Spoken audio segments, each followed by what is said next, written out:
Welcome to Sleep Audiobooks. If you would like our Better Sleep Quick Guide filled with proven techniques to improve sleep, sign up to our mailing list at sleepaudiobooks.com and we'll send the PDF as a thank you. Subscribing and leaving a comment helps this channel more than you know, so please feel free to offer suggestions for future audiobooks or to just say hi.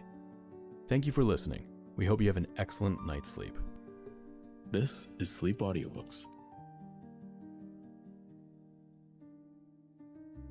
Cedric the Forester by Bernard Gay Marshall. Recording by Lynette Caulkins. Chapter 1. The Siege of Castle Mountjoy. That was a blithe spring morning when the messenger from the king brought to my father the order to join the army at Lincoln for the great expedition into Scotland. 6 armored knights with their squires and 100 men-at-arms made up the Mountjoy quota, and these my father, liege lord of the domain and loyal subject of the crown, lost no time in bringing together. Messengers on horseback and afoot hurried out with his commands, and at the castle we were all in a pretty flurry of making ready. The armorers were hammering and riveting in the courtyard, making a most merry din. The big ox carts lumbered in over the drawbridge, bearing meat and grain for my father's company while on its way to the assembly ground and for us who were to remain at Mountjoy. And our men in their leathern jackets and hoods and with their crossbows slung on their backs were coming in by ones and twos and in groups of half a score. Now my lady mother drew near to father's side as he watched the labor of the armorers, and I, having no will to lose any word of his, came forward also. "My lord," she said, "I would speak with thee where the noise of these hammers will not deafen our ears." My father laughed as one laughs at the sorriest jest when he is gay. "Gadzooks, my lady," he said with a curtsy which my mother says he learned in Italy, and which, try as I may, I cannot copy. "A daughter of the Montmorencys should find in the din of armorers' hammers a music far sweeter than that of the lute or viol." "'Tis well enough," said my mother hurriedly, "and I should sorrow to live where it never was heard. But I have a grave matter upon which to consult thee. Hast thou given thought, my lord, to the castle's defence during thine absence, and that of the best part of our men?" My father's brow became furrowed. I opened my mouth to speak, but mother frowned at me, so I held my peace. Methinks she sometimes thinks of me as not more than a child, forgetting that it was my 15th birthday that we marked at Candlemas. "Some little I have thought of that," began my father. "And indeed, Kate, I would not have thee think I would leave thee unsecured. Marvin, the old crossbowman who attended me through all my campaigns, and whose eye for the homing place of his arrow is, in spite of his years, like that of Robin Hood himself, shall be thy right-hand servitor, and with him 6 good serving-men, who, like him, are of the older day, and unfit for the long marches, but who can handle the crossbow, or, at need, the spear as well as in their best days. These shall be at thy command, and will be ample for these quiet times." "Nay, my lord," she answered quickly, "these days are none so quiet, with the old wolf of Carleton sharpening his fangs for us and ours." "The old wolf hath his summons to the king's banner, as I have mine. Our smaller quarrels must be laid aside while the war is on, and if fortune desert me not, I shall return far higher in the favour of the king than e'er before. It is this very business, well and faithfully done, that shall put an end to Carleton's insolence. The wolf shall snap his jaws in vain. The fat goose of Mountjoy, for which he hungers, shall show itself an eagle with beak and talons." "I hope it may be as thou sayest, my lord. Still, leave us with old Allen, the armourer. He too is past the days of hard campaigns, and thou wilt have the young smith Dickon for thy work in the camp. Allen shall make for us such a store of crossbow bolts as will make old Marvin and his men seem a score in case of need." "As thou wilt, Kate. I had need of old Allen's head far more than his hands, but 'tis true enough he's not the man who followed my father to the wars." Then he turned to me and smiled as on that greeting day of his return from the holy wars. "But, Kate, he cried. "Here is the champion of Mountjoy now. We had forgot the chief of our defenders. Mayhap Sir Dickon here, if any seek to do thee harm, will find better marks for his bolts than rooks and hares." I knew that he made a jest of me, for he too hardly knows that I lack but half a foot of being as tall as himself, and that when I am not put about by hurry or the like, my voice is as low a bass. But I answered in goodly earnest, "That I will, father, and if any varlet throw but an unmannerly word at my lady mother, I'll stop his mouth with a good steel bolt. Let but any one, grey wolf or other, threaten Mountjoy while thou art away, and come within bowshot of our walls, and he shall rue it well." "Ha! The young eagle tries his wings," laughed my father. "Spoken like a true Mountjoy, Dickon. Thou'lt do. Give thee but a few more years, and thou'lt serve the king like all thy line." "And like a true Montmorency, my lord," put in my mother. "Forget not that." "'Pon my soul, 'tis true," he laughed. "Dickon hath as good blood on the distaff side as any his father can boast. But to the matter of the castle's defence and need. Will o' the Wallfield shall stay behind also to see that stores of grain and beef are ample. He's ever a good hand with the farmers, and as sound as an oak staff." And with a kiss for my mother and a pinch of the ear for me, he hurried out again to the armourer's. His spirits in good sooth were high that morning, as well might they be.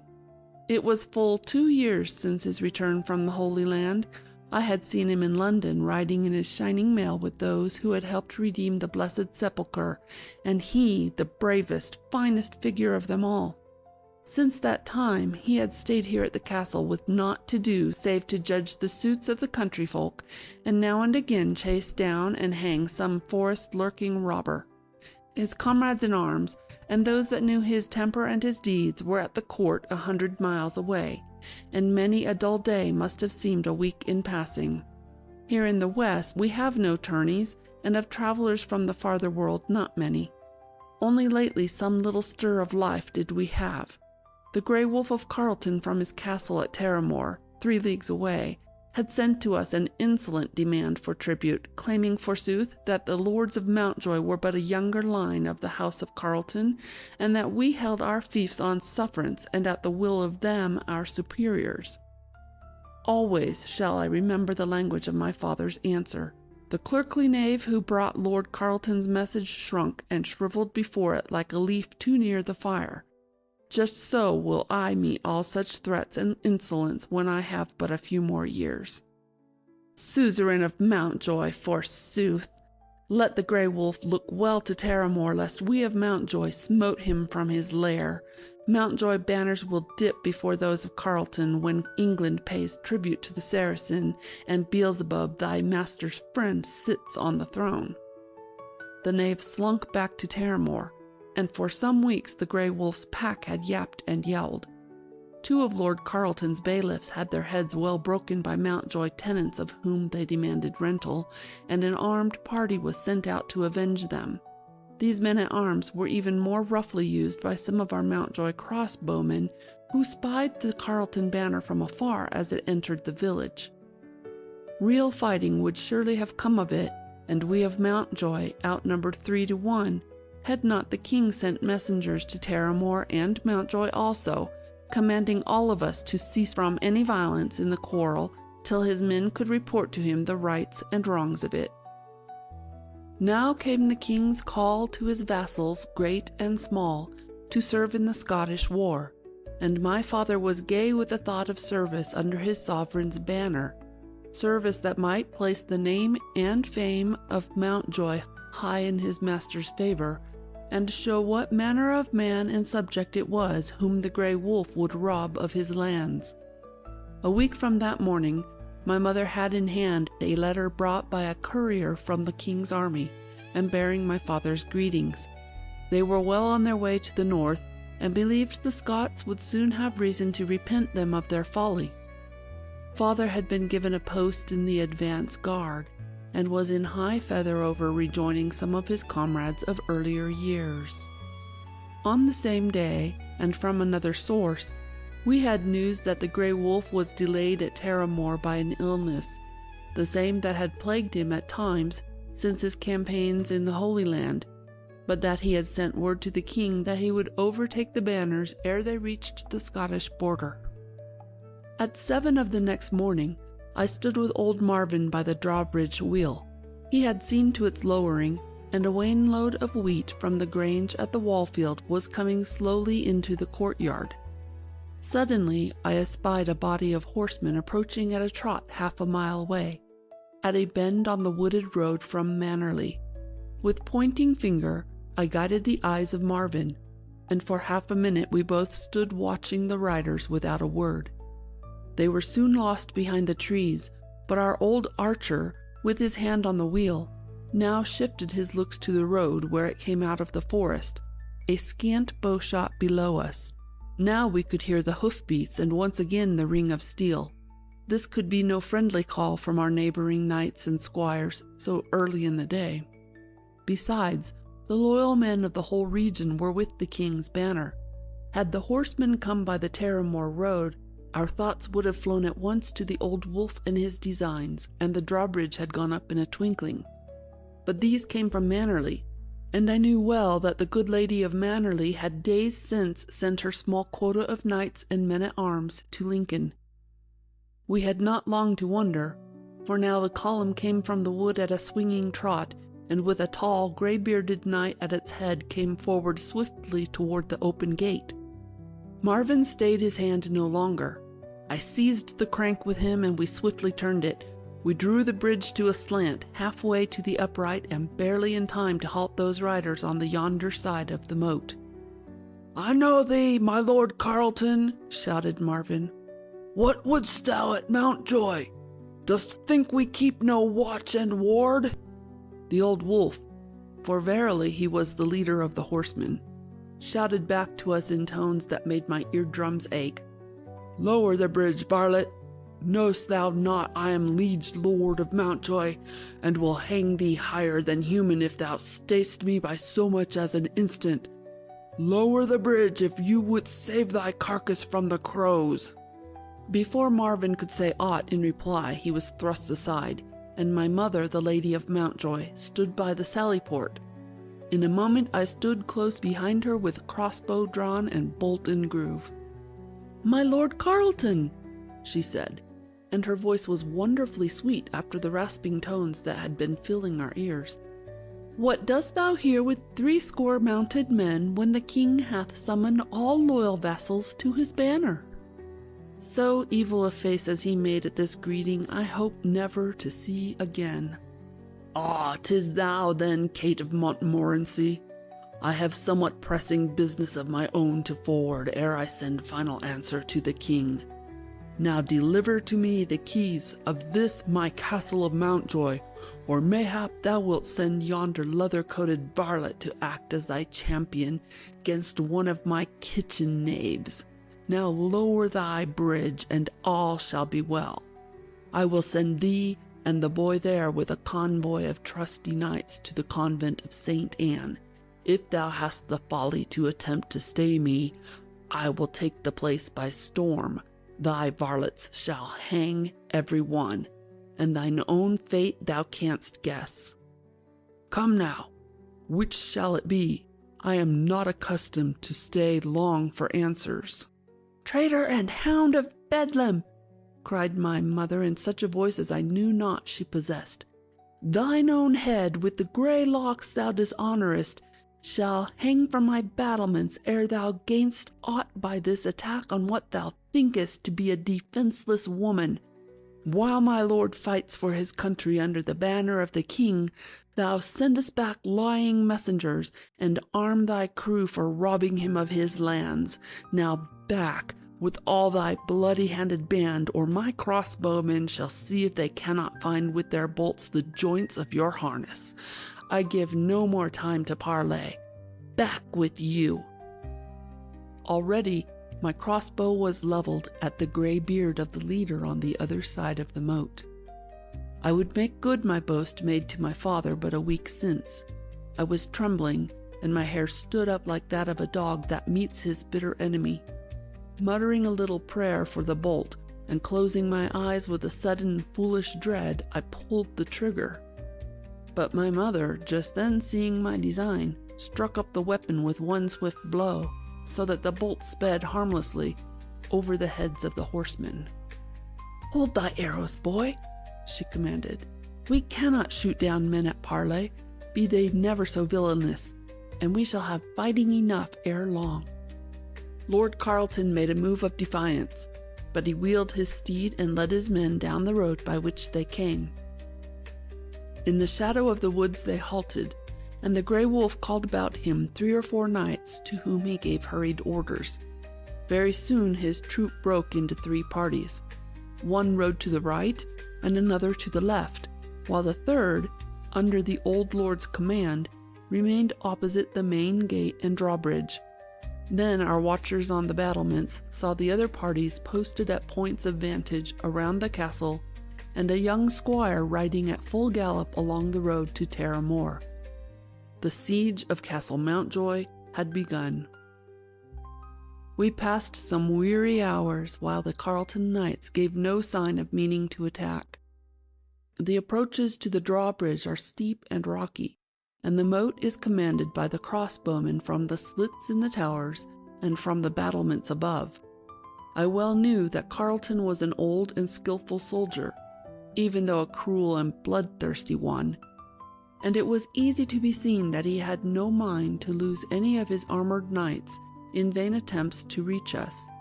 Now and again a crossbow bolt sped from our battlements toward the besiegers, and some of these rang on their helmets or breastplates, but the hounds had good Toledo armor, and no bolt found its way to joint or visor.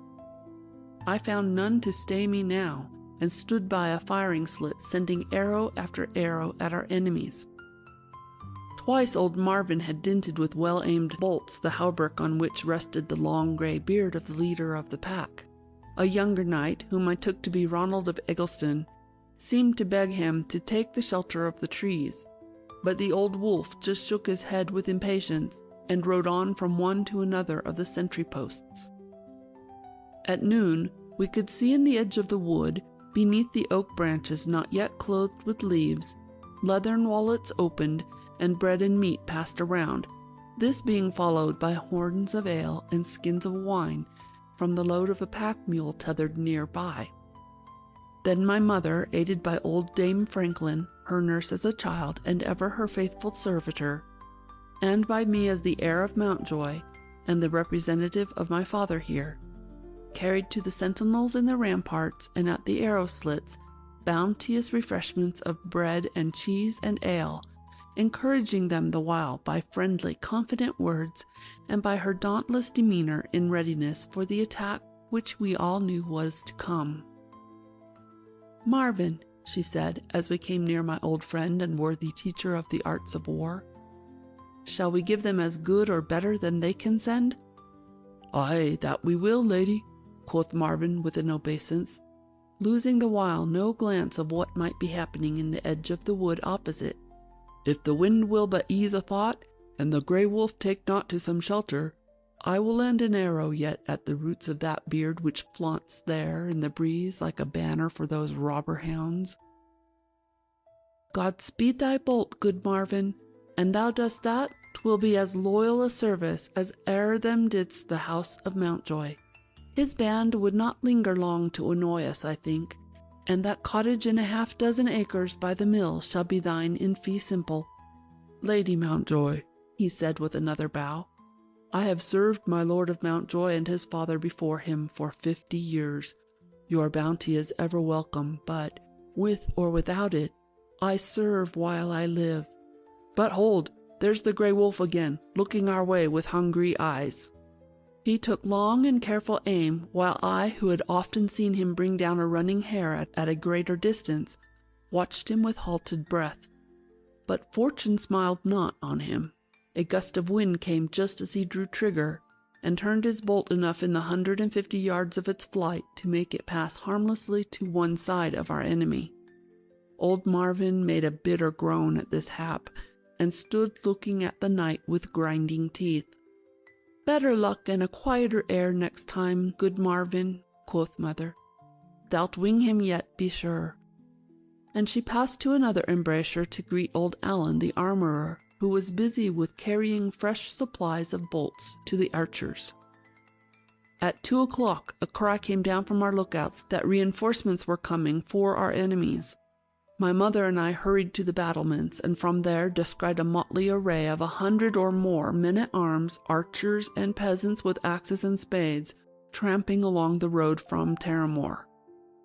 For a moment we were frightened at what we saw. Here was proof indeed that the old wolf meant no hurried foray, but an attack in such force as might be expected to gain the castle and the lands of Mountjoy. Most of its proper defenders were far away, marching with other loyal men under the banner of the king. And now it was clear that Carleton had let no man go forward from all his lands, reserving all for this treacherous blow.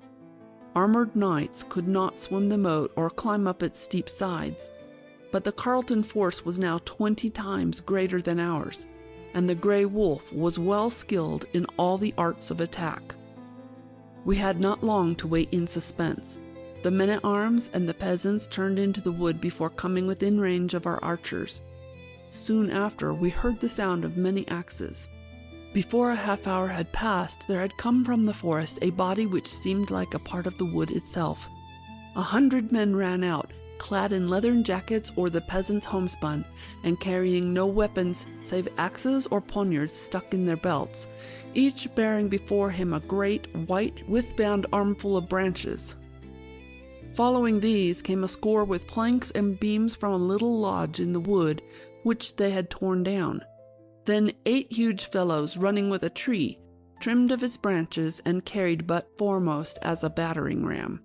This was the thing that made me quake for the safety of the castle, for it was clear to all of us that if those robber beasts could fill the moat with their fascines and lumber, they could swarm across, force down the drawbridge, and with that accursed log break down the inner gate.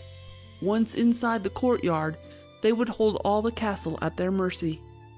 Surrounding the churls who acted as ram-bearers, and running as best they might in their heavy armor, was a group of knights and squires, led by the savage old greybeard of Carleton. Last of all came a dozen crossbowmen, with bows drawn and bolts in groove. A half-dozen of our bolts hummed through the air at their oncoming line. I was at one of the arrow slits, glad indeed of a fair chance at the Carleton curs, and using as best I might the good steel bow which my father had brought back from the crusade. Some of our first volley of bolts found their marks, but most flew over their heads or buried themselves in the bundles of branches which served them well as shields. With might and main we loaded and fired again, this time with more effect. One of my bolts felled the leader of the ram-bearers and threw his fellows into confusion. But now the line was at the moat. The fascines were hurled into it, the planks and beams followed helter-skelter, and a few of the boldest of their men-at-arms dashed out on the footing thus made. Now indeed our bolts began doing their work. The fascines gone, the leathern jackets were but the sorriest protection, and at 20 to 40 paces hardly a bolt failed to bring down its man. We were firing as fast as we could lay the bolts in groove. All their burdens were in the ditch, but it was not filled enough to allow a crossing. Some of those who had ventured on the planks and branches became foot-caught, slipped through to the water below, and perished miserably like thieving rats caught and drowned in a trap of meal strewn on the water of a tub. The Carleton crossbowmen could do little against our stone walls, pierced with narrow firing slits. Some of their arrows came through, but none of us were injured. 2 huge stones hurled by Allen the armorer from the battlements above came down on the heads of the luckless churls in the moat and helped to scatter the scanty footing. Thrice more had old Marvin dinted with his bolts the armor of the Grey Wolf, who was running up and down behind his men, shouting threats and orders, but still the arrows failed in drawing blood. 2 other knights were not so fortunate, for bolts struck them full in the faces, and they were borne from the field by their comrades. In time, mid curses and threats, old Carleton shouted an order for retreat. It was none too soon, for already half the homespun varlets and men-at-arms, seeing no hope of reaching us and expecting any moment the fate which was falling on their comrades, were on their way to the shelter of the woods. The Carleton crew recrossed the open ground more quickly than it had come. 20 or more of their number remained behind, in the ditch or on its bank, and the battering ram lay where its bearers had dropped it when their comrades broke and ran. Hardly had the last of them disappeared under the oaks when Marvin and Allen appeared in the moat, armed with long-handled pikes. Quickly hauling together some of the planks and beams to make a raft, they began pulling and pushing apart the rest of the matter which had been meant to form a crossing. There had not been enough of the brush and lumber for the Carleton purpose, but could they place as much more in the same spot, it might make them a footway. We who guarded them from above and stood ready to give warning of any new attack were able to tell them over and again that none of our enemies were showing their heads. So holpen, the old soldiers made a thorough piece of work, and in half an hour had hauled out all the planks and beams and so scattered the brush bundles that they would be of little use to the attackers should they find stomachs for another assault. That night was a weary one for all of us. The campfires of the Carleton robbers made a kind of circle about our place and gave us warning of how close they made the siege. My mother gave orders that half our men should lie down to sleep, though with their arms beside them, while she and Marvin often made the rounds to be sure of the watchfulness of the others. She would have me go to my bed like a very child, but I begged it as a boon to share the watch, to which prayer she most unwillingly gave ear. That night I could not have slept in the downiest of couches, e'en with the softest music of well-played lutes. There was men's work afoot, and ours were all too few. At midnight the sleepers were awakened and the watch changed, but always we three remained on guard.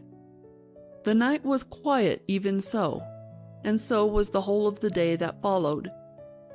Beyond bowshot on the open ground, we could see the groups of our enemies and watch the sentries pacing their beats.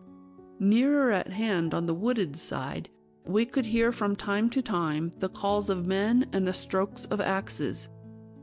In the afternoon, my mother found a few hours for sleep, leaving Marvin, who seemed to have no need for rest, in charge. Our old soldier and worthy lieutenant had told her that the siege might last for weeks, and that it would be folly for her to wear out her strength in its very beginning.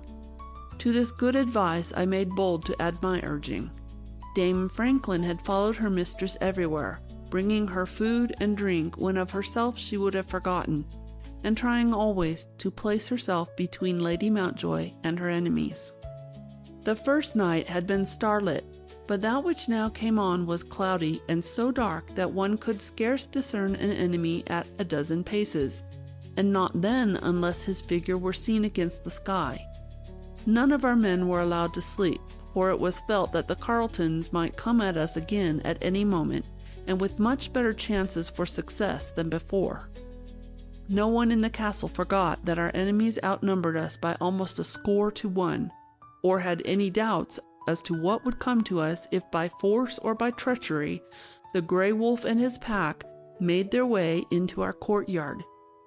Soon after midnight we heard a loud tramp and roar of footsteps in the direction of the wood. Arrows we sent haphazard toward the attack, but in the darkness these did little more than tell our enemies that the Mountjoy men were at their posts. In a moment the other side of the moat was thronged with half-seen figures. Cries of command rang out, and the waters of the ditch splashed high with the strokes of fascines, logs, and sacks of earth. Now again our archers found victims, but in the murk and mid the wild cries and running to and fro, these were but few. Most of our bolts struck harmlessly into the ground or the water, or rang against the stones of the moat wall. The frontmost of the churls who bore the brush and sacks, when they had cast their loads into the ditch, turned and ran back to the edge of the wood, whence they presently returned with fresh supplies. Had it not been for the good labours of Marvin and Alan in moving the matter cast down in the first attack, a way would soon have been laid to the foot of the drawbridge. As it was, our ditch was fast filling. There seemed to be thousands of the burden-bearers, running like imps of darkness with planks and great bundles, and in the pitchy dark of that black night the fire of our garrison had no effect. I was firing as fast as might be from one of the arrow slits, but like the others could not tell whether any of my bolts were finding victims. Each moment the numbers of our enemies increased. The pile of planks and brush now reached nearly to the inner wall of the moat. My mother ran back and forth behind the archers, carrying new supplies of missiles and shouting heartening words. Old Marvin was hurling bolts as fast as he could load, and roundly cursing the hounds of Carleton and the blackness of the night that sheltered them. A moment more and I could hear axes ringing against iron. The bloody crew were hacking at the fastenings of the chains of the drawbridge. Suddenly a thought crossed my mind like a shooting star, and I sprang away from my firing port. "Mother!" I cried. "We must have light to shoot by or we're undone. Quick, the torches!" Throwing down my crossbow, I ran into the great hall and caught up a torch from the mantel. Thrusting it deeply into the fireplace embers, I quickly kindled it, then sped up the stairs toward the battlements. Not for nothing is my lady mother a Montmorency of the old fighting line. In a trice she had understood my plan and was following me with a lighted torch. Close behind her came old Dame Franklin, bearing another. The three of us ran with all our might up the crooked stair and the ladders, and came out on the battlements under the black sky.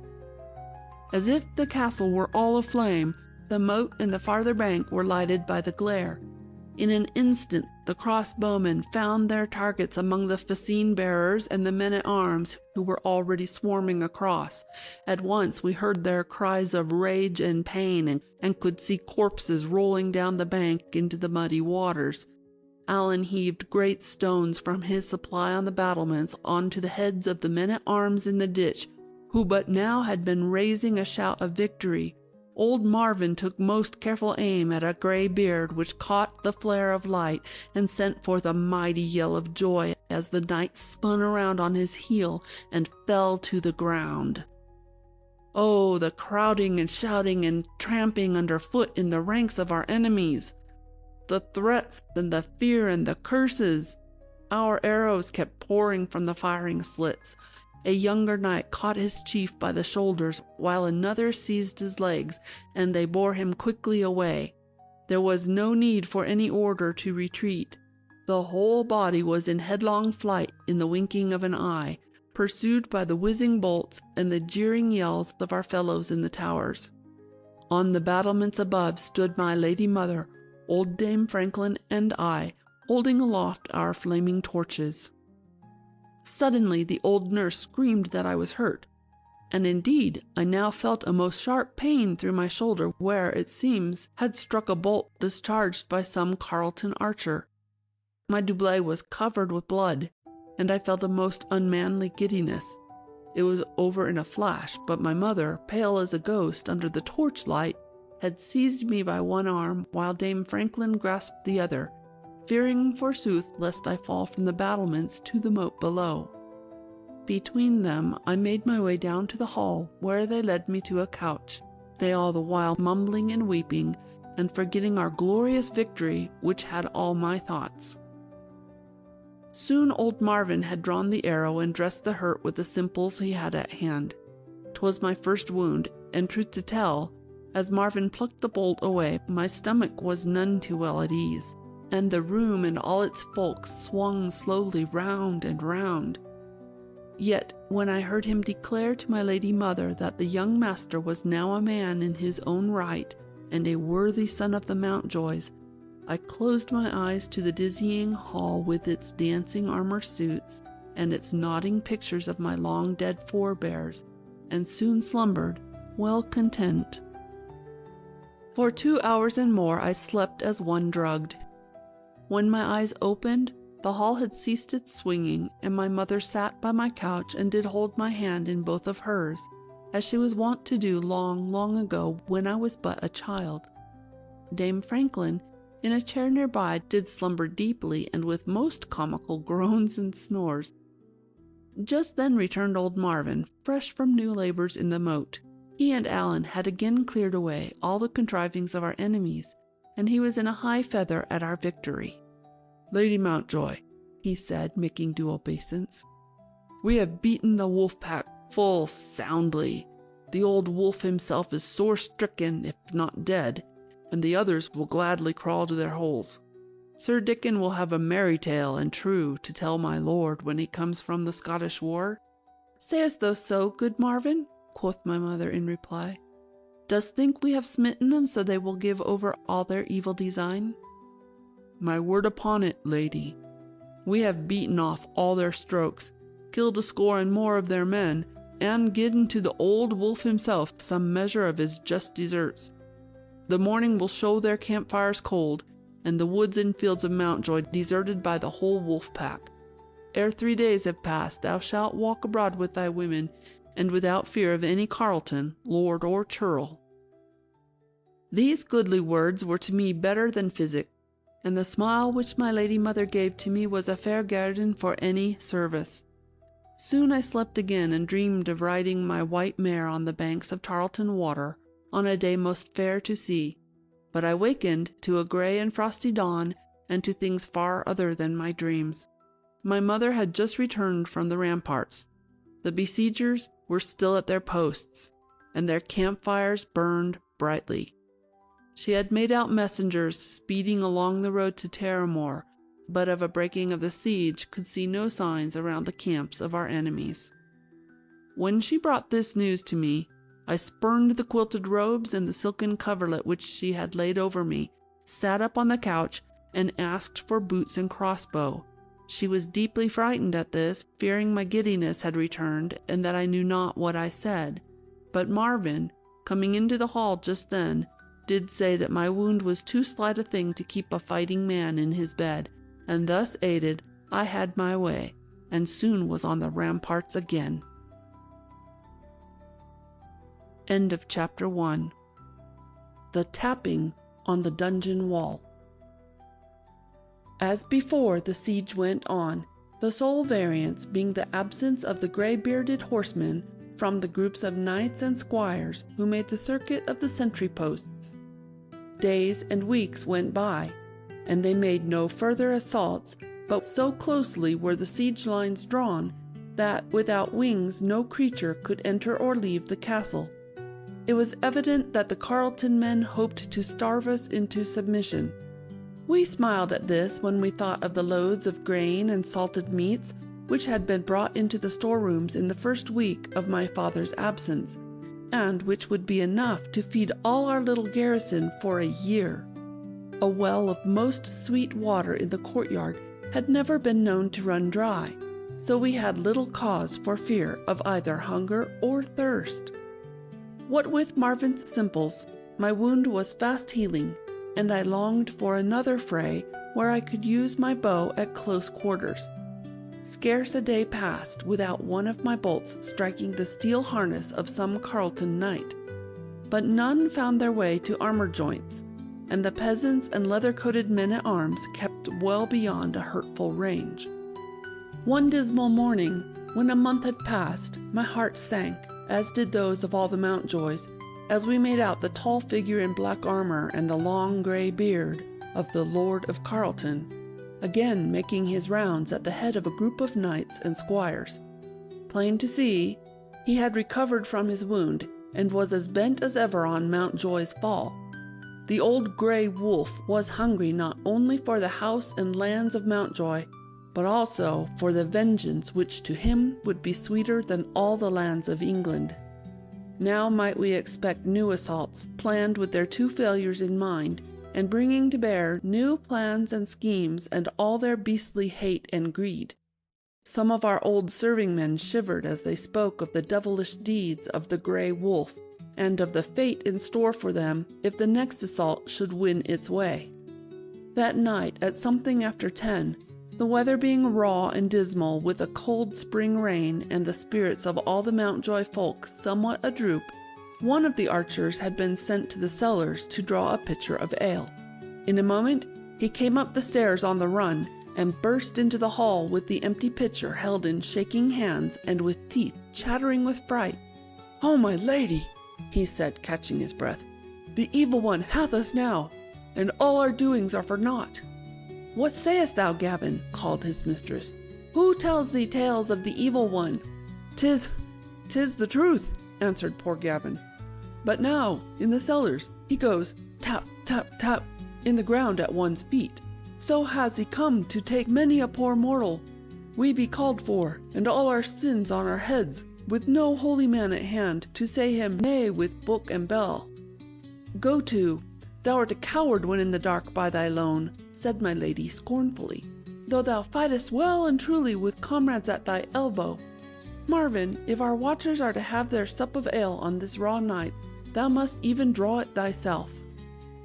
But our brave old archer, hero of 100 battles, turned pale and answered slowly, "Nay, my lady, it is not well for mortal men with mayhap many a word and deed unconfessed and unpenanced to meddle with the powers of darkness.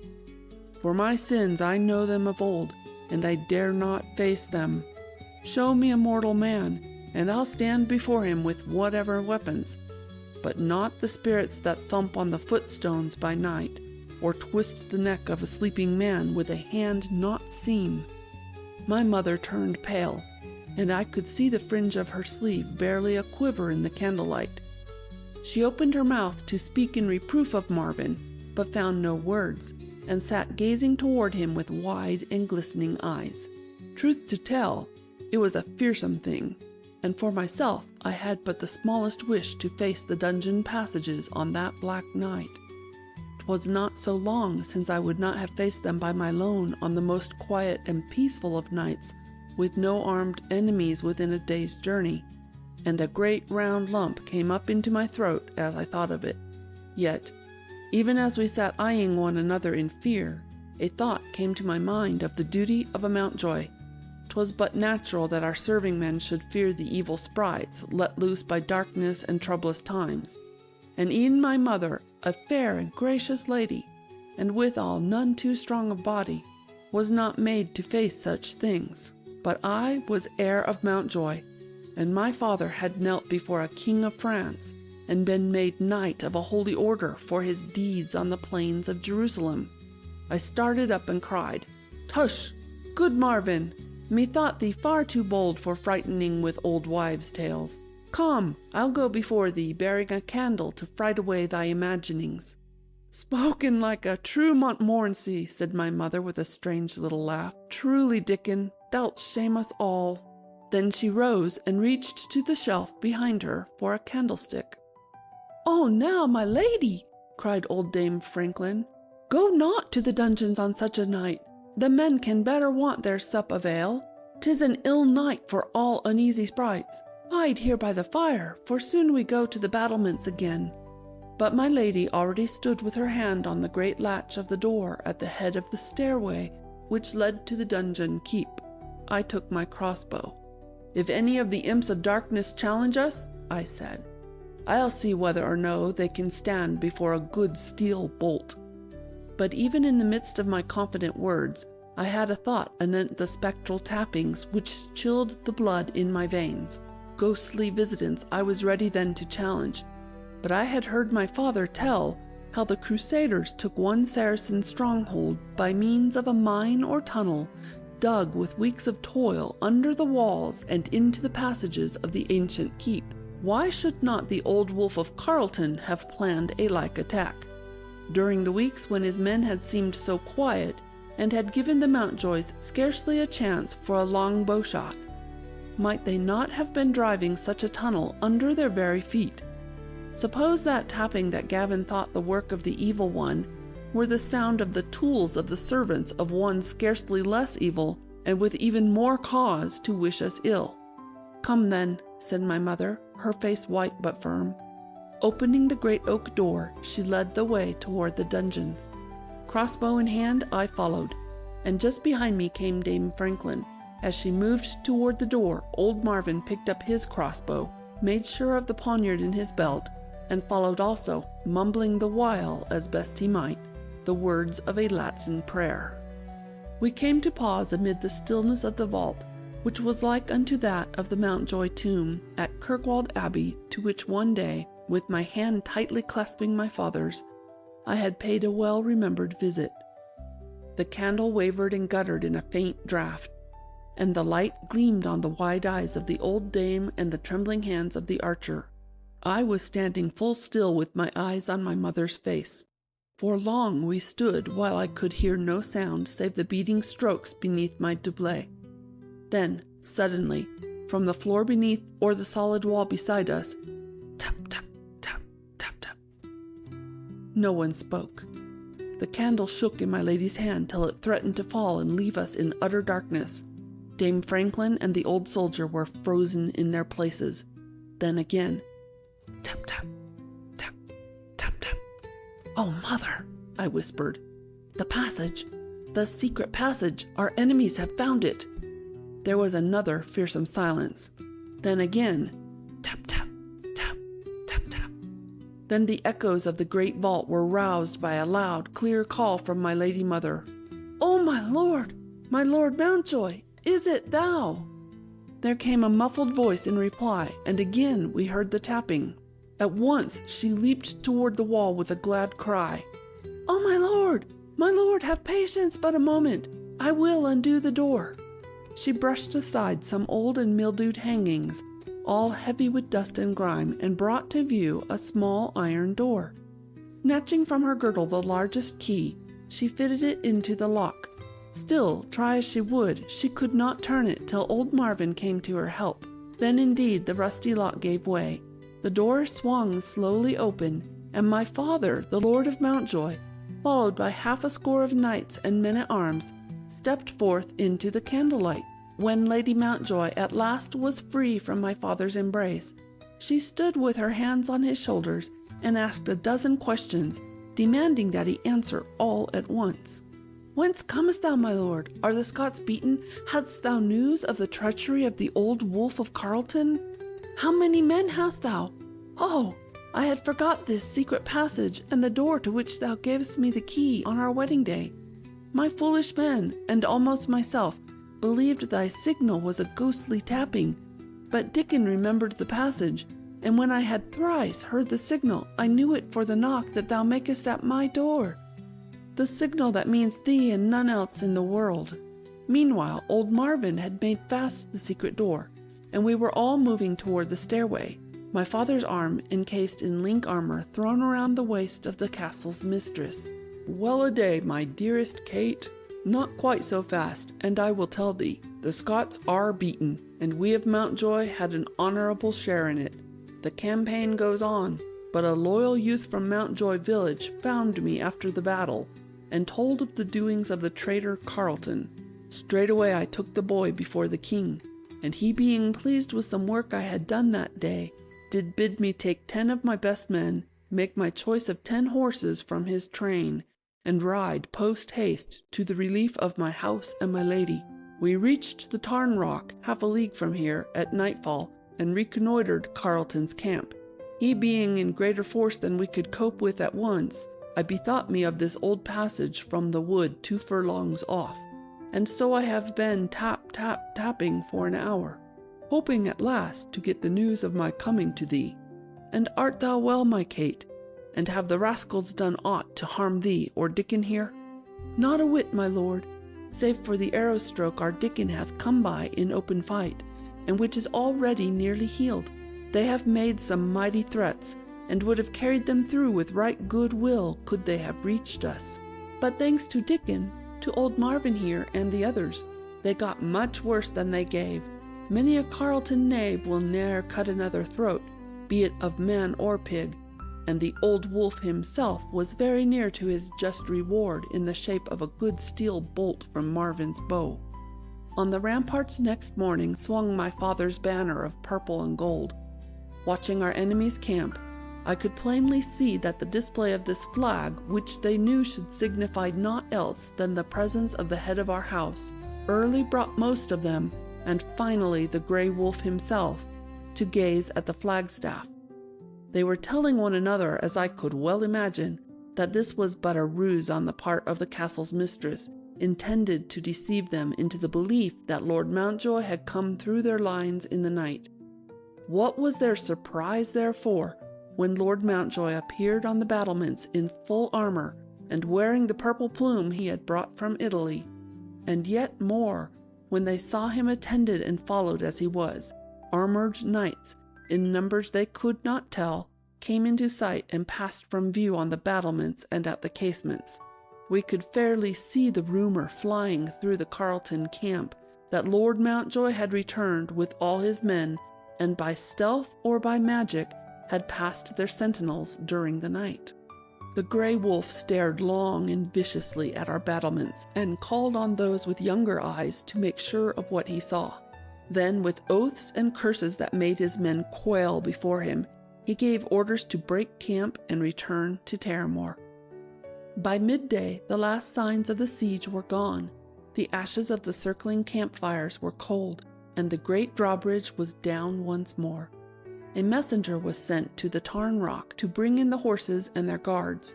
In the sunny spring afternoon, when we went forth to reconnoiter the deserted camps of our enemies, I rode at my father's side, wearing for the first time the gold-hilted sword which had been brought from Damascus.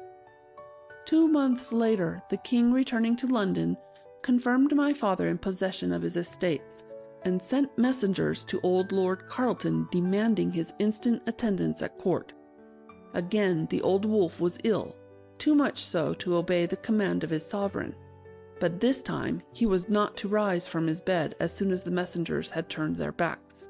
The wound in his throat made by Marvin's bolt had never fully healed, and now this, coupled with his old distemper, had laid him low. Even while the heralds waited, the priest in the great upper chamber was saying the prayers for the dying.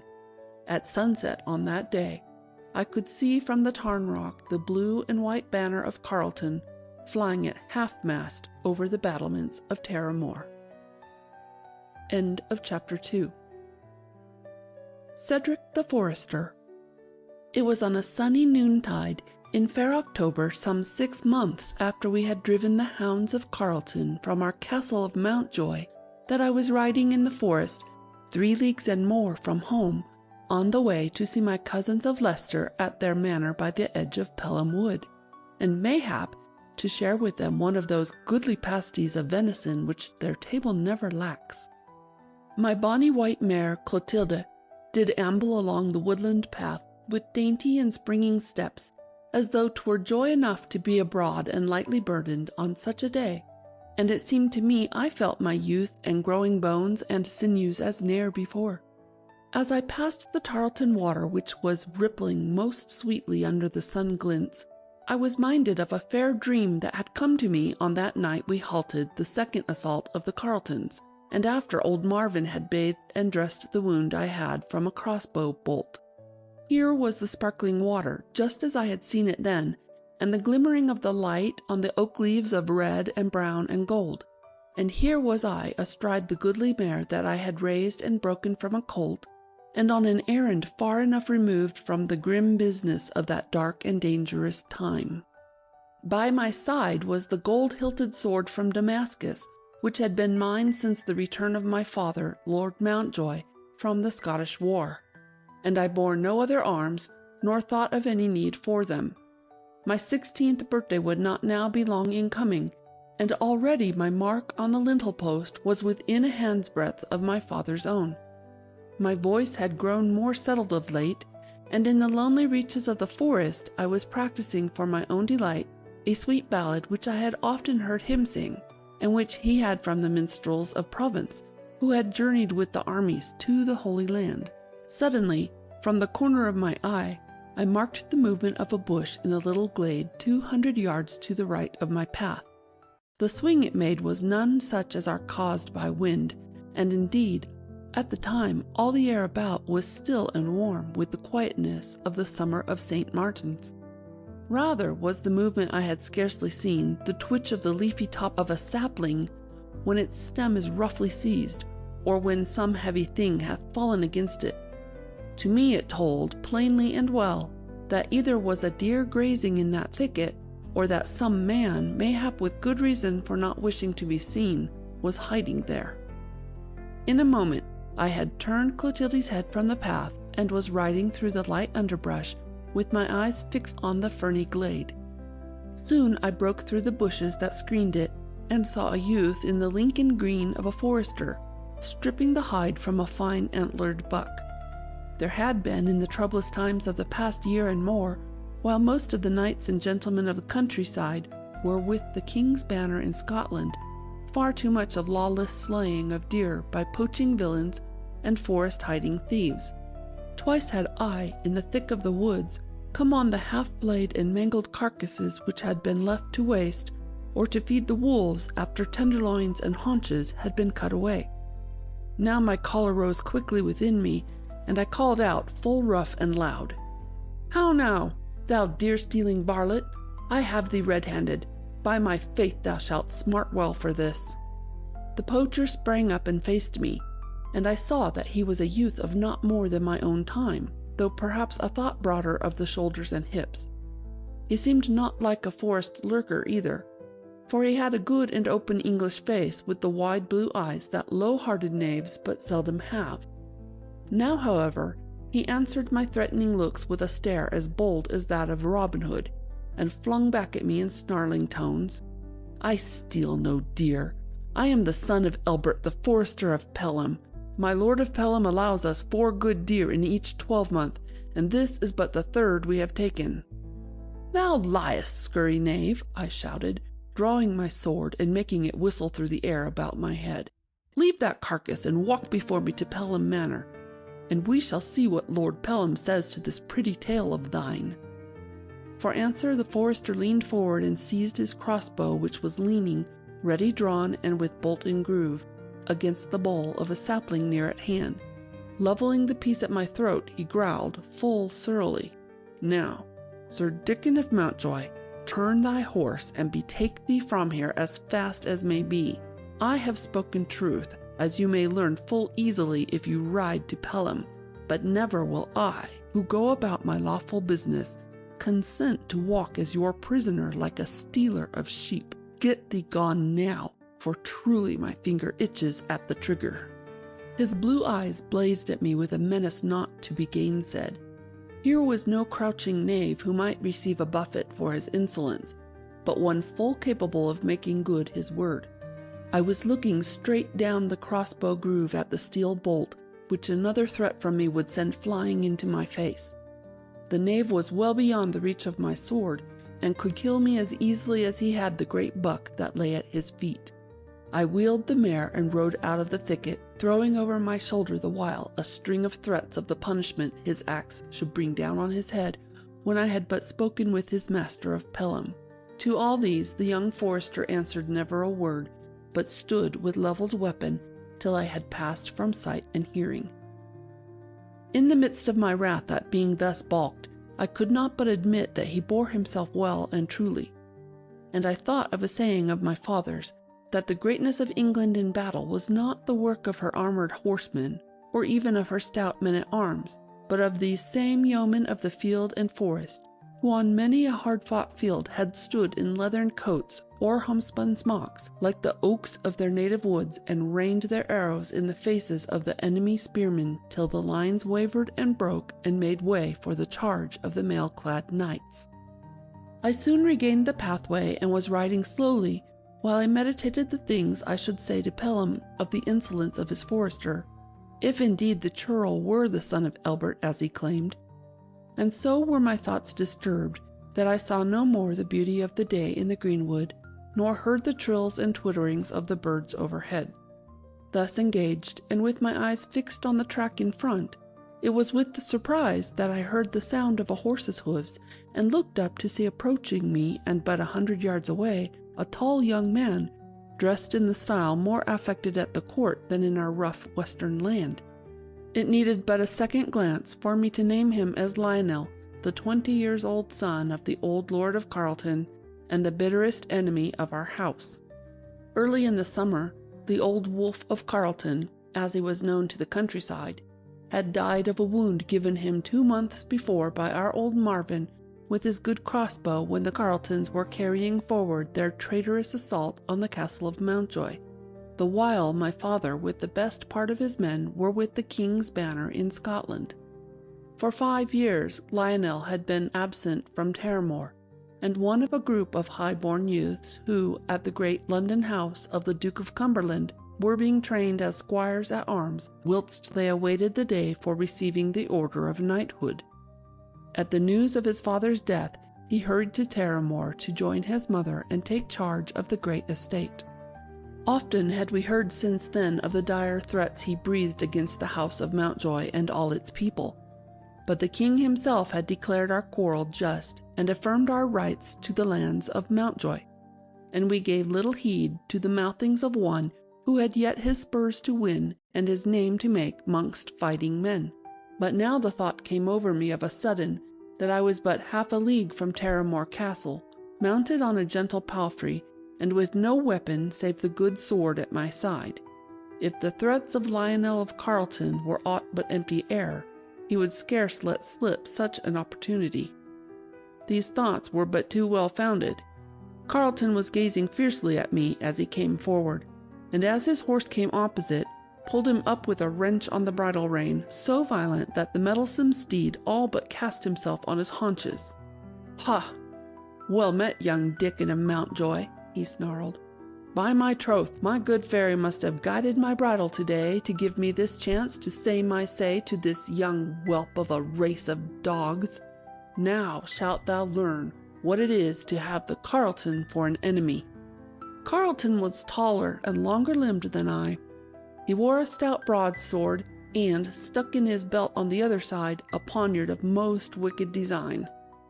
He had the better of me in respect of 4 years and more practice of arms, and I knew full well that, were their quarrels right or wrong, the Carletons were no weaklings. But already I smarted with the affront given me by the poaching varlet, and now this insult to the honourable name of Mountjoy was not to be borne. I threw his words back in his teeth. "Thou wolf-pup from a race of thieves unhung," I shouted, "get thee down from yon tall war-horse, and draw that sword if thou darest. Thou make good thy mighty words, or verily thou shalt eat them here and now." So saying, I swung to the ground and drew my weapon. Carleton lost no time in doing likewise, and came at me with a fury which I had scarce expected. I met his thrust with the parry which my father had well taught me years agone, and had my enemy not sprung aside with the quickness of a cat, my sword in return had pierced his neck. growled Carleton between his gritting teeth. "So the Mountjoy whelp hath already a trick or two of fence. 'Twill make the game the more worth the playing. Hast stomach for cold steel? Look now!" He danced around me, thrusting and slashing wickedly with his heavy sword, and displayed not ill the training he had had in the halls of Cumberland. But since the day I could raise a foil, it had been my dearest plaything, and whenever my father had been at home, he had made my teaching his special care. Since his return from Scotland, there had been scarce a day when we had not spent a brace of hours with the foils or with the broadswords and bucklers. Some men are born for swordplay, as others, like old Marvin, for the crossbow, but Lionel of Carleton was not of these. A minute had not passed as we circled and danced about one another, with our weapons striking fire in the shadow of the wood, before I knew that Carleton, with all his added years and training, was no more a match for me, if indeed as much. He panted and cursed as each trick of thrust was met by its proper parry, and slipped most dangerously on the oak leaves underfoot as I stepped aside from his bull-like rushes. Presently my sword nicked him fairly on the arm, drawing a spurt of blood and a stream of oaths. He lunged wildly forward. I parried his thrust and drove my sword straight at his breastbone. The force of my blow drove him backward, but my weapon pierced him not. Then at once I realized that which made my blood turn cold. He was wearing beneath his doublet a shirt of linked mail, and I, without defense of any sort, was fighting an armored enemy. "Ho!" I cried. "So thou guard'st thy coward heart with mail, lest peradventure one might fight with thee on even terms." The wicked look he gave me in reply reminded me even in that moment of peril, of that on the face of the grey wolf of Carleton, when he answered my mother's challenge as to his errand at the gates of Mountjoy. But he spent no breath in reply, and fought on with fury, bent on pressing his unknightly vantage to the utmost. Twice I narrowly escaped his blade, then once mine grazed his neck, for that was now my mark, and again blood spurted from the gash. At this he lost all caution, and rushed upon me as a bear upon his foe, getting within my guard by some ill chance, and seizing me about the neck and arms. Both our swords were dropped in the struggle, and we wrestled and fought, not like knights and gentlemen, but like drunken lackeys who have fallen out over their games of dice. Now indeed did Carleton's weight and strength befriend him. I strove for my life to topple him beneath me, but all to no purpose. In an instant I was whirled through the air and came down with a crash on my back, with Carleton's knee firmly planted on my breastbone. At once he drew his poniard and pressed the point against my throat. "Now yield thee, whelp of Mountjoy," he panted. "Quick, ere thou diest." "Thou hast won," I answered. "But fighting thus, 'twere more to thy honor to have been overcome." "None of thy insolence," he snarled. "Yield thee now as my prisoner and vassal, and say that thou ever yield obedience to the Carleton as thy liege lord." At this my gorge rose, and the world turned black about me. "Never," I groaned. "Better far to die than suffer such disgrace." "Die, then!" he shouted hideously, and drew back his poniard for the thrust. I closed my eyes, yet blood-red figures swam across my vision. In an instant the steel would pierce my throat. Then of a sudden the grip of my enemy relaxed, and his body rolled heavily from me. I started up, and saw the Carleton lying face up on the oak leaves, his forehead pierced by a cross-bolt. Running toward me through the undergrowth was a figure in Lincoln green, which my staring eyes soon told me was the young forester who had defied me in the glen but half an hour gone. His crossbow was in his hand, and he panted for breath as he approached and called, "Art thou hurt, master? Has he stabbed thee?" "Not a whit," I answered dazedly, examining my limbs and body the while. "I have to thank thee, then, for my life. Thou camest in the nick of time." "The saints be thanked," he answered joyfully. "The Carleton there has what he well deserves. I heard the sword-play from the glen yonder, and soon knew the voice of that black caitiff. I was coming softly through the woods, wishing but to see close at hand a gallant passage at arms, when he overthrew thee, and would have foully murdered thee, his prisoner. 'Twas well my bolt already lay in groove." "Son of Elbert," I answered, offering him my right hand, "thou art a ready man and a true, and willing am I to call thee friend. But what other name hast thou?" He took my hand in a mighty grip, and smiled most winsomely. "Cedric," he replied, "a goodly Saxon name, borne by my grandfather before me." "Well then, Cedric, we must bethink us what shall be done in this juncture. Yonder horse of the Carletons is ours by lawful spoil. Mount therefore, and let us betake ourselves from here as soon as may be." I took up my sword and my cap from the oak leaves. He turned toward the horse, and in so doing his glance carried far down the pathway, which there for a quarter-mile was straight beneath the oak trees. Then he turned back to me with a cry of alarm. "Mount, and quickly! There be half a dozen of the Carleton men-at-arms, and they catch us here by the body of their master, they will have our blood. Come, for our lives!" With one bound he vaulted to the saddle of the war-horse. Scarcely knowing what I did, I found myself on the mare's back and spurring away up the forest path. Cedric had no spurs, but he quickly urged his mount to a gallop by blows of his heels, and we raced away at full speed. The Carletonians raised a shout as they caught sight of us and spurred their horses in pursuit. Over our shoulders we saw them pause for a moment by the body of Lionel, then resume the chase with a fury that boded ill for us. I knew full well the fate in store should they overtake us, and pressed the little mare for all the speed she had. Cedric, on the tall war-horse, quickly drew ahead, then, seeing me losing ground, drew rein till I overtook him. Our pursuers were well mounted, and were spurring and lashing their horses without mercy. The thunder of hooves along the forest road was like that at a tourney or a great race course. If I had had but a better mount, we could soon have drawn away from them, for the tall steed which Cedric bestrode was the best of the Carleton stables, and our horses were more lightly burdened than those of our pursuers. As it was, we had gone scarce half a mile when 'twas plainly to be seen that my little mare was no match for the long-limbed steeds of the Carletons. Yard by yard we lost ground, and now we could hear the clashing of stirrups and scabbards as our enemies panted close upon our trail. We were going up a slope where the path ran between groups of boulders and great rocks. Suddenly Cedric drew rein and turned aside behind a sheltering ledge. Clotilda was panting hard, and I gladly followed him, though knowing not of what he intended. Throwing himself from the saddle, the forester quickly braced his crossbow and placed a bolt in groove. Resting the weapon in the corner of the rock, he took quick aim and let drive at the leading horseman. Instantly the rider fell headlong to the ground, and his companions drew rein in confusion. With a wondrous deftness, my companion loaded again and let fly. This time one of the horses, struck in the breast by the bolt, reared up and threw his rider.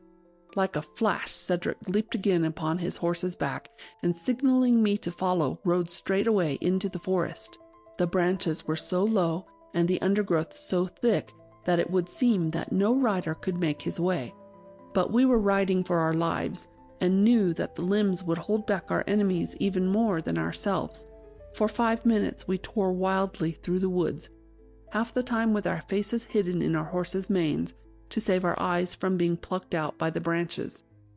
We could hear shouts and curses behind us, but these momently grew fainter, and then could be heard no more.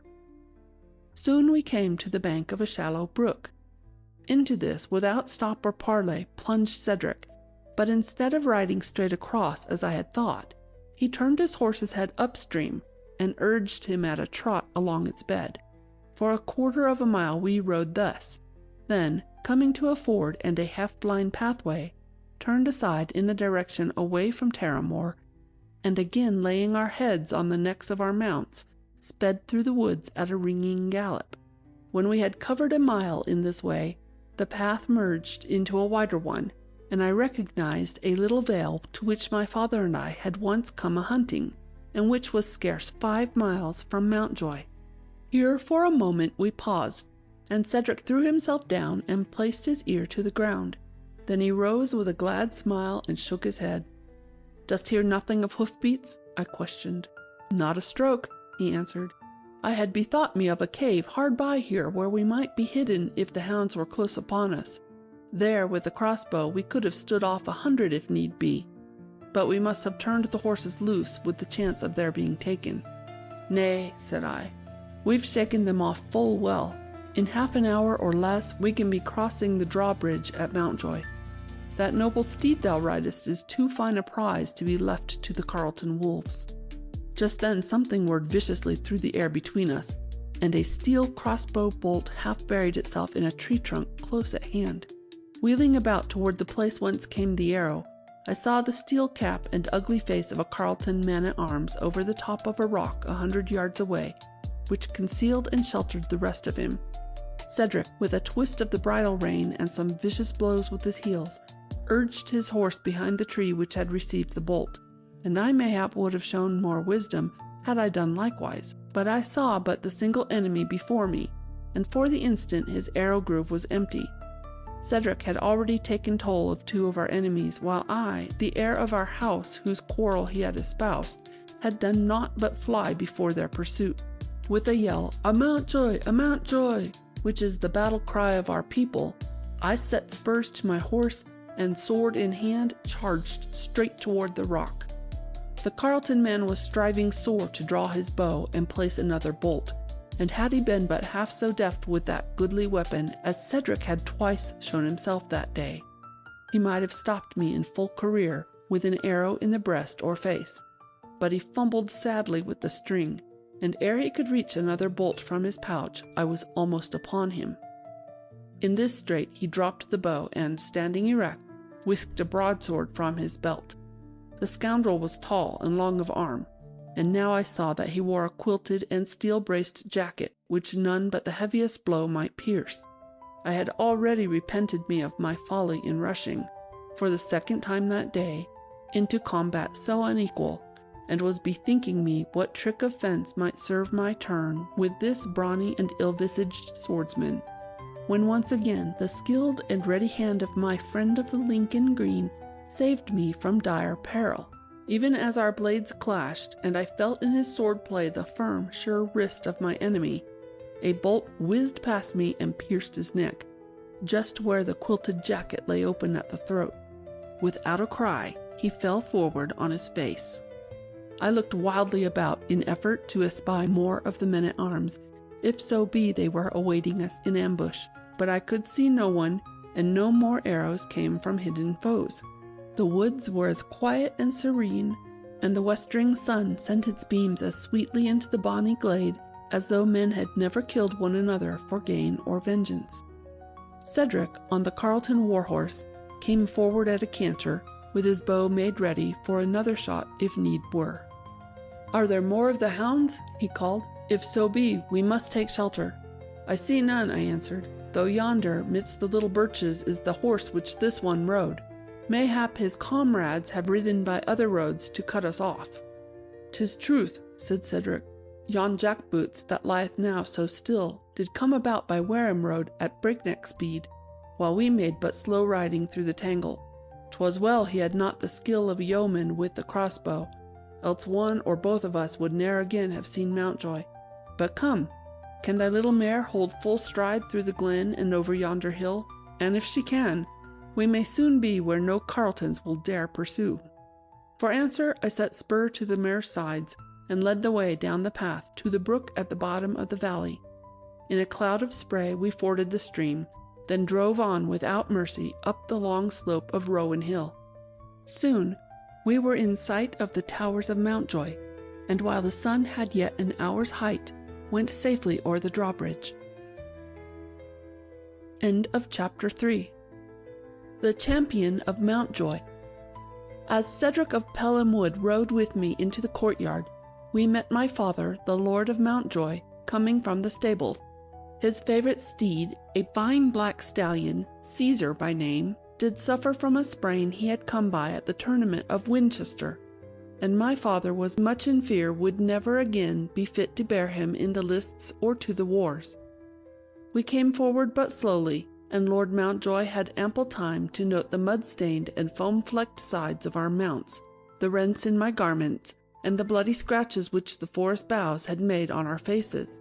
Truly, I fear I made but a sorry picture, and 'tis little wonder that a frown was on my father's brow and a roughness in his voice as he called to me. "How now, Sir Dickon? Hast thou ridden thy little mare through the Devil's Brake and foundered her once for all? And who is this fellow in rags and shreds of Lincoln Green that rides at thy side like a comrade? Methinks 'twere better if he kept his place, an ell or two behind." Cedric's face grew red with wrath at these words, but I hastened to answer before he could make utterance. "Hold, father, this is Cedric, a forester of Pelham Wood, and our good and true friend. Twice or thrice this day hath he with his good crossbow, of which he hath a skill like that of old Marvin himself, saved me from death at the hands of the Carletons." "By my faith! Say'st thou so, my boy?" exclaimed father, with a wondrous change of countenance. Then, turning to Cedric, "Any who fights the Carleton wolves is a friend to all true Mountjoys. Come, my lad, thy hand, and thy pardon if I did speak a thought rough, not knowing thy deserts. Wert thou sore beset, and did thy bolts make good men and quiet of some of those restless knaves?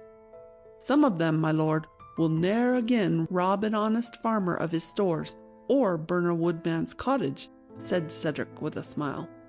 "By Our Lady, thou art a man, and shalt be a Mountjoy if Guerdon can keep thee," cried my father. "But hold, give thy mounts to the grooms, and come to the hall. 'Tis ill talking with an empty stomach and a dry throttle, and I'll warrant you're famished both. There's a hot pasty, and somewhat else to be found, I'll be bound. You shall tell me of this day's work by the board and the fire." In the hall we were greeted by my lady mother, who had heard somewhat of that which passed in the courtyard. Cedric doffed his cap when I presented him to her ladyship, and bowed with a grace I looked not for. And she did ask most eagerly if aught of harm had come to either of us. Being assured that we were yet whole of skin, save for the woodland boughs, she brought with her own hands a bench before the fire, and bade Cedric sit as she might have bidden any knight or courtier who visited the hall of Mountjoy. Then she hurried out and bade the maids bring meat and drink of the best for our refreshment. My father and mother sat down by either side of us as we ate. And when our hunger had been somewhat dulled, and the maid had been dispatched for a jar of the Mountjoy honey which my mother so closely guards against the coming of noble guests, I began the tale of the fortunes of the day.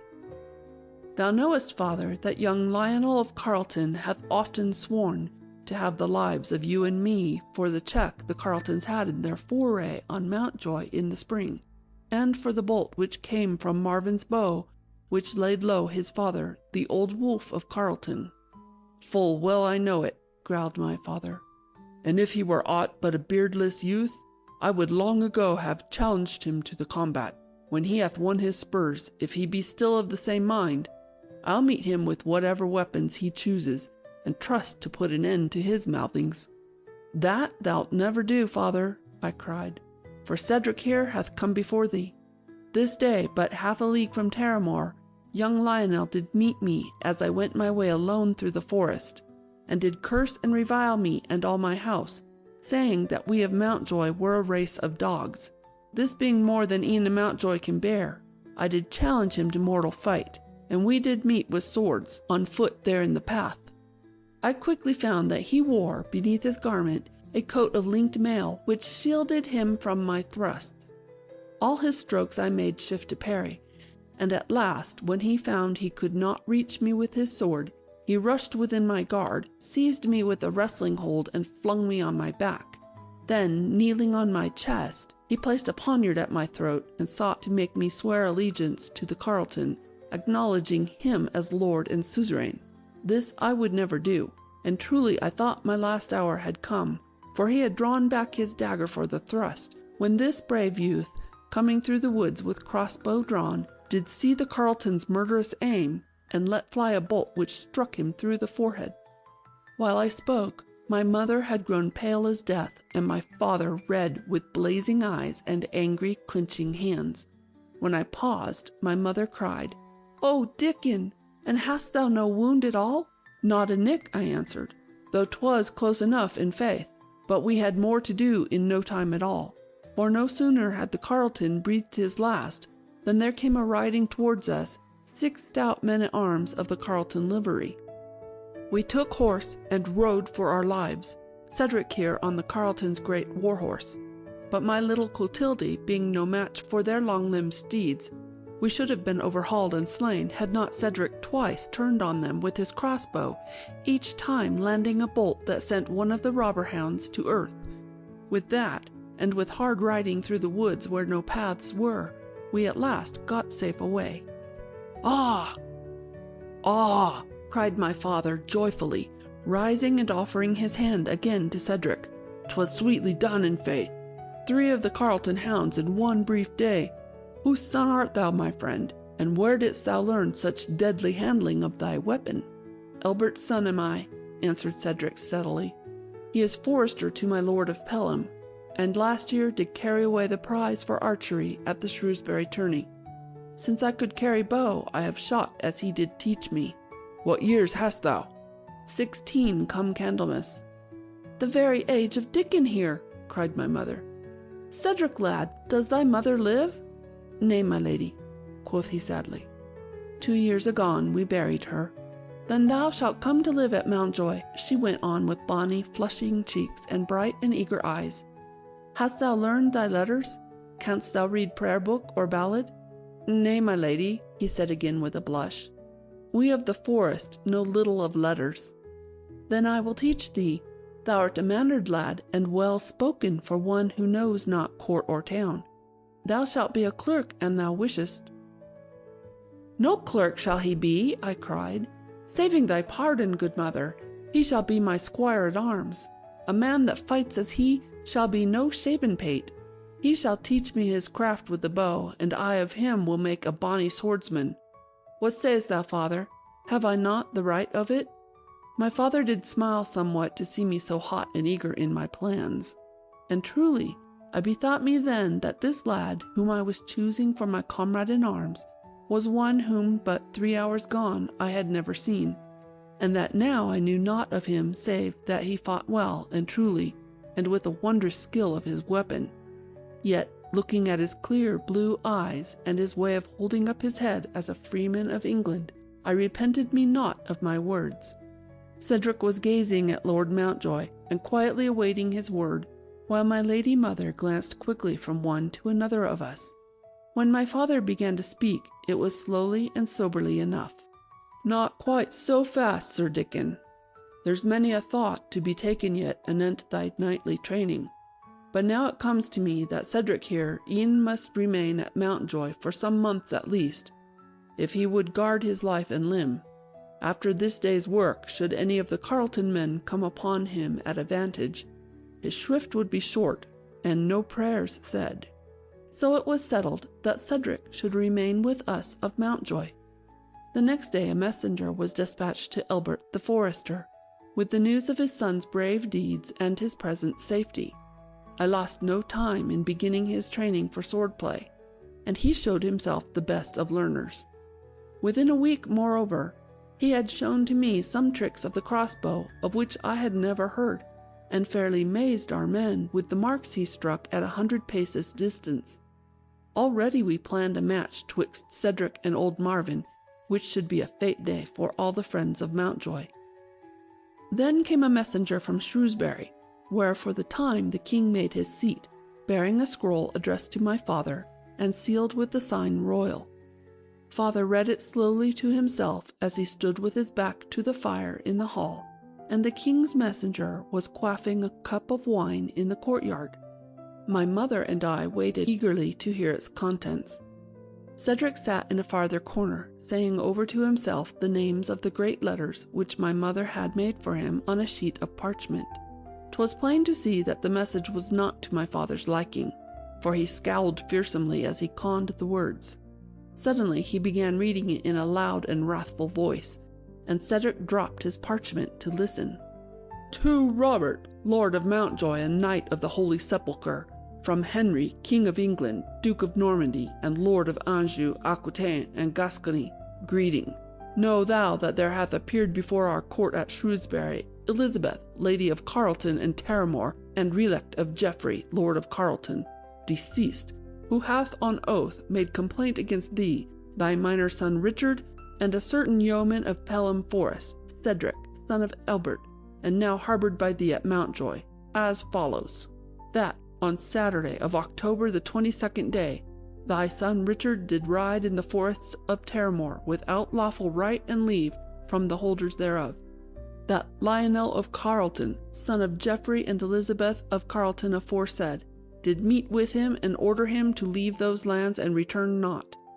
That thy son Richard did then and there attack Lionel of Carleton, and while they did fight, the yeoman Cedric, being a servitor and confederate of Richard of Mountjoy, did most foully slay Lionel of Carleton by a mortal weapon, to wit, a crossbow bolt discharged from a point of hiding.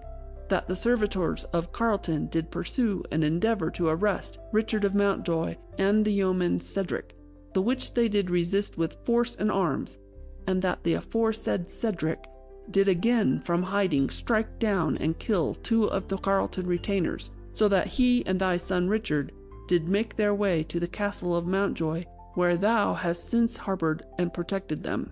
Now, therefore, know that it is my will that thou repair to our court at Shrewsbury, bringing with thee thy son Richard and the yeoman Cedric, and with not more than 10 of thy retainers or men-at-arms, that fair trial of this cause may be had before our presence on Thursday of November the 2nd day at 10 of the clock. And be thou here solemnly charged and commanded to desist from all violence and quarrel against the family of Elizabeth of Carleton, or any of her servants and retainers, and to cause all thy family, thy servants and retainers, to likewise refrain. given under our hand and seal this 31st day of October. Henry Rex. When the reading was finished, we were silent for a space, my father pacing back and forth with roughened brow, and mother gazing anxiously upon him. At last he turned and said, "We must to Shrewsbury. 'Tis the king's command, and the Mountjoys have ever been loyal vassals, as none know better than the king himself. What sayest thou, Richard? Canst thou tell in open court the tale of that day's work, even as we heard it here?" "That I can, father," I replied. "'Tis the truth, and I care not who hears it. And thou, Cedric," he said, turning to face the forester, who had now advanced to my side, "darest thou to face thy enemies and ours thus? Remember, 'twill go hard with thee if we fail to bring the king to see the truth o't. He might order thy hanging easily as the whipping of a thief. Shall not I rather mount thee on the good horse thou didst win from the Carlton, with thy crossbow on thy back, and a bag of gold pieces beneath thy coat, and send thee to my cousin of Yorkshire, there to bide till this ill wind hath overblown?" "My lord," answered Cedric proudly, "that were to save myself at thy cost. The king hath commanded thee to bring me before his court, and if thou fail, he will visit his wrath upon thee. I will not fly. Rather will I ride the good steed thou speakest of to Shrewsbury in thy good company." "Well said and bravely," said my father, with a note in his speaking which I had heard but once, and that when an old comrade in arms, whom he had thought dead in the Holy Land, came in illness and want to our castle door. Now he gazed for a moment full keenly at the face of Cedric, then turned and hurried to the courtyard to give orders for the morrow's journey. The king's court was held in the great hall at Shrewsbury, with such a brave array of lords and knights and men-at-arms, not to speak of clerks and councillors with their mighty gowns and wigs, as was but seldom seen in our western country. As I gazed at the king in his robes of state, seated on the dais in the midst, and noted his cold grey eye and the hard lines about his mouth, my heart did somewhat misgive me, for all my repeating over and over to myself that none could gainsay the justice of our quarrel. A word overheard as we entered the hall had set me thinking deeply, and though I feared not for myself, I began to wish that Cedric, who now sat so uprightly by my side, had thought fit to take the hint my father gave when first the summons reached us. 'Twas said that the king in his youth, more than 30 years agone, had known Elizabeth of Winchester before she was the bride of the Lord of Carlton, that she had then been one of the fairest and proudest maidens in the kingdom, and Prince Henry had felt for her more than a passing fancy. However this had been, and whatever its bearing on the day's fortunes, it was now too late to do aught but await the event. The herald was announcing the cause against Richard of Mountjoy and Cedric, son of Elbert. 2 of the Carlton men-at-arms were sworn as witnesses, and told the tale of the killing of Lionel, much as it had been set forth in the complaint of Elizabeth their mistress. They declared that when they first came in sight of us, the Carlton and I were fighting with swords and hand to hand, and that I, seeming to have the worst of the fray, did shrilly call to some one hidden in the tangle behind, whereas a crossbow bolt came from this ambush and slew their master. From that time on their tales of the day's doings kept near the line of truth, and they did assert full stoutly their honesty in all this business when the king questioned them, making, 'twas plain to see, no little impress on his mind. Indeed, 'twas possible they believed the tale themselves, it being to them most likely from the things that they had seen. Then was I called upon for my account, and I did set forth all the things of that day from the time the Carlton met me in the path, forgetting not the foul insults with which Lionel began our quarrel, nor the hidden coat of mail with which he thought to shield him. Cedric, with head held high and wide blue eyes gazing straight at the king, next told the tale, and his telling was closely like to mine. When we both had done, the king sat with his eyes on the ground before him, and the hall was very still till Elizabeth of Carlton, tall, white-haired, and queenly, in silken robes of black, rose in her place, and stretching forth her hands, addressed the king. "Henry of Anjou," she cried, "Elizabeth of Winchester, in her old age and sorrow, calls to you for vengeance for her murdered son." More she would have spoken, but bitter tears streamed down her face, and her voice was choked with sobs.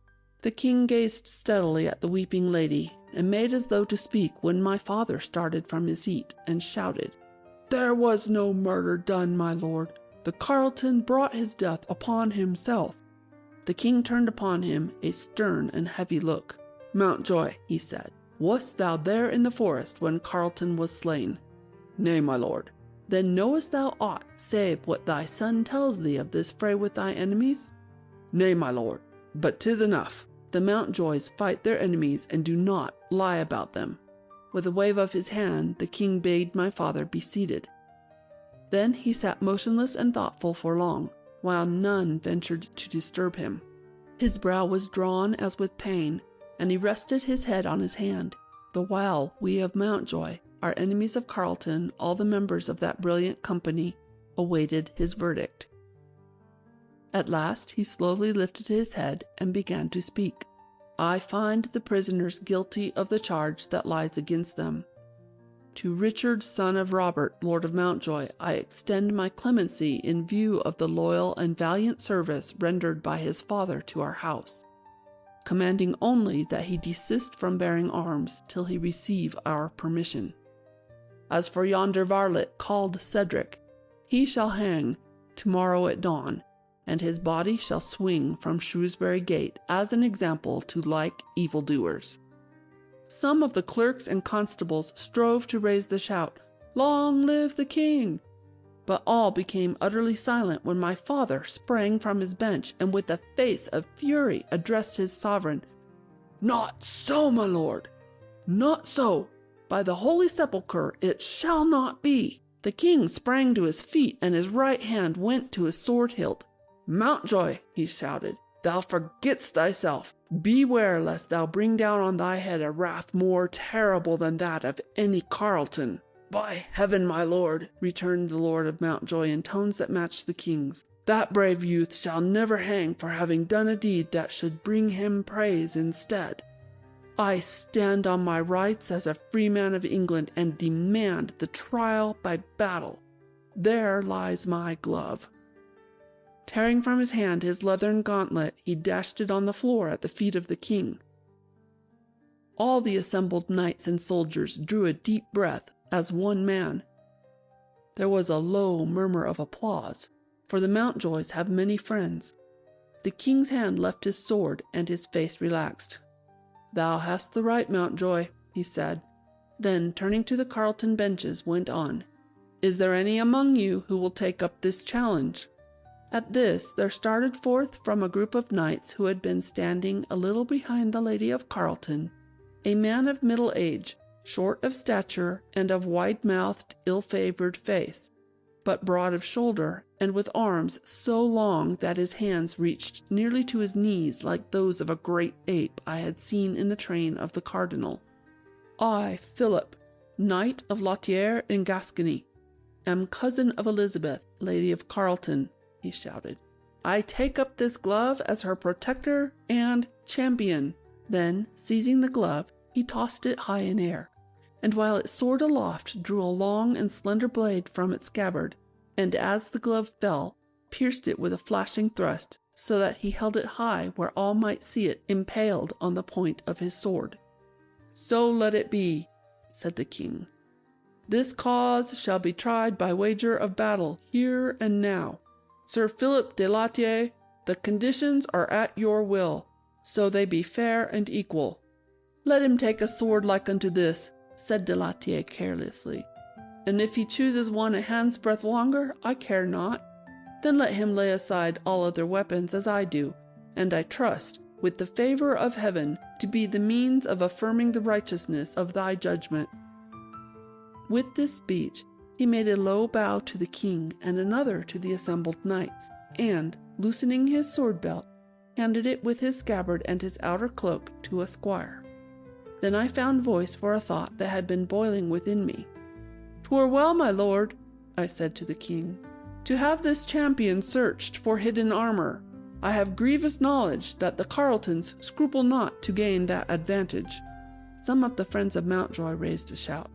"Aye, well spoken! Let him be searched!" The king quelled the tumult with a royal gesture. "Sir Hugh of Leicester," he said to an aged knight of his train, "make search of both these champions, and tell us whether they wear other arms or armor than the terms permit." In the meantime my father had thrown aside his cloak and belt, and his sword being far heavier than de Latier's, he had received the loan of a lighter weapon from one of the king's attendants. Sir Hugh approached, and lightly struck the shoulders and breast and waist of both the combatants, and announced to the king that neither carried other weapons of offense or defense than the swords in their hands. Thereupon, a space some 12 paces across was cleared in the center of the hall, and Sir Philip and Lord Mountjoy stood facing one another, awaiting the word. On a signal from the king, the herald shouted, and instantly the blades struck fire, and the champions whirled about one another in mortal combat. The Frenchman danced and dodged with a quickness that minded me, even then, of the beast he so resembled. My father had much ado to continue facing him, and soon 'twas plain to see that the Carleton champion was such a master of fence as would find few to equal him in all England. His blade so flashed in thrust and parry that the eye could not follow its motions, and my father, of whom I always had thought as the finest of swordsmen, soon had all he could do and more in defending his breast from the assault, and had no instant's leisure to threaten his enemy. Half a minute had not passed ere the Frenchman's slashing blade drew blood from the Mountjoy's arm, then from his shoulder, and for one black instant methought the blow was mortal. But for minute after minute my father fought on with lips tight closed and eyes that ever followed the hand of his enemy. Then I wondered if de Latier, with all his leaps and runs, would not tire himself at the last, and slowing in his thrusts, give my father's slower spent strength its chance for victory. But again I saw how fast the Mountjoy bled from the 2 wounds he already had, and this hope flitted. Then truly, in bitterness of spirit, did I perceive how false and cruel is our vaunted trial by wager of battle. Here was my father, a good man and true, fighting to defend the life of an innocent youth, and this dancing Frenchman, to whom the sword was as the wand of a juggler, would soon kill him before our eyes. That Cedric the Forester was guiltless of the treacherous deed with which he stood charged, altered not a whit the devilish skill of the champion who fought to see him hang. And if de Latier overcame my father at the last, and left him dead at the feet of the king, the tale that I had told would be no whit less true for such an outcome. Verily, at that moment my eyes were opened, and thoughts came to me that shall remain while yet I live. Now the end fast approached. Blood streamed from my father's wounds, and he breathed fast and thickly. He scarce moved from his tracks, save ever to turn and face his ape-like enemy, whose blade flashed as swiftly as ever, and in whose eyes gleamed a look of deadly purpose. My eyes could never follow the stroke which brought to a close this desperate, unequal combat. What I saw was that the Frenchman's blade had pierced my father's breast.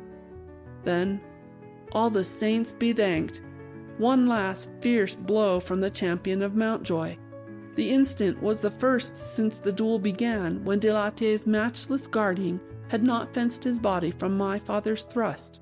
As quick as the light's rebound when it strikes the surface of still water, was the Mountjoy's return of the stroke he had received.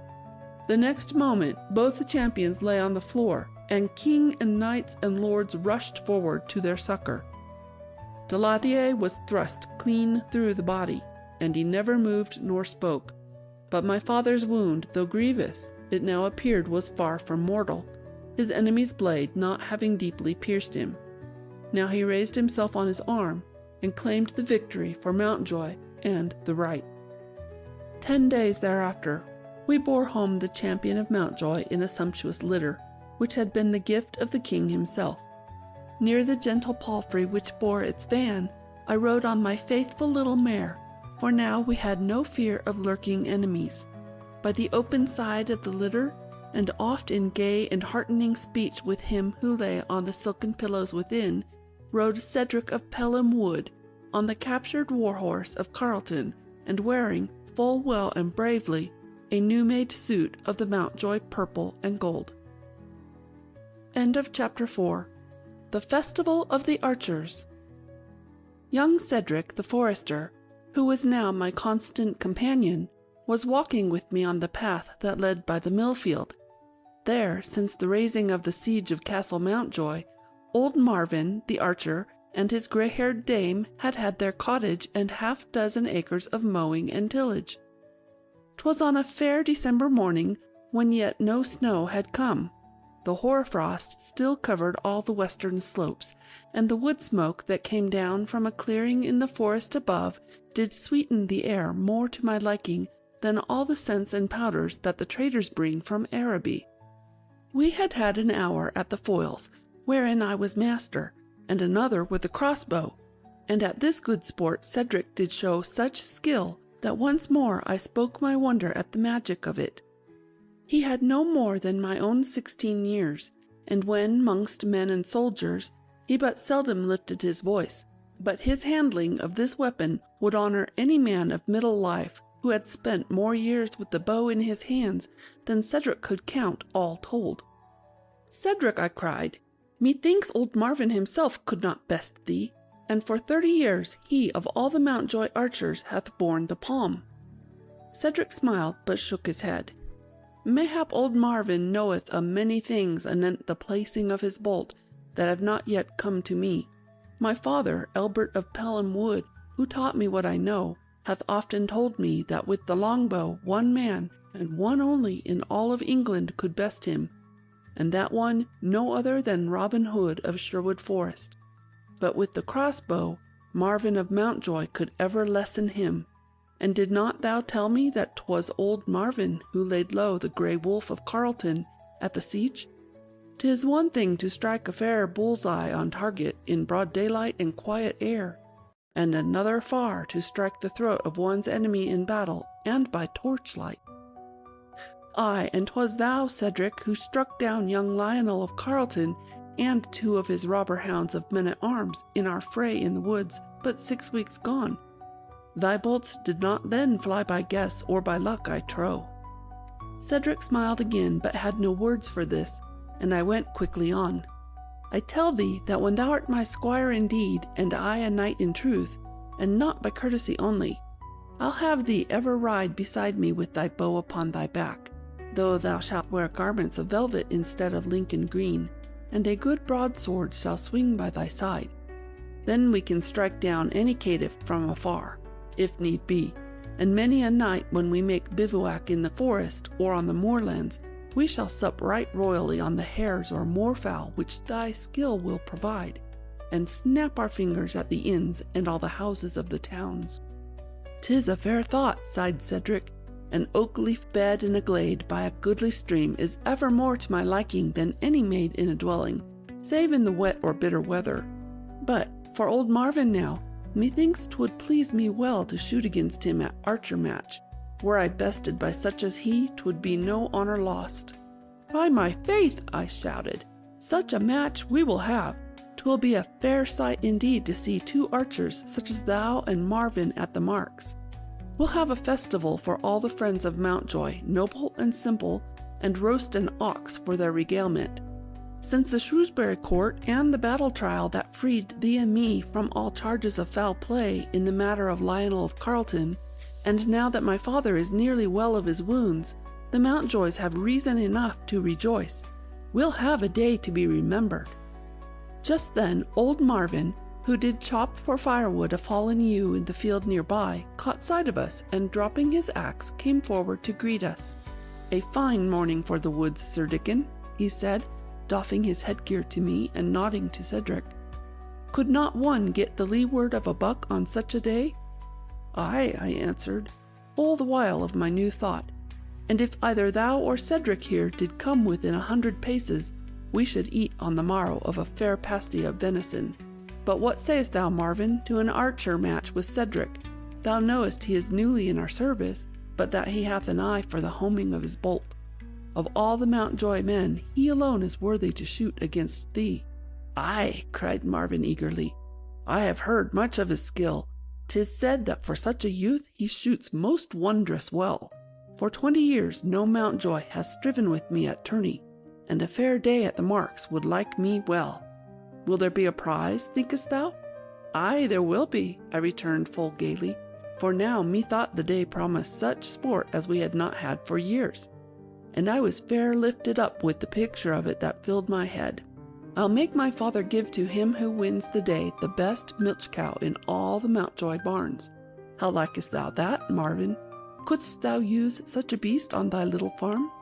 "Marry, well could I," answered Marvin, his eyes shining as brightly as a youth's. "My dame did tell me yesterday 'tis what we most do lack." "And I," put in Cedric, "should any wondrous luck or chance bring the prize to me, could give her to my father. He hath a little meadow by his cottage in Pelham Wood where a cow would find sweet pasture, and in the cot 3 little ones who'd thrive on the milk. Marvin, be sure I'll take the prize from thee if ever I can." "An thou winnest it, thou'lt shoot well, Cedric lad," answered old Marvin with a grin. "'Tis now full many years since I found any man to best me." But now I caught sight of my father, Lord Mountjoy, astride the palfrey he rode in those days of recovering from the hurts he had at Shrewsbury, and riding toward the clearing on the hill where the woodmen piled the logs for our fireplace burning. I waved and beckoned to him till he paused and turned his horse's head toward us. In a moment we 3 stood about him and told of our plans for the archery match. Most of the words were mine, but Cedric and old Marvin himself were not a whit less eager. Soon I had drawn from Lord Mountjoy the promise that we should have our will, and that the Archer Festival should be held in the Mountjoy lands in 3 days' time. But, hot and eager as I was, I noted even then a backwardness in my father's answers that puzzled me. 'Twas not like him to care for the gift of a cow or a colt to any of his faithful retainers, and I knew he loved a fair match at the targets as well as any. After we had said good day to Marvin, and as Cedric and I walked down the road toward the wood on either side of his horse, father gave utterance to his worrying thought. "Dickon, 'tis but natural at thy years to be eager and headlong in thy thinking, but has the thought not come to thee at all that this match that thou dost plan so joyously may end in sorrow to thy old instructor in arms?" "How so?" I questioned, but even in the saying I saw a glimmer of his meaning. "For 30 years and more, old Marvin hath been leading archer of Mountjoy. He nears 70, and may the saints bespeak him many years of peace after all the toils and perils he hath undergone for our house. Mayhap his eye is as clear and his hand as true as ever.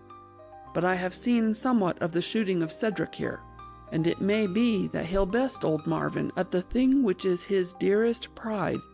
Should that happen, canst thou warrant Marvin will not carry home a bitter heart from thy festival?"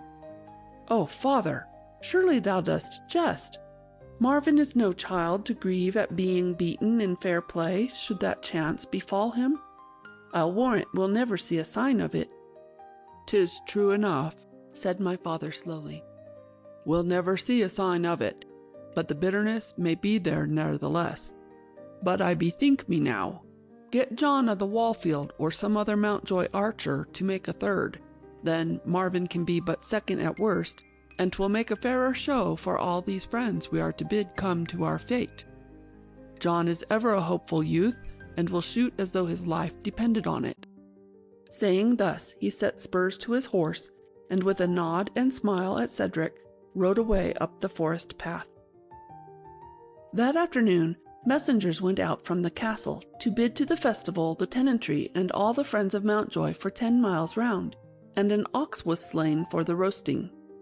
3 days later, on another perfect morn without cloud or breath of wind, there assembled in Yew Hedge meadow, a furlong from the Mountjoy gate, a concourse which might have graced a tournament. The Pelhams were there, and the Leicesters, and even a half-dozen of the Montmorencys, my mother's kin from Coventry. The yeomanry of the Mountjoy lands had come, e'en to the last man and maid and child, and nigh 200 of the neighbour folk from Pelham Manor, Leicester, and Mannerley.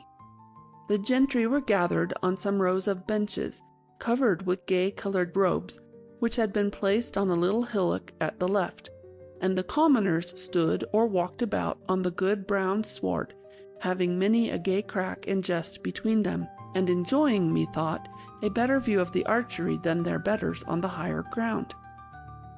Many of the Mountjoy men had brought their crossbows, and were now taking random shots at the white-centered target 100 paces down the meadow. Others had longbows, and the cloth yard shafts that the Forester loves. When Cedric's father, Elbert of Pelham Wood, came on the ground with his longbow in his hand, a cry went up for a match with that noble weapon to come before the prize shooting of the crossbowmen. My father came, and full warmly greeted the Pelham Forester, and gave his word for the longbow trials. 2 of our Mountboy lads shot each 5 shafts at the 3-inch bull's-eye, and of these Rob of the Rowan Grange was in high delight at thrice fairly striking it. Then Elbert, with a merry grin that showed his toothless jaws, did come to the mark and sent 5 arrows toward the target, suffering none to touch them till the last was sped. When he had finished, there was a shout from all the people, with Rob of the Rowan's voice among the loudest, for every arrow point had pierced the white. Now came Marvin, bonnet in hand, before Lord Mountjoy, and began to speak with a quickness and a shortness of breath that I had ne'er before noted. "My lord, methinks 'twould better the match for those that come to see our archery, if we had, besides yonder target, a moving mark. What thinkest thou of the rolling ball such as I used a score of years agone, and with which thyself did have much good sport?" "Marry, well bethought, good Marvin," cried father. "Have the lads bring planks from the courtyard and set up the trough as thou biddest them. We have bowling balls enough. Truly 'twill make the match a gayer sight. There are many here that never have seen thy skill so displayed." Marvin turned away full eagerly to give orders for the making of the slanting trough of planks down which the bowling ball should roll, and as I saw the light in his eyes, my heart did warm toward our faithful and stout-hearted old follower, that he should devise this play to save his archer fame. For plain it was to me that my father had been well pleased at this thought of Marvin's, believing that in this game which was his very own, and practised by none beyond the lands of Mountjoy, he would display such mastery as would far outweigh any vantage that young Cedric might gain at the bull's-eye shooting. Many hands made light work of the making ready. Soon a trough of planks went up to one side of the arrow course, and 80 yards from the mark at which the archers stood. One end was raised 4 yards from the earth on a scaffolding on which a lad might climb to place the bowling balls in groove. When, at the word, he rolled one from him, it dashed down the slope and rolled and bounded o'er the sod for 30 paces, full like a hare started from his covert by the hunters. To strike this ball in full career with crossbow bolt was no child's play. To this could I well swear, for never yet had I succeeded in doing so when, 2 years agone, old Marvin had sought to teach me. As I recalled my many bootless trials, I laughed to think of Cedric and the game old Marvin now had played on him. Now came the crossbowmen to the mark for the target shooting. Old Marvin began, and in high confidence. But verily, fortune frowned on him, for the wind that had been but a breath before sprung up just as he laid finger to trigger, and his first 2 bolts missed the white by half an inch.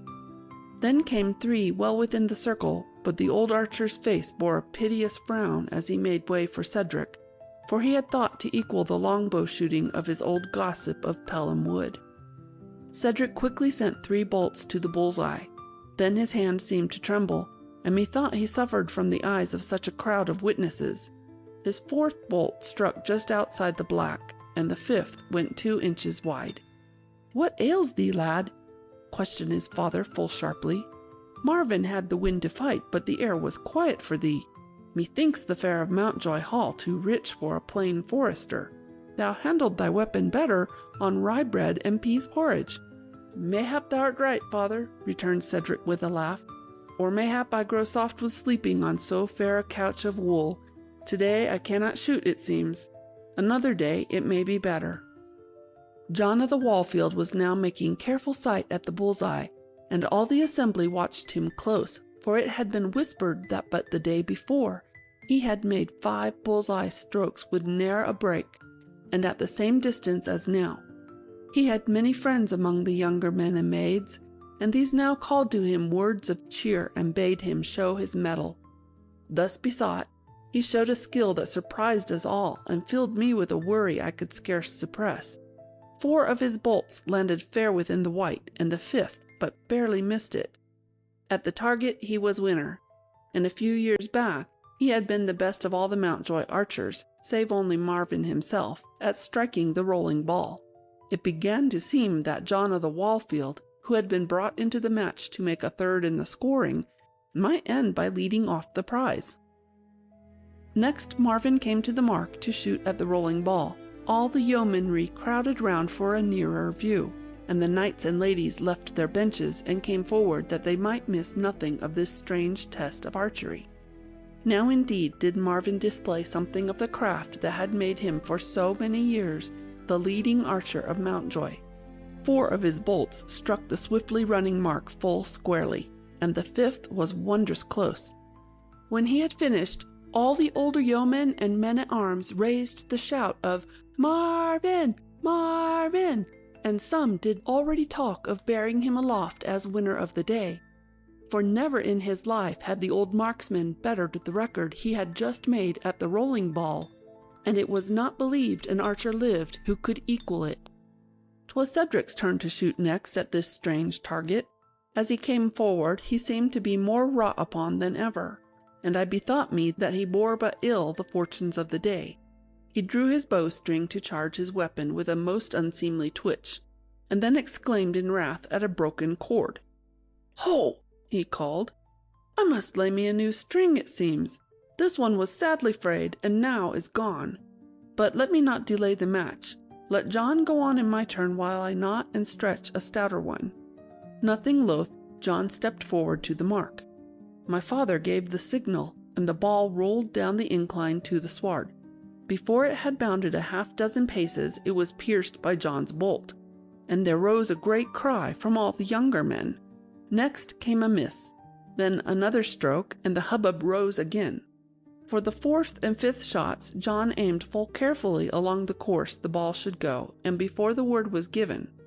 But all his care availed him not, for both the bolts missed clean. Now again the meadow echoed with the cries of "Marvin! Marvin!" Some too did call out a cheer for Cedric as he came up with bolt and groove, for the young forester was well bethought at Mountjoy, and today he had not shamed the old leader as some had thought he might. As soon as the first ball touched the sward, he pressed trigger, and in a moment 'twas seen that his bolt had nicked its edge. Then twice he missed it fairly, and twice more his bolts struck home. With but one more stroke he would have equalled Marvin's score. As it was, his points were 6, even as those of John of the Wallfield, while Marvin had thrice struck the bull's-eye and 4 times the rolling ball. When Lord Mountjoy announced the prize was Marvin's, the elder Mountjoy men broke out afresh with cheers, and in these all the company, led by my father himself, speedily joined. 2 of the stoutest yeomen hoisted Marvin to their shoulders, and with them in the lead we made a procession through the fields and toward the hall, all the men and maidens shouting and dancing and making a most merry and heartening din.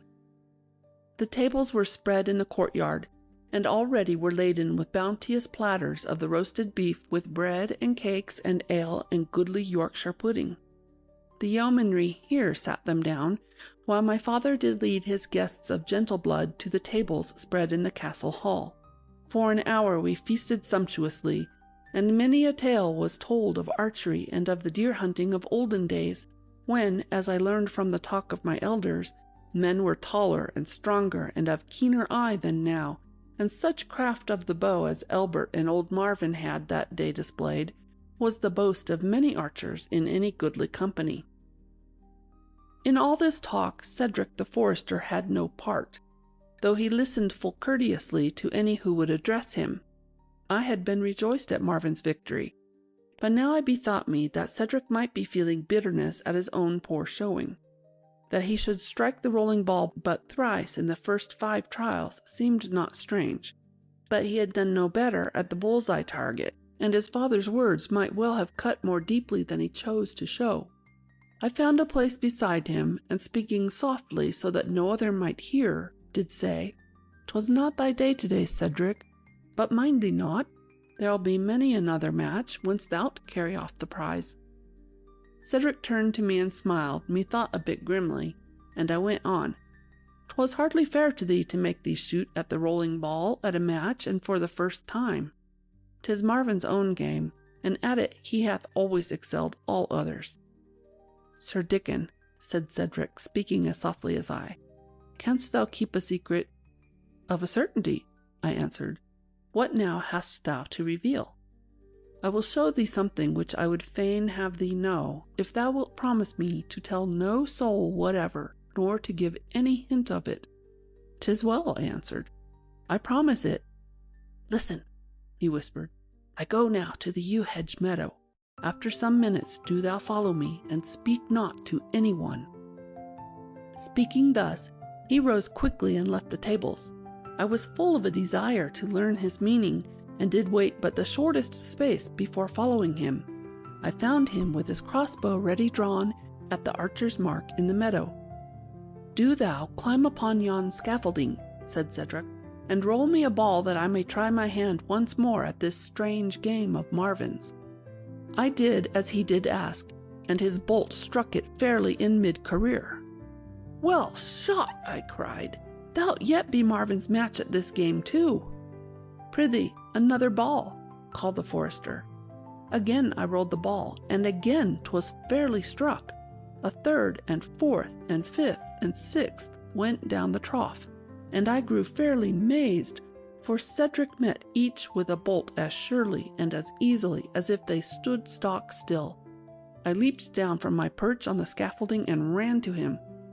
"Cedric," I cried, "what means this? Thou passest Marvin's self. Did thy hand tremble today from the gaze of so many onlookers?" Cedric laughed again, and now he wore such a gay, light-hearted look as I bethought me had not been on his face for 3 days past. "Hush," he said. "Tell it not so loud, lest some may hear thee. But was it not the will of my Lord Mountjoy, who risked his life for me at Shrewsbury, that old Marvin should win this one last archer match? It cost me but a broken bowstring and some little work of the head when John of the Wallfield seemed like to win the day. He needs must shoot before me that I might know how to guide my bolts. Had he struck the rolling ball with but one more bolt, he would have equalled Marvin's score, and I must have done likewise, that we 3 might shoot again. If with 2 more, he would have bested Marvin, and I must take the prize from him. But with only 2 strokes in the 5, 'twas easy quite, and now Marvin hath the prize that it were shame to keep from him." Then indeed I understood, and I wrung Cedric's hand in gladness. "My father shall know of this," I cried, "and he'll give thee a prize also. Another cow, second only to the one that Marvin chooses, shall go to thy father's cottage." But Cedric's face, which had been merry, now quickly altered, and he shook his head. "Sir Dickon," he said steadily, "dost thou not recall that thou didst promise not to reveal what I did show thee?" "Why, but of that word thou'lt release me, Cedric. 'Twas but a notion of thine. Truly Lord Mountjoy should know of this." But Cedric still shook his head. "I told thee not in order that I might gain a prize, and for my shooting this day no prize will I take. I somehow could not bear that thou shouldst think me so poor an archer as this day's work did show. But now I hold thee to thy knightly word, well and freely given." I could think of no word more to say, nor any way of moving him from his resolve. So we walked slowly back to the hall, and in silence, for Cedric was ever of few words, and I was thinking deeply on his obstinacy. In the courtyard and in the hall, we found the feast was yet in progress. Truly, if our men of England do work and fight as valiantly as they eat and drink, 'tis no wonder that our land grows in power and holds up its head among nations. I left Cedric at his former seat, and walked straight across the hall to my father. Cedric's eyes followed me, for it was plain that he yet feared I might tell Lord Mountjoy how our archery meet had been guided, and I cast back at Cedric as I went a sly and crafty look which did nothing to reassure him.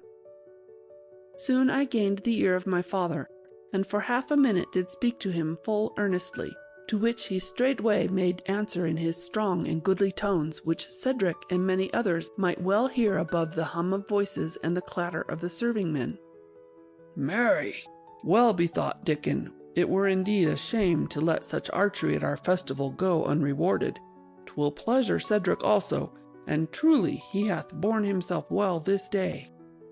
Rising, he addressed the company.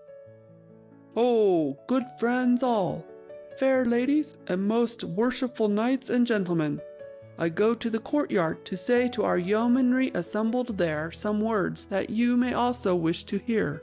Then he passed out of the hall, and all the lords and ladies rose to follow him. Cedric and I were last. As we waited for the crowd to pass through the doorway, he whispered sharply, "Hast thou then told Lord Mountjoy after all?" I smiled in answer. "Contain thyself, good Cedric, and hear what thou shalt hear." He would have questioned further, but at that moment my father's voice was heard in the courtyard.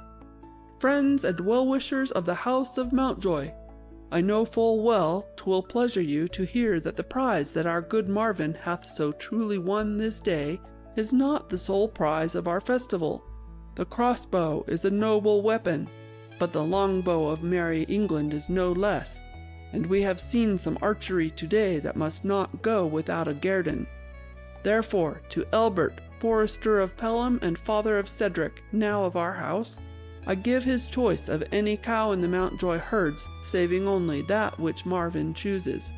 To John of the Wallfield also I make a gift of a good steel crossbow of the sort which Marvin tells me he much desires, and with which he may better even the archery he hath bravely shown today. Now here's a health to merry England, and long life to her honest yeomanry. So long as they guide bolt and shaft as now, they'll confusion bring to all of England's enemies." So it befell that in the dusk of that fair day Elbert the Forester did lead home to Pelham Wood a goodly milk-white heifer. A proud man was he of this prize of his archery, but, had he known the full tale of the day's doings, he might have been, without vainglory, prouder still. End of Chapter 5. Wolf's Head Glen. I think that spring morning whereon Cedric and I set out on the forest road to Coventry was the fairest that I have ever seen. The sun shone gloriously in the open glades and on the moorlands, and white clouds sailed aloft like racing galleons. The bird chorus among the little new leaves overhead was as the mingled music of harps and lutes and voices in the choir at Shrewsbury, and flowerets of blue and pink and gold full gallantly bedecked the pathside and the brown forest floor. Withal, 'twas not a day for idleness and dreaming, for a chill air breathed in the darker vales, and here and there in the deep woodlands and on northern slopes a greying patch of snow yet lingered. Old William, a faithful archer of Mountjoy, rode with us as guide and counsellor. This by the insistence of my father, Lord Mountjoy, who had a sorry lack of faith in the judgment and discretion of what he called 2 half-broke colts like Cedric and me. "I know full well," he had said, when I broached the plan of riding the 10 leagues to Coventry to pay due respects to our kinsfolk of Montmorency, "that Cedric hath wondrous skill and quickness with his crossbow, and that thou, Dickon, in thy sword-play art not far behind many a man that calls himself knight and soldier. You will be mounted well, and mayhap, if danger beset, can fight or fly, saving whole skins as on that day the Carletons hunted you in the woods of Terramore. But all is not done by eyes and limbs, be they never so keen and skilled. Your veteran of 60 will step softly and dry-shod around the quagmire in which your hair-brained youth of 16 plunges head and ears." "Never fear, father," I cried. "With William or without, we'll keep whole skins. These are now full quiet days, and we ride for pleasure, not for brawling." "'Tis true," he answered slowly. With the hanging of Strongbow, we now have the outlaw bands in wholesome fear, and the Carletons have raised no battle cry since the fall. 'Tis like they have little will for it, since they were so sorely smitten at the siege, and first the old wolf and later young Lionel received their just dues from us and ours.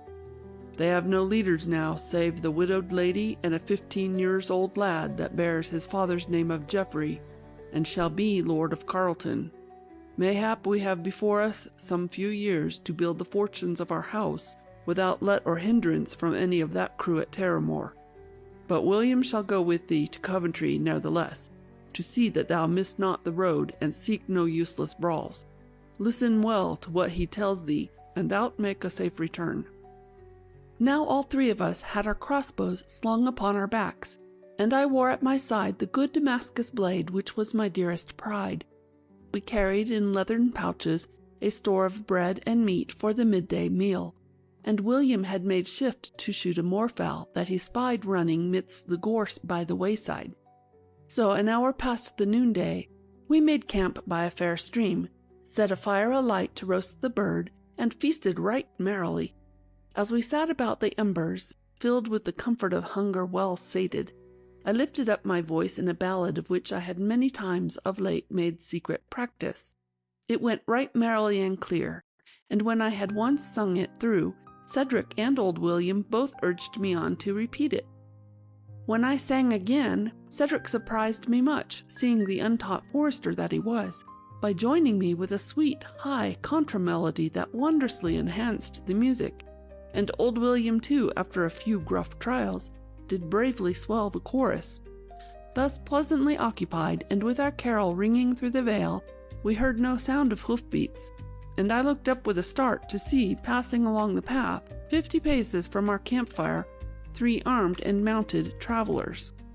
There were 2 stout men-at-arms, wearing the braced and quilted jackets that, against arrows or javelins, so well replace breastplates of steel, and armed with great 2-handed broadswords and poniards. Between them, and a little to the fore, on a proudly stepping little gelding, rode a youth of somewhat less than our own years, wearing an embroidered tunic of white and rose, and a sword which hung in a scabbard rich with gold and gems. William snatched at the crossbow which lay on the grass beside him, but the strangers paid little heed to us, the men-at-arms but glancing surlily in our direction. In a moment they had passed from sight, and the forest was quiet again. For a little we talked of who they might be, and what their errand was in these parts, but none of us could name any of their party. We were now some 8 leagues from Castle Mountjoy, and mayhap 3 from Mannerly Lodge. It seemed not unlikely that the stranger youth might be of some party that visited the good lady of Mannerly, and that he was now riding abroad under the escort of 2 of her stout retainers. The passing of the strangers and the sour looks of the 2 men had driven the carol from our minds, and we loosed our horses from the saplings to which they had been tied, and soberly remounted to resume our journey. It had been 10 of the morning ere we left Mountjoy, and we had come but slowly along the narrow forest paths. Now the sun was well down in the west, and clouds were gathering darkly overhead. William urged us to make haste, lest we be caught in the cold rain that he prophesied would be falling ere night. So we took the road again, and, after all our good cheer and merry chorusing, with our spirits strangely a-droop. We rode but slowly, for we had no wish to overtake the travellers. On our woodland roads 'tis well to beware of strangers, especially when night approaches and one is not yet in sight of friendly castle walls. If they too made for Coventry, 'twas well, and we might follow them into the town without exchanging words, and if their way lay elsewhere, we could willingly spare their company.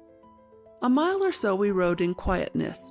Then, coming to the top of a rise where the path emerged from the woods, and half a mile of open moor lay before us, we beheld a sight which caused us to draw rein full suddenly, and to gaze again, under sheltering hands, at the place where the road again made into the forest. There were our 3 strangers in desperate fight with half a dozen men. The outlaws, for such they seemed, were roughly clad in grey homespun and Lincoln green, and armed with bows and quarterstaves. They did swiftly run and dodge from behind one tree trunk to another, evading the sword strokes of the horsemen and sending shaft after shaft against them. Even as we gazed, an arrow pierced the quilted jacket of one of the men-at-arms, or found a spot uncovered at the throat and brought him heavily to the ground. For one quick throbbing moment I looked at Cedric to spell, if I might, his thoughts at this juncture. Should we turn back ere the outlaws spied us, and make good our escape in the forest? The band might be far larger than it seemed. Often 100 or more of these robbers consorted under the banner of some famous outlaw chief. If we went forward, we might but add to the number of their victims. Then came the voice of old William, cracked and broken with his fear for our safety, and striving hard to stay us from an emprise which seemed certain death. "Turn, masters! Turn ere they sight us! We are too few and too lightly armed to face such numbers. An we go forward, they'll spit us with their shafts like a roast at the fire. Come, Sir Dickon, I pray thee. My Lord Mountjoy leans upon me to bring thee safe through, back to the greenwood while yet there's time." I uttered not a word, and firmly held my restive steed. But I saw in Cedric's face no thought of flight nor care for life or limb. Rather the look of a noble hound that spies the frothing tusker boar at slaughter of his comrades, and beseeches but the word that looses him against the monster's flank. And now Cedric's horse and mine sprang forward together. To this day I know not of any settled thought of riding to the attack. Mayhap the limbs that came to me as my heritage, from a line of fighting men that never endured to see foul ambush and treachery have their way, did move without any guidance and set the spurs against my horse's sides. Cedric rode the great war horse which he had won from the Carleton, and though my own mount was a fair tall stallion, half of Arab strain, the Forester drew ahead on the rough pathway, e'en while he drew his crossbow cord and fitted bolt to groove. In a moment I had charged my weapon also, and then I found old William by my side, his crossbow in his hands, and all his protests forgotten. Now the hoofs of our mounts thundered most sweetly on the sward, and for all the folly of our venture, I felt such uplifting of the heart as I had known but once or twice before in all my life. As we neared the fray at the wood's edge, I shouted the battle cry of Mountjoy, and my two companions joining with a will, we came down upon the varlets like a troop of armored horse. As we approached, 'twas clear that the outlaws had all the better of the fight. One of the men-at-arms lay dead on the ground, and the other, though still fighting blindly, had twice been pierced by arrows in neck and face. The robbers had a chieftain who carried no bow, but a sword only, and who had been ordering and cheering on his men while striking no blow himself. Now the youth in the white tunic, who had received no hurt as yet, dashed toward him and struck full bravely with his golden-hilted sword, but wildly and in a way unskilled. The robber met the blow with a twisting parry that struck the hilt from the boy's hand and sent the blade whirling away into the underbrush. Then, leaping forward, he seized the youth's shoulder and pulled him from his horse. Drawing rein at 50 yards, we all three let fly our bolts, Cedric and old William each bringing down his man. My own bolt flew wide of the robber captain because of my fear of striking the youth who was now his prisoner. Then, dropping the bow, I betook me to a weapon more natural to my temper, and, sword in hand, was instantly in combat with the chief. He pushed the boy behind him and gave me blow for blow, and truth to tell, he handled his blade, the weapon of a knight and gentleman, with a skill far beyond that of any yeoman I have known. Our blades flashed merrily in the sunlight that now streamed through a rent in the western clouds, and I lost all knowledge of the fray around us. I fought on horseback and he on foot, but he gave no inch of ground save to leap from side to side in avoiding my downward strokes. All his thrusts I managed to parry, but, somewhat with swordsmanship and more with wondrous quickness of foot, he likewise foiled mine. Twice had I essayed the best of all my tricks of fence, only to fail in reaching my tall and nimble enemy. I was gathering my wits for another stratagem, the which might take him off his guard, when suddenly, and to my great amaze, he leaped aside from my attack and sprang behind a tree trunk. From there he leaped to another, farther in the forest, and so, by running and hiding, quickly disappeared in the greenwood. I looked about me, dizzied with the quickness of that which had befallen, and beheld a sight for tears and groaning. Both the stranger men-at-arms lay dead on the oak leaves amidst the bodies of 5 of the outlaws who had been slain by their swords and our crossbow bolts. And, lying with his shoulders half supported by Cedric's arms, was our faithful old William, his breast pierced by a cloth-yard shaft, and his eyes just closing in death. Cedric sadly laid down the body of our old retainer, and I thought it fitting to make a hasty prayer for his soul's peace. Then, as I rose, the stranger youth came forward haltingly. Methought he had a most winsome face, with honest eyes of blue, and with brown and curling hair. I was about to offer some friendly greeting, when our ears were affrayed by a loud blast of a hunting horn, which came from a furlong's distance in the wood. Cedric's face changed instantly, and he grasped at my elbow. "Quick, Sir Dickon!" he cried. "Let us mount and away. Yon notes are the call of the robber chief to all his band. They'll be here anon and slay us every one if we make not haste."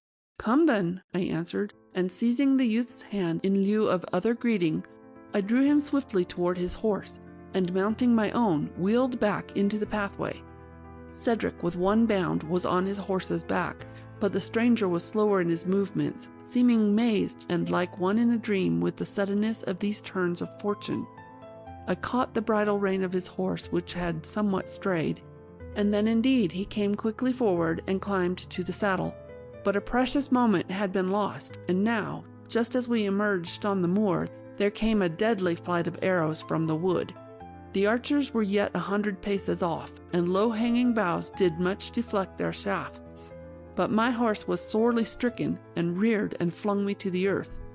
Another arrow struck mortally the stranger boy's bay gelding, and a third pierced my doublet sleeve and drew a spurt of blood. "Quick!" shouted Cedric. "Mount with me, both of ye! Quick, for your lives!" Reaching down, he fairly lifted the stranger to a place in front of him, while I seized his belt and madly scrambled up behind. Then the forester set spurs to his horse's sides, and that splendid steed, despite his triple burden, was off with a bound. But now, alas, the outlaws were at the wood's edge. Another flight of arrows whistled about our ears, and the stranger, with a groan, clapped his right hand to his side and tried manfully to pluck away a shaft which was quivering there.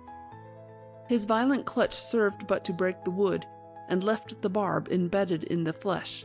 Cedric threw one arm about him lest he fall, and shouting to me to cling tightly to his waist, spurred madly on, blind to all but the path before him.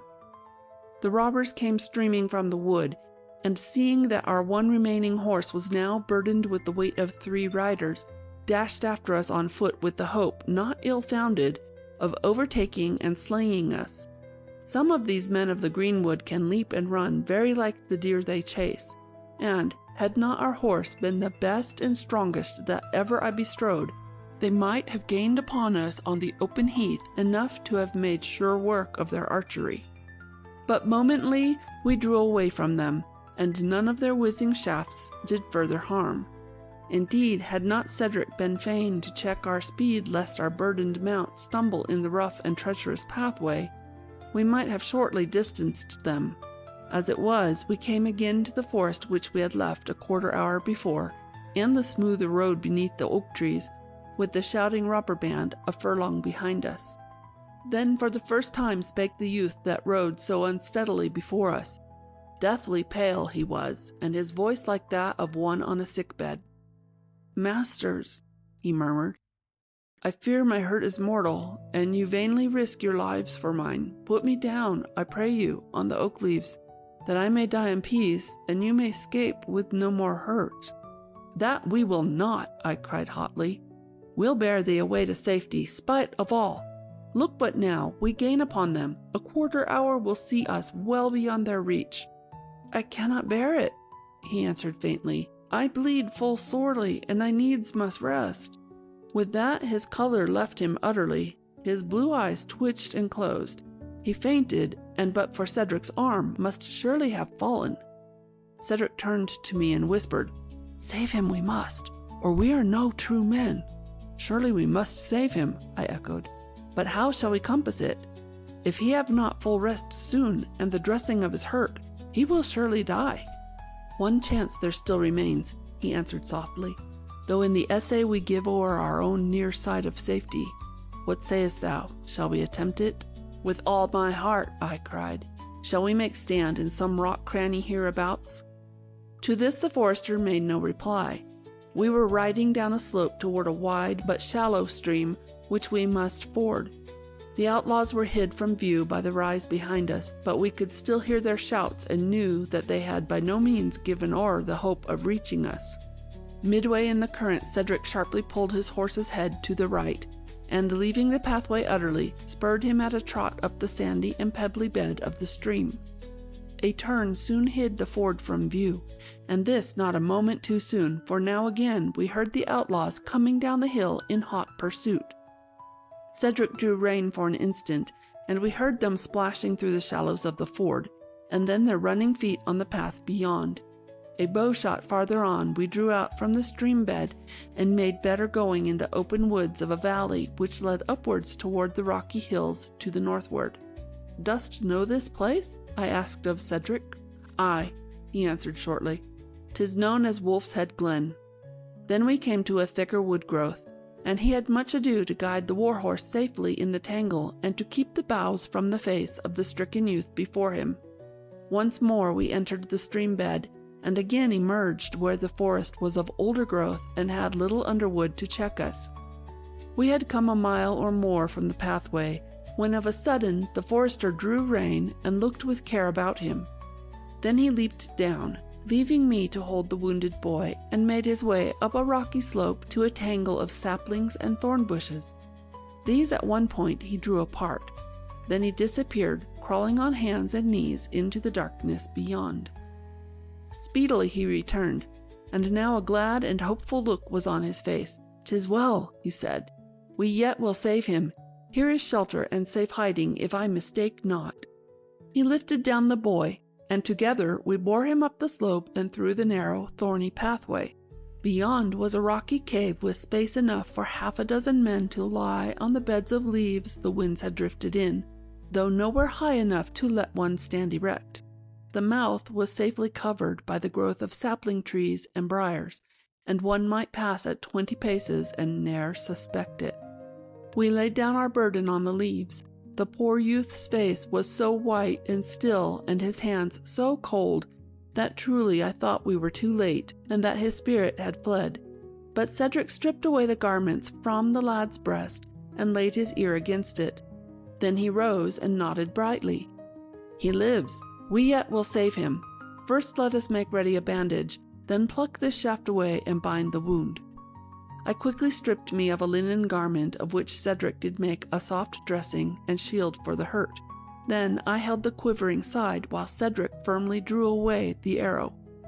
As it came forth, the boy gave a piteous groan, and his eyes flickered open, but quickly closed again. The bleeding started afresh, but the forester, with a wondrous deftness, applied the bandage and closely fastened it with strips that went about the body and over the shoulders of the lad. Then we brought water in an iron cup, which Cedric carried at his girdle, and bathed the boy's white face. Soon his eyes opened once more, and he asked for a drink. When the lad's thirst was sated and he knew us again, Cedric stole out with crossbow drawn to make his way a little down the glen and see if any of the robber band had trailed us. Seeing naught of them, he quickly returned and took our good steed and, first giving him to drink at the stream, tethered him in a close thicket half a furlong off, where he might browse in quiet and mayhap escape the notice of our enemies. An hour later we redressed our companion's hurt, using a poultice of healing leaves which Cedric had found by the brookside and crushed between stones. Soon the lad fell asleep, and though sometimes beset with grievous pains and babbling dreams, did rest not ill for one who had been so near to death. Cedric and I watched the night out, sitting with drawn bows at the cave mouth. The stars were bright, but there was no moon and little wind, and our talk was low, lest after all some of the outlaws might be near. Half in whispers, he told me the story of the glen and its name. It seems that an honest yeoman, John of the Windle, who had been his father's friend in his youth, had had the mischance to quarrel with a sheriff's man, and, to save his own life, had pierced him with a cloth-yard shaft. Then John Windle had fled to the forest and become a wolf's head, which is the name the commonalty have for outlaws, since the killing of either wolves or outlaws may bring a bounty from the crown. For years he had lived in this very glen, with his hiding place in the cave known to but a few faithful friends. Often he was pursued to the little valley, but among its woods and streams always shook off the sheriff's trailers and made good his escape. Finally, the legend grew that he was befriended by unseen powers and changed himself to a wolf whenever he crossed the little stream at the place where so many times his trail had been lost.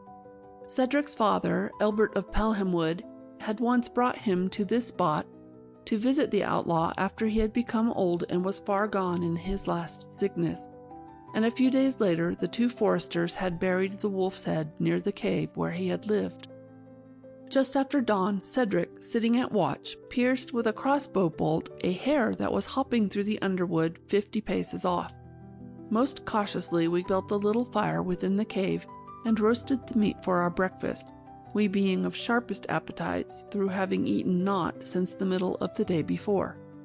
Some of the tenderest bits we offered to the stranger, and he did try to eat, but with no avail, for he grew dizzy when we raised him from his couch. Cedric's face grew grave at this, and soon he came and placed his hand upon the cheek and neck of the lad. What he found made him frown most anxiously at me. The face of the wounded youth had now lost all its paleness. 'Twas flushed and something swollen, and to the touch near burning hot. "Sir Dickon," called Cedric suddenly, "we must move him, and quickly, to where a leech can tend him. He hath a fever, and with it his wound will not heal." "Can we issue from this wood by any other road than that on which we left the robbers?" I questioned. "If so be, mayhap we can reach to Mannerley Lodge." "There is a steep pathway higher in the glen that doth issue on Wilton Road. If we gain that, 'tis not above 2 leagues to Mannerley." "Then let us go. I wager we meet not again with the outlaws. They ever scatter and hide themselves after a fray like that of yesterday. Our steed must carry 3 as before. 'Twill be but an hour's ride." Soon Cedric had returned from the thicket with the steed. We had lifted the stranger as gently as might be, and, mounting also, were on our way out of the forest. Now I rode in the saddle and held the boy in his place, and Cedric sat behind me, with drawn crossbow and bolt in groove. We met none to gainsay us, and soon emerged from the wood. For a quarter hour we made such speed as we might along the road to Mannerley. Then, all at once, the youth's body grew limp in my arms, and I saw that again his wound bled full sorely, and that once more he yielded to a death-like fainting. I drew rein, and we dismounted, laying the boy on the leaves by the side of a little brook. For anxious moments we knelt beside him, bathing his forehead with the cold water, listening in vain for his heartbeats, and much in fear that his eyes would never reopen. Then of a sudden we heard iron-shod hoofs on the roadway and a man's rough voice in surprise and angry threatening. "Hold! What have we here? By'r Lady, 'tis the Mountjoys!" In a twinkling armed and mounted men were all about us, and with a heart like lead I recognized the Carleton livery. We could neither fight nor fly. Half a dozen stout men-at-arms leaped from their horses and rushed upon us. We had not struck a blow ere they overthrew us and wrenched our weapons from our hands. In a moment more my hands and Cedric's were fast bound with halters like those of scurvy thieves that go to pay their penalty upon the gibbet. "Ha! Look but here!" cried the leader, who I now saw to be none other than the man who had so sworn against us at the trial of Shrewsbury. "These are young Sir Richard and the Forester that slew Sir Lionel but 6 months gone, and now we come on them again red-handed. See this foul wickedness that they have done. What say you now? Shall we not rope them up to yonder limb in requital?" "Aye, aye, let's hang them and quickly," cried another. "Men of Carleton," said I from where I lay upon the ground, "we are no murderers, but if slay us you must, let us at least have the death of men and soldiers." I am the heir of a noble house that yields no jot to any Carleton, and my comrade here is a freeman of England with no smirch on his name. 'Tis not fitting that ye visit on us the punishment of thieves." "Ho!" jeered the leader. "Hear the young hound of Mountjoy, now caught in the sheepfold. 'Tis like if we listen to him that he and his Pelham varmint will yet concoct some plan to 'scape us. Quick, men, the halters, for we have other and sadder work to do." Then for a moment all the forest and the blue sky seemed to turn to blackness around me. There was a roaring in my ears like to that I heard when as a child I fell one day from the footboard over the waters of the mill race and came not up to breathe till I reached the other side of the whirlpool below. Then from the midst of this reeling nightmare I heard a voice saying faintly, "Oh, Hubert, what dost thou here? And what do ye to these friends of mine that they lie on the ground in bonds?" The stranger youth was sitting up on his leafy couch. His face was still deadly pale, but his eyes gleamed brightly. "Our Lady be thanked, he lives," muttered the leader of the men-at-arms, to my utter amaze, doffing his headpiece before the stricken youth. Then in answer, "Master Godfrey, God be thanked, they have not murdered thee. But these are Sir Richard of Mountjoy and the forester Cedric, the very same that did to death thy brother Lionel. Now we shall swing them from yonder oak limb. 'Twill heal thee faster to see thy enemies thus justly served." "Hubert, thou shalt not, on thy life!" cried Geoffrey, his weak voice shrill with passion. "Be they Mountjoys, or be they sons of Beelzebub, they are good men and true, and have over and again risked their lives for mine, and I do verily believe that the tale they told at the Shrewsbury trial was the truth, and that my brother brought his death upon himself. Now cut those bonds, and quickly." The soldier yet hesitated and muttered somewhat beneath his breath. "I tell thee, Hubert," broke out Geoffrey afresh, "thou shalt loose them, and give them horses that they may ride safely to Mountjoy. If thou disobey me, verily I'll have thee beaten with rods and cast in the lowest dungeon of Terramore." Another of the men-at-arms now spoke aside to Hubert. "He is the master, Hubert, and we must e'en obey. Forget not that, since the death of Lionel, young Sir Geoffrey is himself the Carleton." Hubert drew his dagger and came toward me. From the look on his ugly face, I much misdoubted whether he meant to carry out the commands of his young master or to stab me to the heart. But he quickly cut the rope that bound my wrists, and then did a like service for Cedric. We stood erect and made our bows before the young lord of Carleton. "Sir Geoffrey," said I slowly, "thy house and mine have been bitter enemies, but glad am I to call thee friend. Wilt thou clasp hands in token?" For answer his face lighted up with his most winsome smile, and he extended toward me his right hand in fellowship. To Cedric also he gave a clasp of such heartiness as he could compass, calling him the while brave rescuer and comrade. Then, turning again to me, he said, "Sir Richard of Mountjoy, mount this horse of Hubert's here, which I freely give thee, while Cedric rides the good steed that bore us so bravely through the forest. My men shall make for me a litter of poles, with robes and garments slung between, and bear me to Mannerley. There will I bide till my wound is healed. Say to thy father, the Lord of Mountjoy, that I renounce all vengeance that my father and my brother swore against him, and that I extend to him also the hand of friendship. 'Twill please me well if, while I still lie at Mannerley, he and thou and Cedric come riding there and visit me. And so goodbye with all my heart.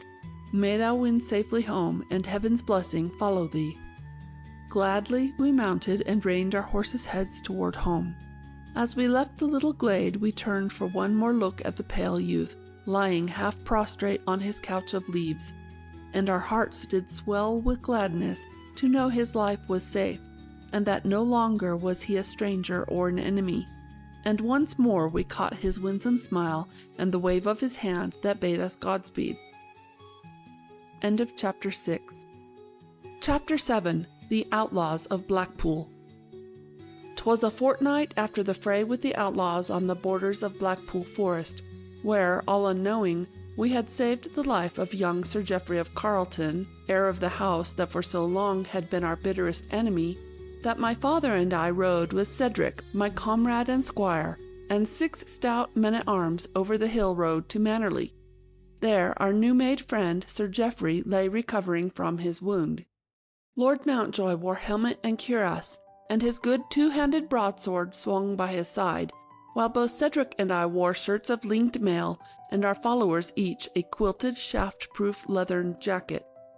Cedric carried the crossbow which he had often used to such good purpose, and I the sword of Damascus steel which my father had riven from a Saracen noble in the Holy Land. Withal we made a brave array on the woodland roads, and one of which the boldest band of outlaws, with their bows and bills and coats of Lincoln green, might well beware. But no enemy gainsaid us on the road, and at 2 o' the clock we rode across the drawbridge of our good friend and neighbour, the Lady of Mannerley. She bade us welcome in the courtly manner to which she was bred, and ushered us to the great hall. Geoffrey was reclining in a great chair before the fire, and rose to greet us with most joyous face. His wound was healing fast, as we had known from the messengers who had passed almost daily to and fro. But the young Lord of Carleton was still pale with the bloodletting, and could leave his chair no longer than the courtesy of a host demanded. As he shook hands with my father, the Lord of Mountjoy, his words of heartfelt welcome and the smile on his winsome face made amends for the weakness of his clasp, and I was filled with joy to see that my father warmed to him at once, and for his sake willingly forgot the deeds of the old grey wolf who had been Lord of Carleton. When Geoffrey was again seated, and we had found places on the benches around him, the Lady of Mannerley brought to us some most dainty cakes, and cups of hot mulled wine, serving us with her own hands, as is the custom when guests of quality are welcomed. There ensued an hour of goodly talk, Geoffrey of Carleton plying my father with questions of that which he loves best to speak, the wars for the Holy Sepulchre's recovery, and Cedric and I listening or putting in our words as occasion offered. Geoffrey heard from me the tale of our Archer festival, and of old Marvin's and Cedric's wondrous progress with the crossbow. Then by degrees we came to the story of the day whereon Cedric and I and poor old William came upon the outlaw band in Blackpool that sought to kill his 2 retainers and make him prisoner. And we lived over again in joy the battle at the forest's edge and the bloody and desperate chase that followed. When that tale had been fully told by us 3 youths, speaking sometimes in turn and sometimes at the most perilous passages, crying out all together what had chanced, Geoffrey turned to me to say, "But, Sir Richard, in the forest where I first saw thee and Cedric at the fire, that was a most sweet ballad you did sing. Can you not raise it again? I have a great mind to hear it." At this, nothing loath, I turned my eyes to the rafter and began the lay. Cedric, joining in with his sweet harmonizing, did give it a grace which else it had sadly lacked, and the hall of Mannerley rang with it, even as had the little glade in the wood. Lady Mannerley came again to the door of the hall, and behind her 6 of her maids and serving-men. Geoffrey and the others loudly cried "Encore!" and the second time my father took up the lay with us, so it went rousingly into the delight of the whole company. When at last we ceased, Geoffrey declared that the song and the gay and heartening talk withal had done for him more good than all the herbs and poultices of the leech, and that with one more day like to this, he verily believed he could ride abroad whole and sound. Our audience departed with the end of the singing, and then Lord Mountjoy spoke most seriously. "What thou sayest, Sir Geoffrey, puts me in mind that in these rough times there is other work for us who are verily whole and sound than this chaffering and singing at a bonny fireside, most pleasant though it be. I must bestir myself to punish these greedy rascals of the greenwood that set upon to rob and murder all those that go the forest roads, not armed to the teeth and in strong company. 'Tis said that the unhung varlet that so sorely beset thee hath now no less than 70 bowmen at his back. Tomorrow I ride to enlist the aid of my Lord of Pelham with his 20 archers, and as soon thereafter as may be to Dunwoody of Grimsby. The good lady who is now our hostess will doubtless send some men-at-arms and foresters. We shall make up a company that can take Blackpool wood from all its sides at once, and it shall go hard, but we send 50 of the rogues to their reckoning." During this speech the eyes of the young Lord of Carleton had grown bright as with a fever, and he could hardly wait for my father to come to an end before crying out, "O good Mountjoy, my friend, if thou art my friend indeed, stay this goodly enterprise but a few short months, or weeks mayhap, and let me join with thee. This outlaw chief, whom now I learn is called the Monk Slayer, from certain of his bloody deeds, hath offered both injury and insult to the house of Carleton. 2 of my faithful men he slew, and me he took prisoner and would have held for high ransom, if indeed he spared my life, had it not been for Sir Richard and Cedric here, and that worthy old archer of Mountjoy, who met his death fighting in my behalf.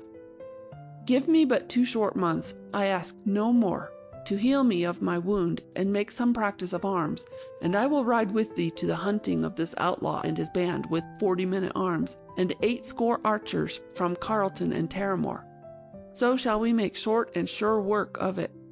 My father gazed at the glowing face of our new-made friend, and plain it was to me that the liking he had at first conceived for the lad suffered nothing from this headlong eagerness to be up and doing with arms in his hands.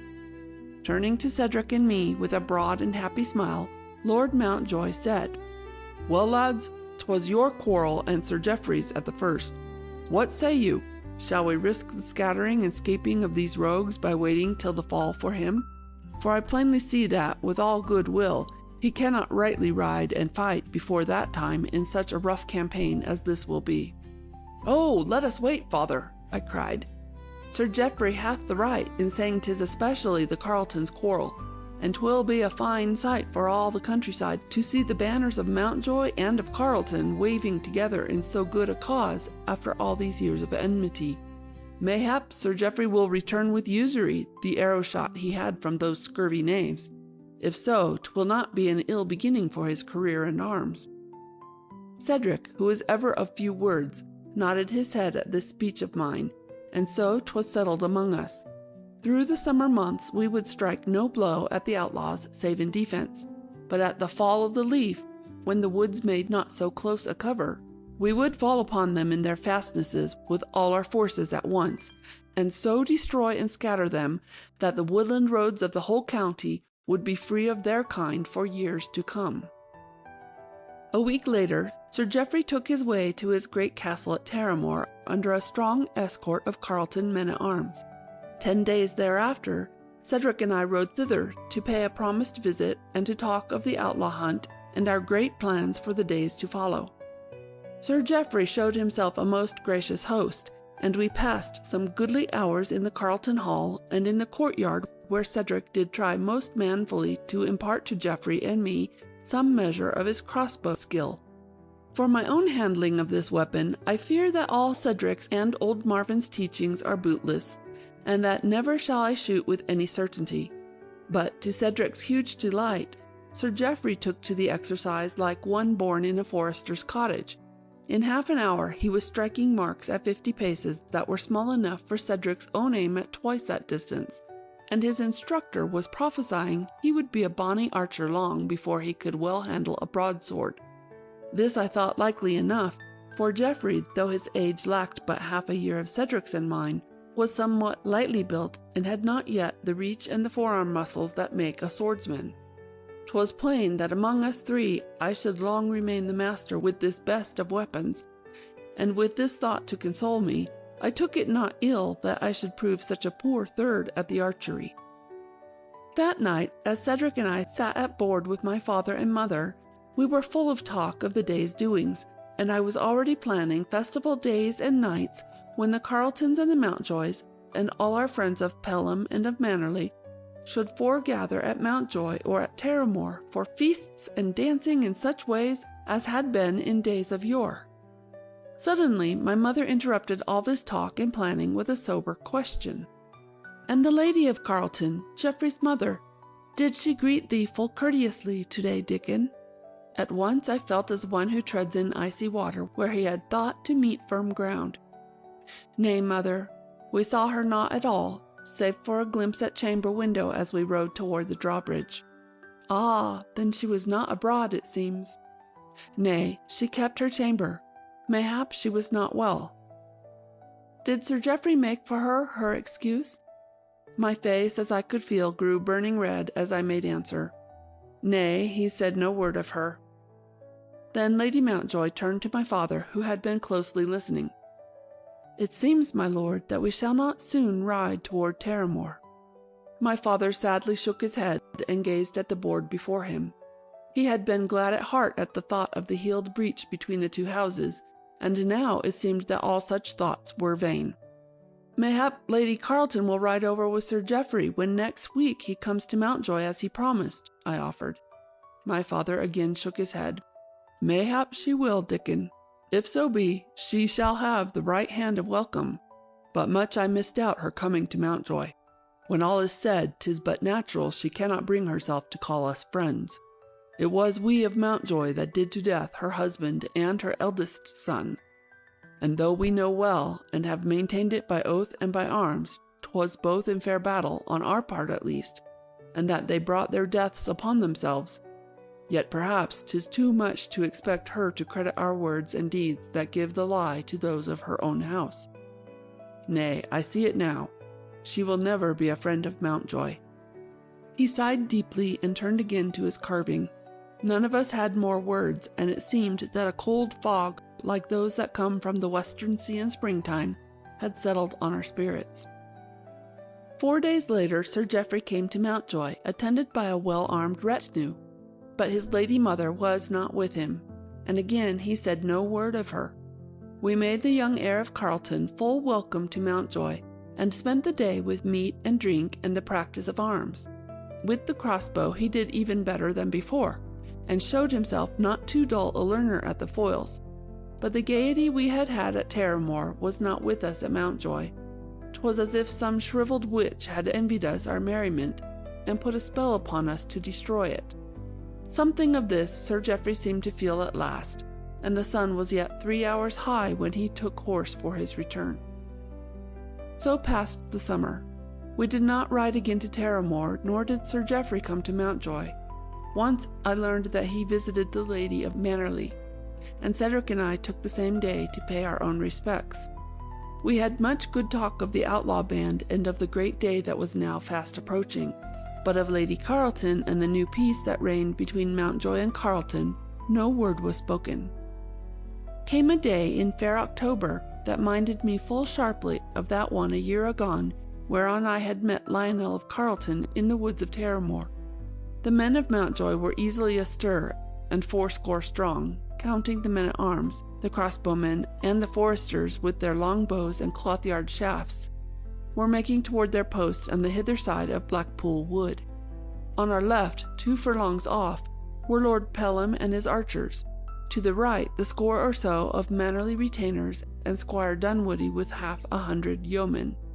On the far side of the forest, 3 leagues away, we knew that young Sir Geoffrey with dour-faced old Hubert led nigh 200 Carleton men-at-arms and bowmen, and Lionel of Montmorency 100 more. We were to march in open line, converging toward the centre of the wood at grim Blackpool.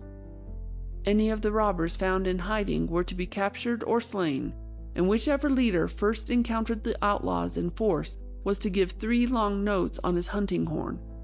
Then half the forces of all the others were immediately to join him, leaving the remainder to guard all lines of possible escape. Our plans had been well kept secret amongst the leaders. Not one of our own men knew them until that very morning. Withal, it promised to be a most unlucky day for those cutthroat knaves who had so long cheated the gallows. Our march was slow, as well might be in all those brakes and rocky glens. Now and again a lurking knave in Lincoln Green was found and quickly made prisoner, or if he made resistance, even more quickly disposed of. Some, however, were too fleet of foot for capture by our more heavily burdened men, and after sending a shaft or 2 at the line of skirmishers, made good their escape into the wood before us. 'Twas 10 by the sun when we heard from Dunwoodie, far on our right, the 3 long blasts of the horn. Instantly my father and I took half our men, and leaving the rest under old Marvin the archer, ran through the forest toward the fray. Afterward we learned to our cost that some of our leaders took not so careful thought of the places of their forces in the skirmish line, but rushed off at once to the alarm, followed by well nigh their whole companies, leaving in places gaps of a mile or more in what should have been our close-drawn cordon. Be that as it might, 10 minutes had not passed before Dunwoody with his 100 archers was reinforced by a gallant army of bowmen and men-at-arms. The outlaws, 100 or more in number, and led by the monk slayer himself, had been pressing Dunwoody hard. The robber chief, carrying a sword and wearing the steel cap and breastplate of a knight, stood forth from all shelter, commanding and exhorting his followers, apparently with no fear at all of flying shafts and quarrels.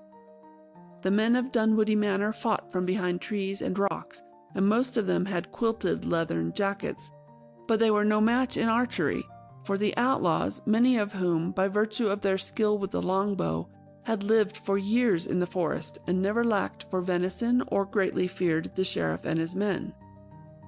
Half a dozen Dunwoody archers already lay weltering on the leaves, struck through throat or face with cloth-yard shafts, and only 1 or 2 of the robber knaves had been likewise served. Our coming, however, changed all in a twinkling. Mountjoy struck the outlaws on one flank, just as Lionel of Montmorency came down upon the other. In the time a man would need to run a furlong's length, a score or more of the varlets were slain by shafts and crossbow quarrels, or by the swords of our men-at-arms.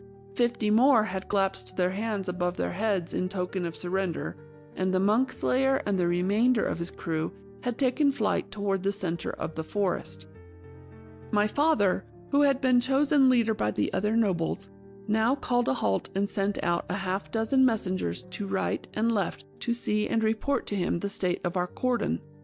Some of these returned in half an hour with their news, while others made the entire circuit of the forest, bearing Lord Mountjoy's commands for the reforming and tightening of the skirmish line, and for the delaying of further advance till he should give the word. Since the scattering of the main body of the robbers, a number of the fugitives had been creeping back with their hands tightly clasped over their heads and begging for quarter. It was my father's thought that, in a day's time, these desertions from the outlaw band would be so many that the task of surrounding and taking the remainder, and the monk slayer himself, would be a light one. At 2 o'clock Sir Geoffrey joined us with 30 of his men. The main body he had left under old Hubert on the other side of Blackpool. He was aching for a sight of the outlaws, and deemed our chances of encountering them again better than those along the line he had been guarding. Sir Geoffrey had grown brown and sturdy in the summer just past, and had added near an inch to his stature. Now he handled his crossbow like a skilled archer, and was soon in eager talk with Cedric over the practice at moving marks.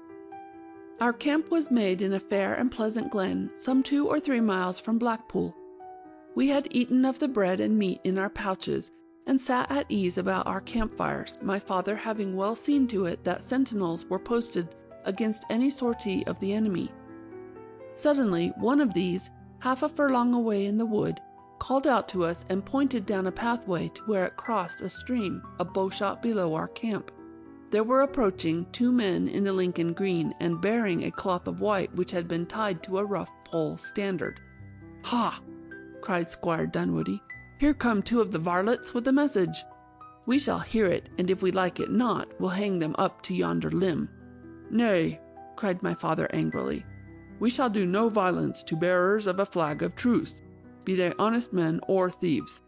'Tis like the monk slayer begs for mercy, but whate'er his message, the bearers of it shall return to him unscathed." The envoys now approached, and, bowing low before Lord Mountjoy, delivered to him a folded parchment. My father bent his brows upon this for a moment, then, exclaiming in wrath, bade me read it to the assembled company. These were the words of the scroll: "To Robert, Lord of Mountjoy, Geoffrey, heir of Carleton, and other worshipful lords and gentlemen. Know that my men have this day taken prisoner and now securely hold for ransom Elizabeth, Lady of Carleton, with 2 of her attendants. Some 60 of my greenwood rangers are now held captive by you, if indeed you have not already done violence upon them. These friends and followers of mine I now ask that you freely release, without injury or mutilation, and that they go free before the sunrise of tomorrow. Also that you then withdraw all your armed forces from Blackpool Forest. Then shall the lady and her attendants likewise depart without harm from me or mine. If so be you refuse my terms, then when the sun is 1 hour high, you shall receive a messenger from me, who will bear with him the left hand of the aforesaid Lady of Carleton. If by sunset of tomorrow my men have not been suffered to freely return, another messenger shall bring you the lady's right hand. My fastness you shall never take. If you attempt it, at the first alarm the prisoners shall die. Enough is said to make plain my will. Those who have had dealings with me will tell you that my word for good or for ill I always keep. William of Tyndale, called by some the Monk Slayer. "Oh, the murderous varlets!" cried Sir Geoffrey, and I thought it no shame to him that tears streamed down his face. "They will cut off her hands. 'Twere better far that they slew her outright.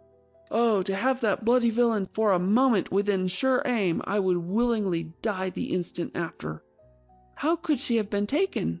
asked Lord Mountjoy. "I mind me now," replied Geoffrey, wringing his hands in misery. "She ever went on Saturdays to tend my brother's grave at Lanton, 2 miles from our gates and on the forest's edge. She was used to take an ample guard, but today I have taken nearly all our men at arms for this expedition. She liked it not that I should come, and now she has ventured forth without escort, and to my everlasting sorrow. Oh, that bloody villain!" "Hush, Sir Geoffrey," said my father quickly, his face working in sympathy with the lad's sore distress. "They shall not harm thy lady mother. If need be, and no other way will serve, we will e'en release our prisoners and thus pay her ransom." A mutter of discontent from some of the other leaders followed this, and Dunwoodie spoke full surlily. "7 of my good yeomen have already been slain in this quarrel. Divers of our friends have lost men also, and Lord Pelham hath been borne homewards with an arrow wound that came near to being mortal. Shall we have nothing for all this but the freeing of these varlets? What wouldst thou do then, Dunwoodie? Leave the Lady of Carleton in the hands of the outlaws?" Dunwoodie only growled in reply, and soon my father spoke again, this time to the outlaw messengers. "Go to your chief," he said, "and say that we consider his offer, but that if the Lady of Carleton or her attendants be harmed one whit, we will hunt him and all his followers to the death, e'en if that hunting takes 1,000 men and a year's campaigning. Let him look to it." The messengers bowed again and made their way into the deeps of the forest. My father and the nobles that were there gathered about the campfire in deep discussion of this sore dilemma. End of Chapter 7.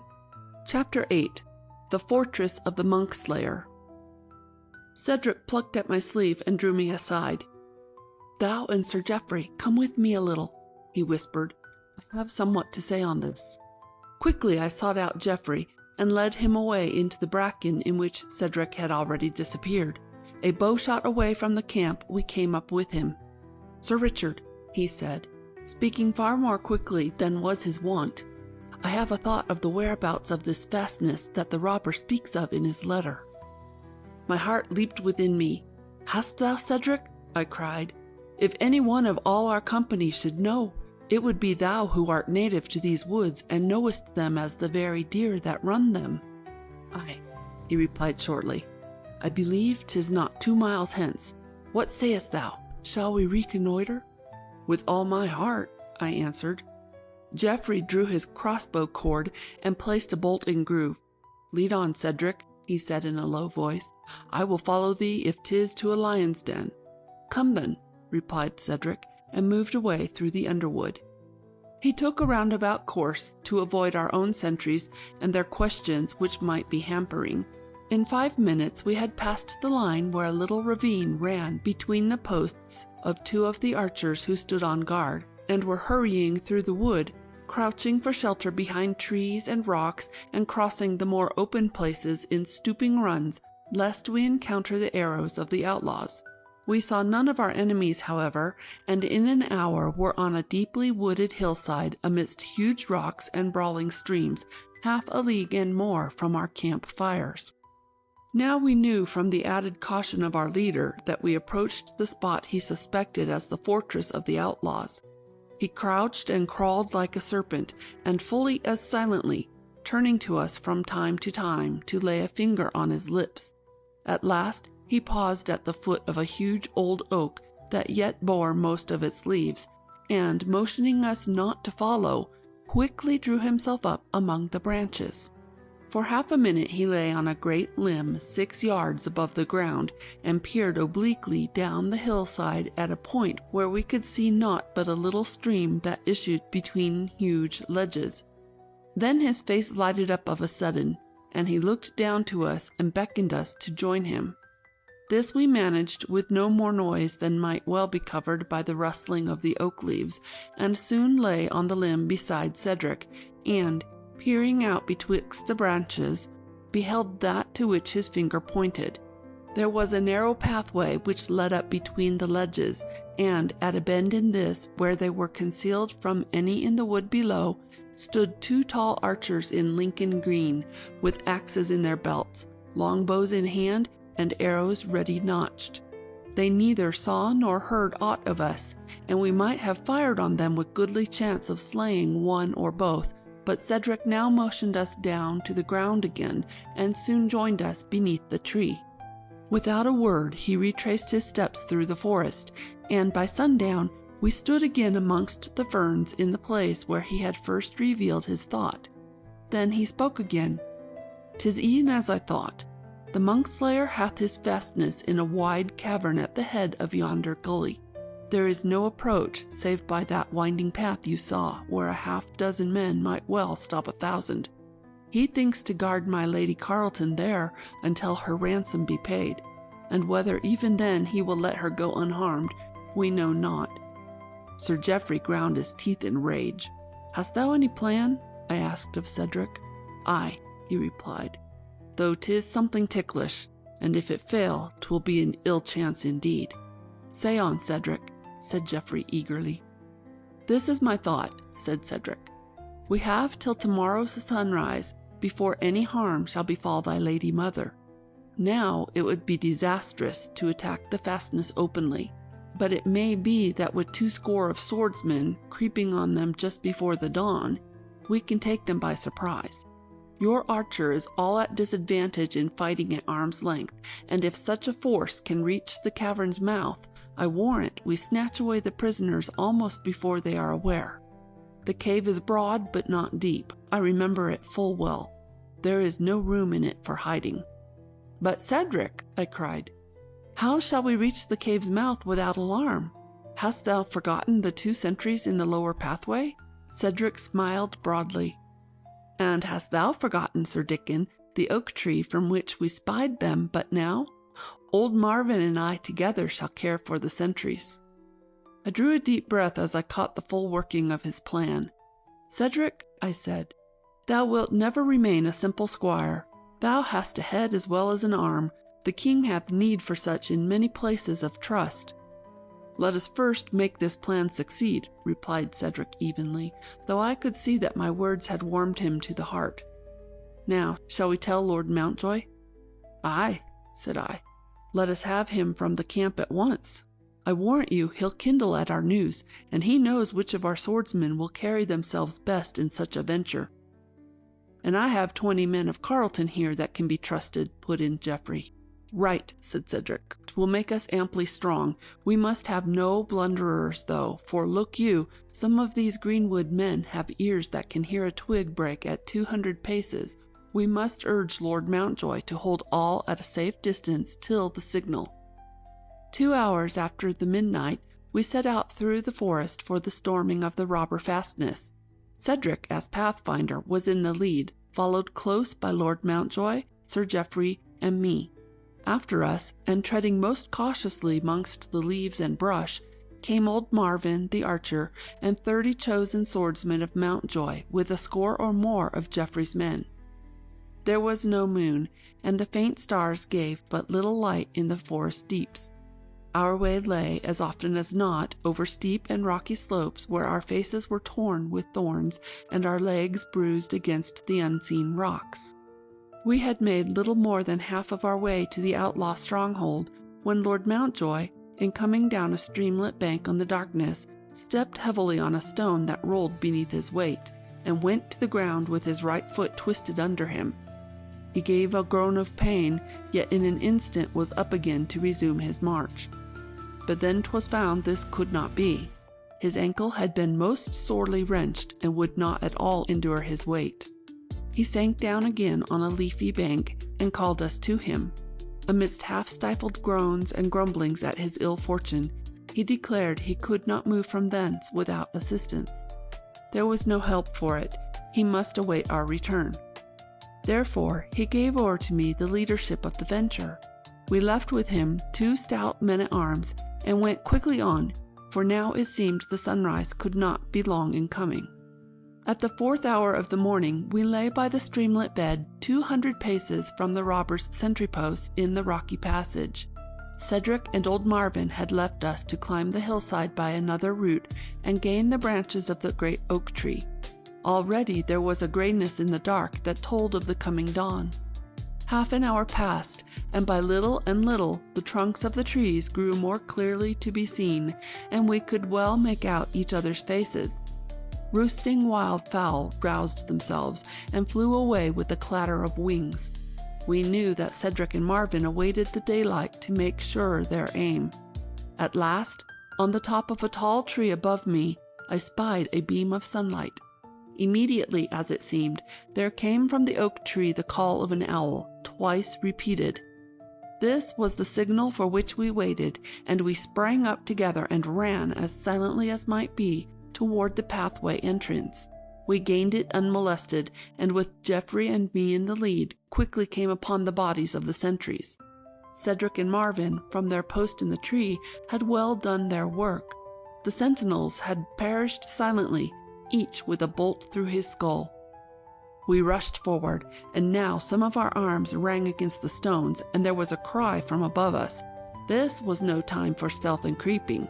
On we went with a rush and with a clatter of heels on the rocks of the path, and of steel against steel as we jostled one another in the race. In a moment we were at the cavern's mouth, and found a score of the robbers on their feet to meet us. Arrows whizzed among us, and 1 or 2 men fell, mortally hurt. Geoffrey let fly his bolt at a tall villain that stood in his path, and shot him fair between the eyes. Then I saw no more, for I was face to face with the outlaw chief, and our swords flashed fire. He still wore his steel breastplate, which I believe he had not laid aside that night, and this well matched the shirt of woven mail that had stayed 2 or 3 arrows which had otherwise laid me low. I felt taller and stronger at that moment than e'er before in my life, and my sword seemed a very plaything in my hands, like that of the Frenchman de Latier, who had so nearly done to death my father at the court at Shrewsbury. The outlaw was no novice with the sword, as I, who had once before crossed weapons with him, could well testify. But almost at the outset I brought to bear the play that, with my father's help, I had all that summer been perfecting. A swinging feint at the forearm turned itself in mid-air to a flashing thrust straight at his unguarded throat. I pierced him through and through, and he fell and died at my feet. Looking about me, I saw most of the outlaws dead or dying, and the remainder being fast bound as prisoners. Young Sir Geoffrey of Carleton had dropped his crossbow on the ground, and stood with his mother's arms firmly clasped about his neck the while he whispered somewhat in her ear. At her side her 2 handmaids stood unharmed and loudly weeping for joy. As I stood looking, well content, at this spectacle, the Lady of Carleton suddenly loosed her son and ran toward me. In an instant I too was clasped in a warm embrace. "Richard of Mountjoy," she cried, "thou and thine were my son's friends and rescuers, and now mine also. This day's deeds bespeak thee far better than any words. Heaven is my witness, I believe thou art a true man, and hast spoken the truth as to thy dealings. All that we can do to serve thee shall be done. From this day forth and forever there shall be peace and love betwixt our house and thine." End of Chapter 8. Churl and Overlord. 'Twas a year and more after the overthrow of the monkslayer in Blackpool Forest and the killing or scattering of most of his band, that my father, the Lord of Mountjoy, with my lady mother and myself and Cedric the Forester, now my accredited squire, sat one day in the hall of Mountjoy, talking of the news that had that day come in. There had been, it seemed, a most desperate and bloody revolt of the churls on the lands of Sir Hugh de Lancey, some 10 leagues to the south of us. 100 or more of the peasantry, with some apprentices and hangers-on at the village, armed with axes, clubs, and scythes, had taken the manor by surprise in the night, killed Sir Hugh and 6 of his men in the hall, driven out the lady, then sacked the place and burnt it to the ground. We were fair horror-struck at such lawless and brutal doings, and for a time we vied with one another in calling vengeance down on the leaders of that guilty crew and in plans for assisting in their punishment. But in the midst of this, an archer came from the courtyard with the word that one of Sir Hugh's men-at-arms, who had been wounded in the onslaught, had managed to get him to horse and away after the death of his master, and was even now at the gate asking the hospitality of Mountjoy. My father at once gave orders for his welcome, and soon the man who, after all, had escaped with wounds of no great moment, was sitting at our board with meat and drink before him. When his hunger and thirst were abated, he told us the tale of the churls' revolt in a somewhat different seeming. Sir Hugh de Lancey, though a loyal follower of the king, a resolute punisher of outlawry, and oft a comrade of my father's at the jousts and in the battle line, had been a hard master to all his men in kitchen and hall, and a heavy-handed overlord to the peasantry about him. Many a one had muttered curses after him when his back was turned, but he was ever quick with riding-whip or oaken cudgel at need, so that almost none dared gainsay him. Now it seemed that but the day before he had sent his steward to the cottage of Oswald, a farmer of his demesne, to say that Oswald was to make ready to receive for the night 2 of the grooms of Lord Westerby, who were to accompany their master on a 2 days' deer hunt in Sir Hugh's forests. By ill hap, it chanced that Dame Marjorie, Oswald's wife, was ill abed at the time, and appeared to be nigh unto her death, and Oswald sent back the word to his master that on this account he could not receive the 2 men that were to be quartered on him. The steward, however, held an old grudge against Oswald, and so, returning to his master, spoke but the half of Oswald's answer, saying only that the farmer refused to have the grooms in his cottage.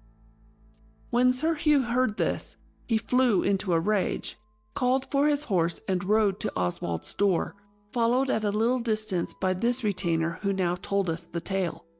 Arrived before the cottage door, he drew his sword, and taking it by the blade, pounded with might and main with the butt on the panel.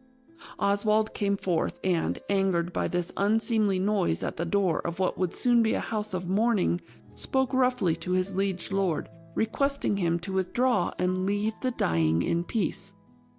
Sir Hugh's own choler was so high that 'tis doubtful if he sensed the meaning of Oswald's words, for he answered with a command to throw the door wide, as he would take the cot forthwith to stable his horse within, and it should be seen who was master on the lands of de Lancey. Oswald stood immovable, and, as the knight advanced on him, laid hold of a firewood stick to dispute his way. At this, Sir Hugh struck right madly with the weapon which he still held by the blade. By a most unhappy chance the broadsword hilt came down, full force, upon the farmer's temple, and in an instant he was stretched dead at the feet of his master. Then Sir Hugh took horse again and rode back to the manor. Poor Dame Marjorie set up a piteous outcry, and soon there came 2 or 3 of the neighbour folk who heard her broken tale of the encounter. Ere night, the bitter news was on every tongue within miles of de Lancey Manor, and when at dark the word went round that Marjorie had died also, a vengeful band soon formed itself, and those bloody deeds were done of which the earlier news had come to us.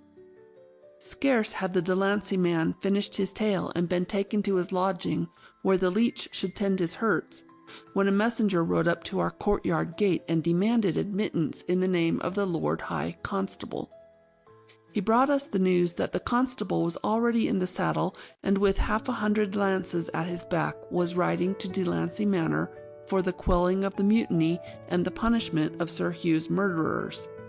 It seemed, however, that the Lord Constable had no archers with him, and feared they might be sorely needed in the fighting to come. Therefore, he asked of Lord Mountjoy that he send with the messenger 6 mounted crossbowmen, men who could strike a fair target at 200 paces, and he promised to reward bountifully any man who should do the crown good service. At this Lord Mountjoy turned to Cedric, saying, "Now here's the chance, Cedric, my lad, for thee to earn both gold and honour. Wilt thou pick 5 more Mountjoy crossbowmen and ride with them 'neath the constable's banner?" But, with a countenance of a sudden grown something pale, Cedric made reply, "Good my lord, I pray you not lay your commands upon me to that effect. This expedition likes me not." "How now?" cried my father. "This is a new temper for thee, Cedric. Thou art ever ready to be where shafts and quarrels fly. Surely thou art not frightened of peasants' clubs and scythes?" "Nay, my lord, but for this fighting I have indeed no stomach, and 'tis like I should make but a poor soldier in the constable's train. I pray you, if Mountjoy must furnish archers for this work, let some other lead them." My father's face grew very red. He leaned far over the table towards Cedric, and seemed about to speak full loud and angrily. Then, bethinking himself, he turned again to the constable's messenger, and said, "Return thou to the Lord Constable with Mountjoy's compliments, and say that within the half hour 6 good crossbowmen will set forth from here, and will o'ertake him on the road long before he reaches Delancey Manor." The messenger bowed and withdrew. Soon we heard his horse's hoofs on the drawbridge. Then Lord Mountjoy sent for one of the older of the Mountjoy archers from the courtyard below, and gave to him the commission just refused by my obstinate squire. This accomplished, he turned again to Cedric, with a heavy frown on his brow, and said, "Now tell us, if thou wilt, sirrah, why this sudden showing of the white feather? 'Tis not like thee, I'll be bound, to shrink from any fray, whether with knight or clown, or to shame me as thou hast before the constable's messenger. What terrifies thee now in the thought of this rabble?" "I have no fright of them, my lord. Rather I wist not to have any hand in their punishment for a deed which, lawless though it be, still had the sorest provoking." Lord Mountjoy gazed at the youth in amazement. My mother and I caught our breaths, and one or the other of us would have interposed a word to blunt the edge of such wild-flung talk. But my father burst out again, and in a voice that echoed through the house, "And wouldst thou then let the murderers of my friend go free of punishment, for that he had struck down a churl that refused him entrance to a house on his own domain?" "The man did but defend his right," returned the Forester steadily. "The house was his against all comers, e'en his liege lord, till he had been duly dispossessed." Such rebel doctrine had ne'er before been heard in Mountjoy Hall. 'Twas little wonder that my father's face grew purple with wrath as he shouted, "And where gettest thou such jack-clown law as that? Is it from the books of chronicles thou hast learned to pore over by the hour, or from the monks at Kirkwall that lend them to thee?" "Nay, my lord, 'tis from the ancient Saxon law that ne'er hath been abrogated in England, though many a time o'erridden. A free man's house is his sole domain, though it be no more than a forester's cot." Lord Mountjoy had risen, and now stamped back and forth. "Ne'er abrogated, forsooth! But it well should be. This is no law or custom for the descendants of the nobles that landed with William the Conqueror. 'Tis of a piece with the insolence of the churls on Grimsby's lands, who would have a magistrate of their own choosing, forsooth, to try their causes withal, reaching up to snatch the reins of governing from their lawful masters. What do such clowns know of law or governing? When did ever such make shift to guide or protect a state? Those same chronicles, my lord, of which you spoke but now, tell us of a republic of Rome, where commoners ruled the city, and that the city grew so great in power as to rule half the world and more." My father gazed grimly at the youth who dared thus to question his wisdom. But for the moment he had naught to say, and Lady Mountjoy seized the chance to exclaim, "Oh, in these chronicles there is bonny tale of the saving of the city by the voice of geese. I will fetch them and read it you." Lord Mountjoy, not thus to be put aside, made an impatient gesture, and was about to take up again the argument when a knock was heard on the door of the hall, and a maid announced that old Marvin the archer craved speech with Lord Mountjoy. Glad enough was I to see him admitted, for this quarrel that had flamed up so suddenly between my father and my friend and squire was a bitter thing to me and to my lady mother. More than once had Cedric saved my life in battle and skirmish, and Lord Mountjoy himself had stood forth as his champion when King Henry condemned Cedric to be hanged for the killing in a fair fight of young Lionel of Carleton. Of all the Mountjoy retainers, Cedric had the steadiest hand and the clearest head. I had often prophesied that unless I rose in honours and preferment faster than I could rightly expect, I should not long be able to retain such a youth as a simple squire. But now I seemed like to lose him before ever my spurs had been won, and he to part from us in bitterness. As Cedric was the most valued among the younger retainers of our house, so was old Marvin, the crossbowman, among the elders who had followed first my grandfather, then my father to the wars. His wondrous skill with his weapon had done yeoman service on many a field, and finally had struck down the old grey wolf, Lord Carleton, in the midst of the desperate assault he made on the walls of Mountjoy. For 2 years now, Marvin and his good wife had enjoyed the cottage and 6 acres of the mill field, where we hoped he might have many years of peace as some measure of requital for a lifetime of toil and danger. 'Twas not likely that Lord Mountjoy, in the angry mood of the moment, would have admitted any other of his followers, but Marvin was a man of honour and privilege in Mountjoy Hall. As soon as Marvin had entered, my mother rose, and, calling Cedric to her, found some duty upon which to employ him, so that he left the hall and was seen no more till late at night.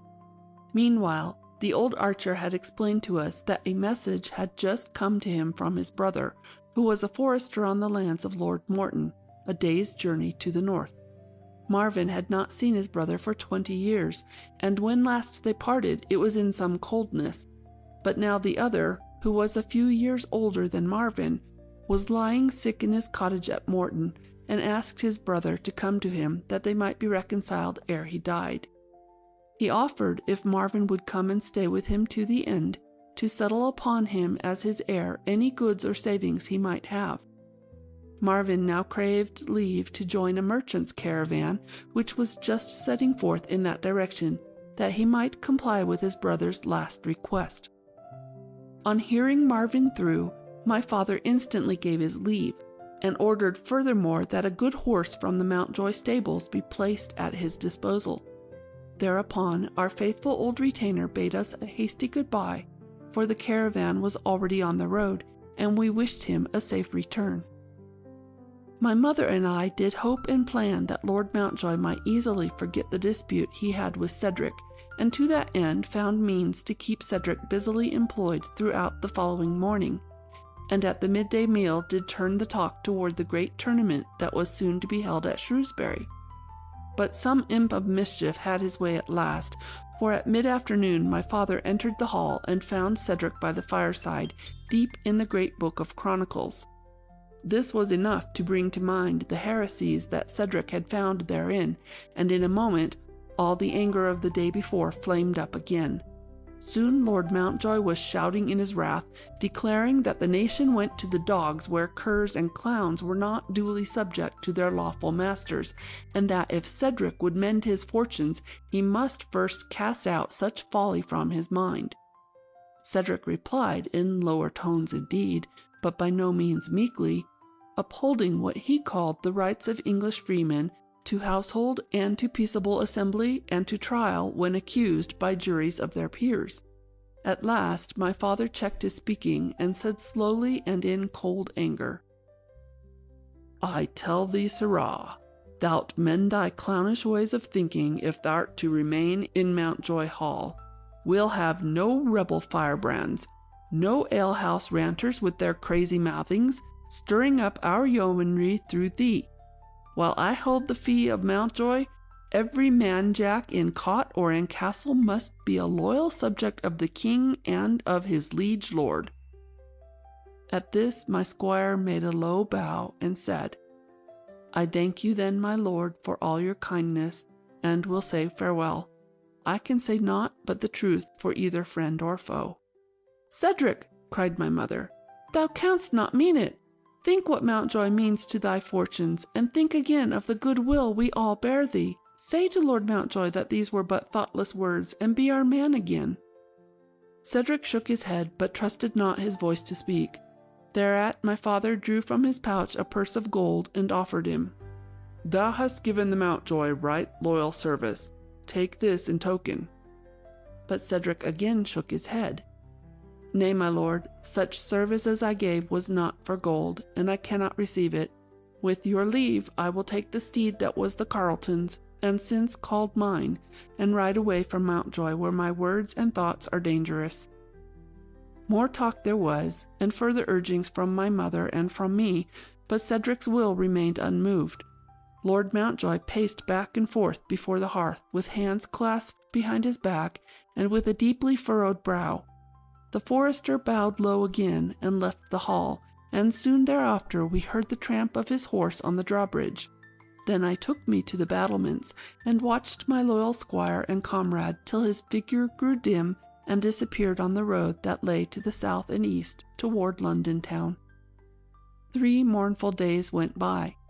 Word came that the peasantry of Delancey Manor had been herded up by the constable and his lancers, and that 2 of the ringleaders had been hanged. Although my father gave the messenger who brought this news a broad piece of gold, it seemed to bring him but little cheer to know that the slayers of his friend had met their punishment. There was but little talk in Mountjoy Hall. The rain fell dismally without. The days were dark and cold, and e'en our good log fire seemed powerless to brighten them. Then came, hard riding, a messenger from the Lord of Morton. He bore a letter from his lordship to my father, and filled it was with direful news.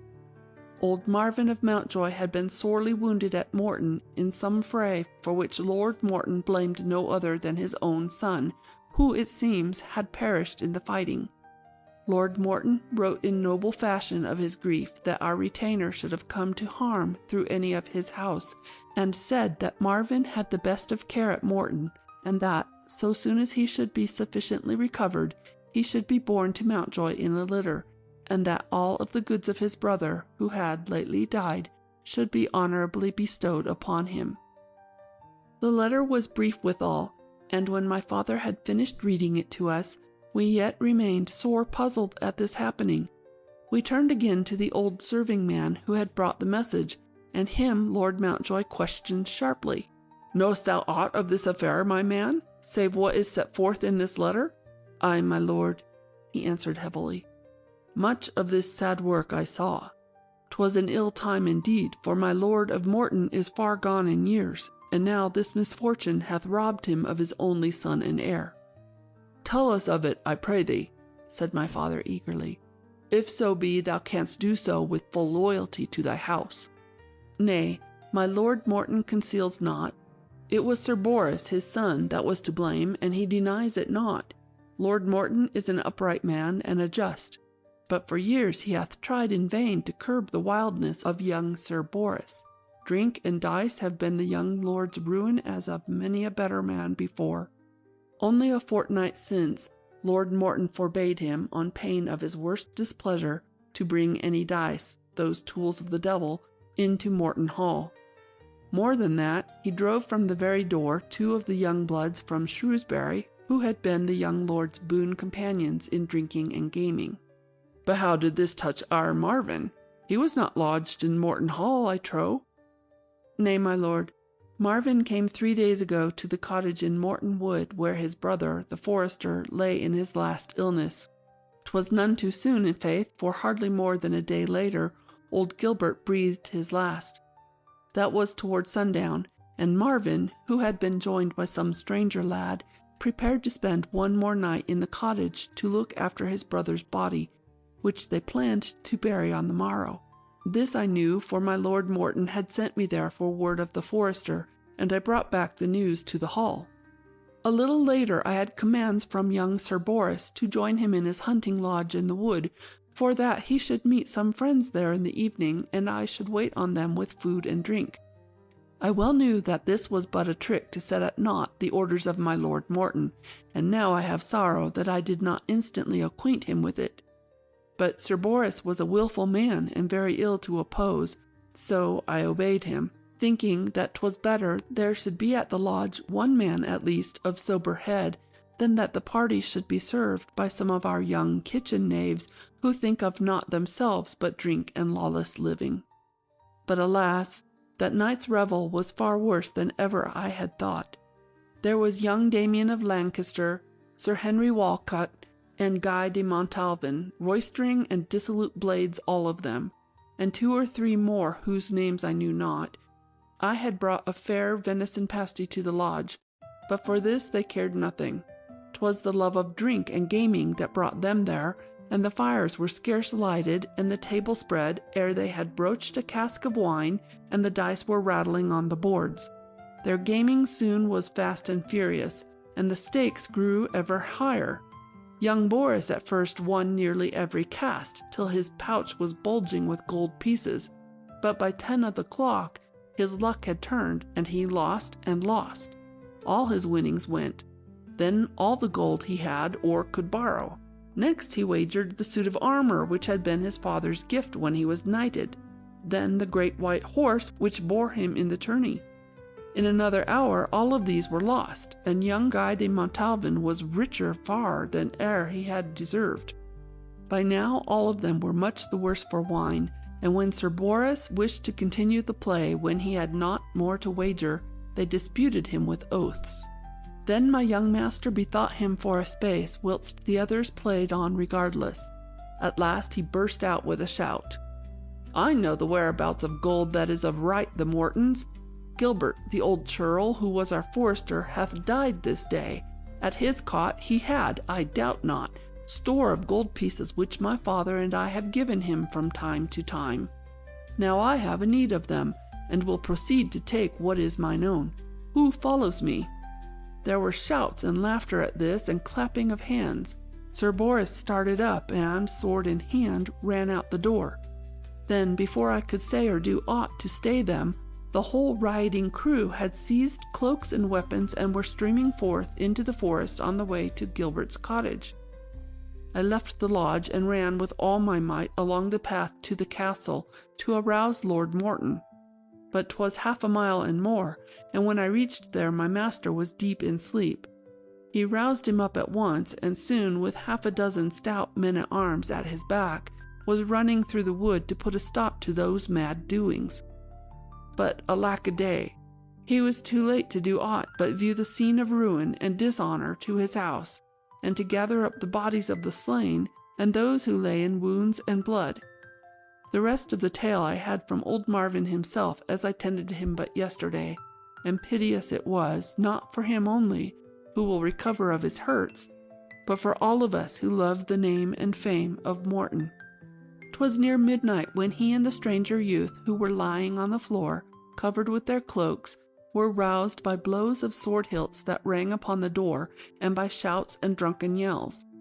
The body of old Gilbert lay upon the bed, and doubtless this din and cursing at such a time struck horribly on Marvin's ears. "Who art thou, and what wilt thou have?" he shouted. "Sir Boris of Morton," came the answer. "Get up, thou churl, and open the door." "Not for thee, nor any man in such guise as this. Knowst thou not that Gilbert the Forester lieth dead here? Go thy ways, I pray thee, and leave this house in peace." But at this there were more yells and calls, and louder smiting on the door. Then spake the stranger youth. "Go thy ways, whoe'er ye be. We be 2 armed men, and will suffer none to enter here this night." "Well and bravely spoken!" exclaimed my father. 'Twas a well-born youth, I warrant thee." "Nay," answered the old servant, "he wore the hodden grey, but gentle or simple, he soon was forced to make good his words or swallow them, for my young master and his crew withdrew them for a brief space, then came rushing all together, bearing a huge log which they employed for a battering ram. At the very first thrust it broke down the cottage door with a horrid crash. Then those that bore it instantly drew swords and poniards, and essayed to enter in its wake. Old Marvin, it seemed, had his crossbow ready drawn, and he shot young Montalban through the face at the first onslaught. The stranger youth fought with broadsword, and well and truly, too. He had at first some vantage in the shadow in which he stood, but soon the rioters were all round him. He felled one of them with his very first stroke, but then Sir Boris came opposite him, striking and cursing like a madman. Marvin was overthrown and sorely wounded, and still the youth fought on, beset by 4 of his enemies at once. In a moment he had thrust Sir Boris clean through the body, and an instant after fell, wounded to the death. "Oh, by all the saints!" cried Lord Mountjoy. "In hodden grey, sayst thou? I warrant 'twas a disguise, and that he was of noble strain. He could not have better died had he been a Huntingdon or a Montmorency." During this recital my mother's face had grown white as wax. Now she asked in halting whispers, amid gasps for breath that came near to being sobs, "Hast thou no word of his name and degree?" "Nay, my lady," replied the old servant, "save that Marvin seemed to know him and called him Cedric." "Cedric!" cried my mother and I at once, while my father turned deadly pale and sat down heavily on a bench near by. "Cedric!" I shouted again. "'Tis Cedric of Mountjoy, none other." Then my father found voice. 'Twas a low, weak voice, one scarce to be heard indeed. "This is a judgment on me for my harshness. Cedric was right indeed. I see it clearly now that 'tis our own old Marvin whose rights were trampled on by those who called him churl and varlet. And what a battle the lad did make, and how he fell, like a prince of the blood beset by ruffians. Oh, did he live to speak any words of farewell, to speak any message with Marvin or any other?" "I know not, my lord," replied the old serving man. "When I left Morton Hall this morning, 'twas said that he still breathed, but that he could scarcely last the day." My father started up and gave a furious pull to the bell cord. The clangor thus provoked sent the chief of our serving men hurrying in. "Tell the grooms to saddle Caesar," shouted Lord Mountjoy, "and call Broderick and say that he and 6 armed mounted men are to attend me. I ride at once to Morton." "And I also," I cried. "Galvin, tell the grooms to make ready the black mare that I rode yesterday." "And my horse also," shrilled my mother the instant I was done. "I, too, will ride to Morton." 'Twas 15 leagues to Morton Hall, and much of the road was rough and wild, with many a stony hill to climb and many a stream to ford. The half of the journey we made by the light of the great round harvest moon that sent its silvered rays near level through the forest. Hard we rode indeed, and with little mercy on our mounts, and 'twas scarce 4 hours after we left Mountjoy when, piloted by the old Morton serving man, we dismounted before the door of Gilbert's cottage. Praise be to the saints! We were not too late, for Cedric lay within, still breathing, though with closed eyes and with face of deathly paleness. Old Marvin lay on another couch hard by, and a leech and a nursing woman from Morton Hall were with him. Marvin greeted us gladly, and seemed not surprised at our coming. His voice roused Cedric, and he looked upon us with knowing eyes and weakly uttered words of welcome. Lord Mountjoy knelt on the ground at his side and clasped his hand. "Cedric," he whispered painfully, "canst thou forgive me my words of harshness, and my driving thee forth from thy home?" Then a smile of great content o'erspread my comrade's face. His eyes grew brighter, and a faintly ruddy color came to his cheeks. "Lord Mountjoy," he said, and his voice was far stronger than before, "I freely forgive you for any trifling slights you have offered. I pray you make not too much of them." "Thou wert right, after all," went on Lord Mountjoy, "in holding to the rights thy fathers had of old. I should well have known thou wert too staunch ever to be a breeder of trouble in the house of thy friends. Now would I give half of my lands to have thee back, well and sound, at Mountjoy Hall." Then Cedric smiled again, now broadly as of old. "No such price as that shall you pay, my lord, for something which shall be granted without price whatsoever. I have 2 deep wounds, forsooth, but little thought of dying. The good leech here knows not of the strength that a plain living forester can muster when his friends come all these leagues to bid him be of good cheer. I will ride again beneath the Mountjoy Manor, my lord, and that before the spring." At that, all 3 of us that had before knelt dry-eyed before his couch began weeping copiously for very joy, and old Marvin from his bed offered up a prayer of thanksgiving. The leech now came forward, and closely noting the change in Cedric's face, added his assurance to the stricken youth's own testimony. 2 hours later we came softly from the cottage where both our faithful men lay soundly sleeping. Into the forest the leech followed us, to say that now the worst was past, and that he doubted not their full recovery. End of Chapter 9. The Pass of the Eagles. On a breezy autumn morning, while we made practice of arms in the courtyard, a herald from De Lacy, the Lord High Constable, rode over Mountjoy drawbridge. He had an urgent message for my father, and the like for Sir Geoffrey, the young Lord of Carleton, Sir James Dunwoodie of Grimsby, and all the other loyal knights and barons of our neighbourhood. The Welsh had broken over the border once more, and under Rhys, their barbarous chief who styled himself King of Wales, were burning and ravaging through the western marches. Many miles of fair and fruitful land they had overrun, and now they lay before Wallingham, threatening that goodly fortress and all of those who had taken refuge within it with fire and sword. The army of the Welsh was 5,000 strong. They had driven the garrison of Wallingham within walls at once, and had they been as skilled in the use of mangonels and other enginery of siege as they were with the swords and javelins of their ancient custom, they would ere this have breached or scaled the walls, and given the place over to massacre and the torch. But stout Sir Philip de Courcy still stood at bay, and now De Lacy was arming for his relief. The constable had but 500 horsemen, and of these 70 mail-clad knights, for the young king, Richard the Lion-hearted, so lately crowned, was gathering for the crusade a vast array of the chivalry of England, and this left our western marches but lightly defended. So the Lord Constable was sending messengers far and wide, calling to his standard the knights and barons of the western counties with all the mounted men that at a day's notice they could muster. De Lacy had many times before met and scattered the bands of Welsh marauders. Now he meant to deliver such a blow as should break their power forever. He had sworn to drive them not only from the plain of Wallingham, but across the marches and into their mountain fastnesses, and to harry and slay them till not a score of the robbers remained under the skull-bone banner of their chief. To this end he would accept no foot soldiers, even as archers. His whole force must be mounted in order that the Welsh, on their tough little mountain horses, might not escape as they had done after many another bloody raid. On the following day there gathered under the constable's banner at Hereford such an array of chivalry as I had ne'er before seen.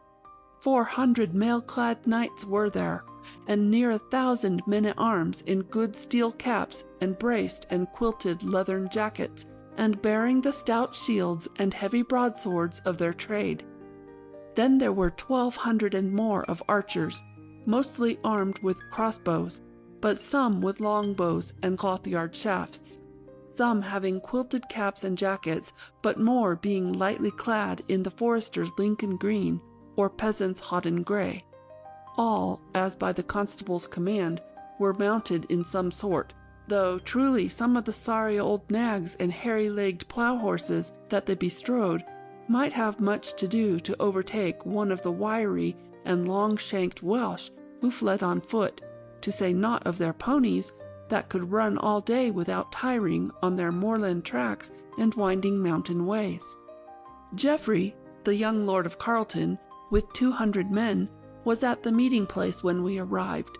Soon after came Dunwoodie of Grimsby, Lord Pelham, Lionel of Montmorency, and the men of Mannerley, Whitbury, and Gresham.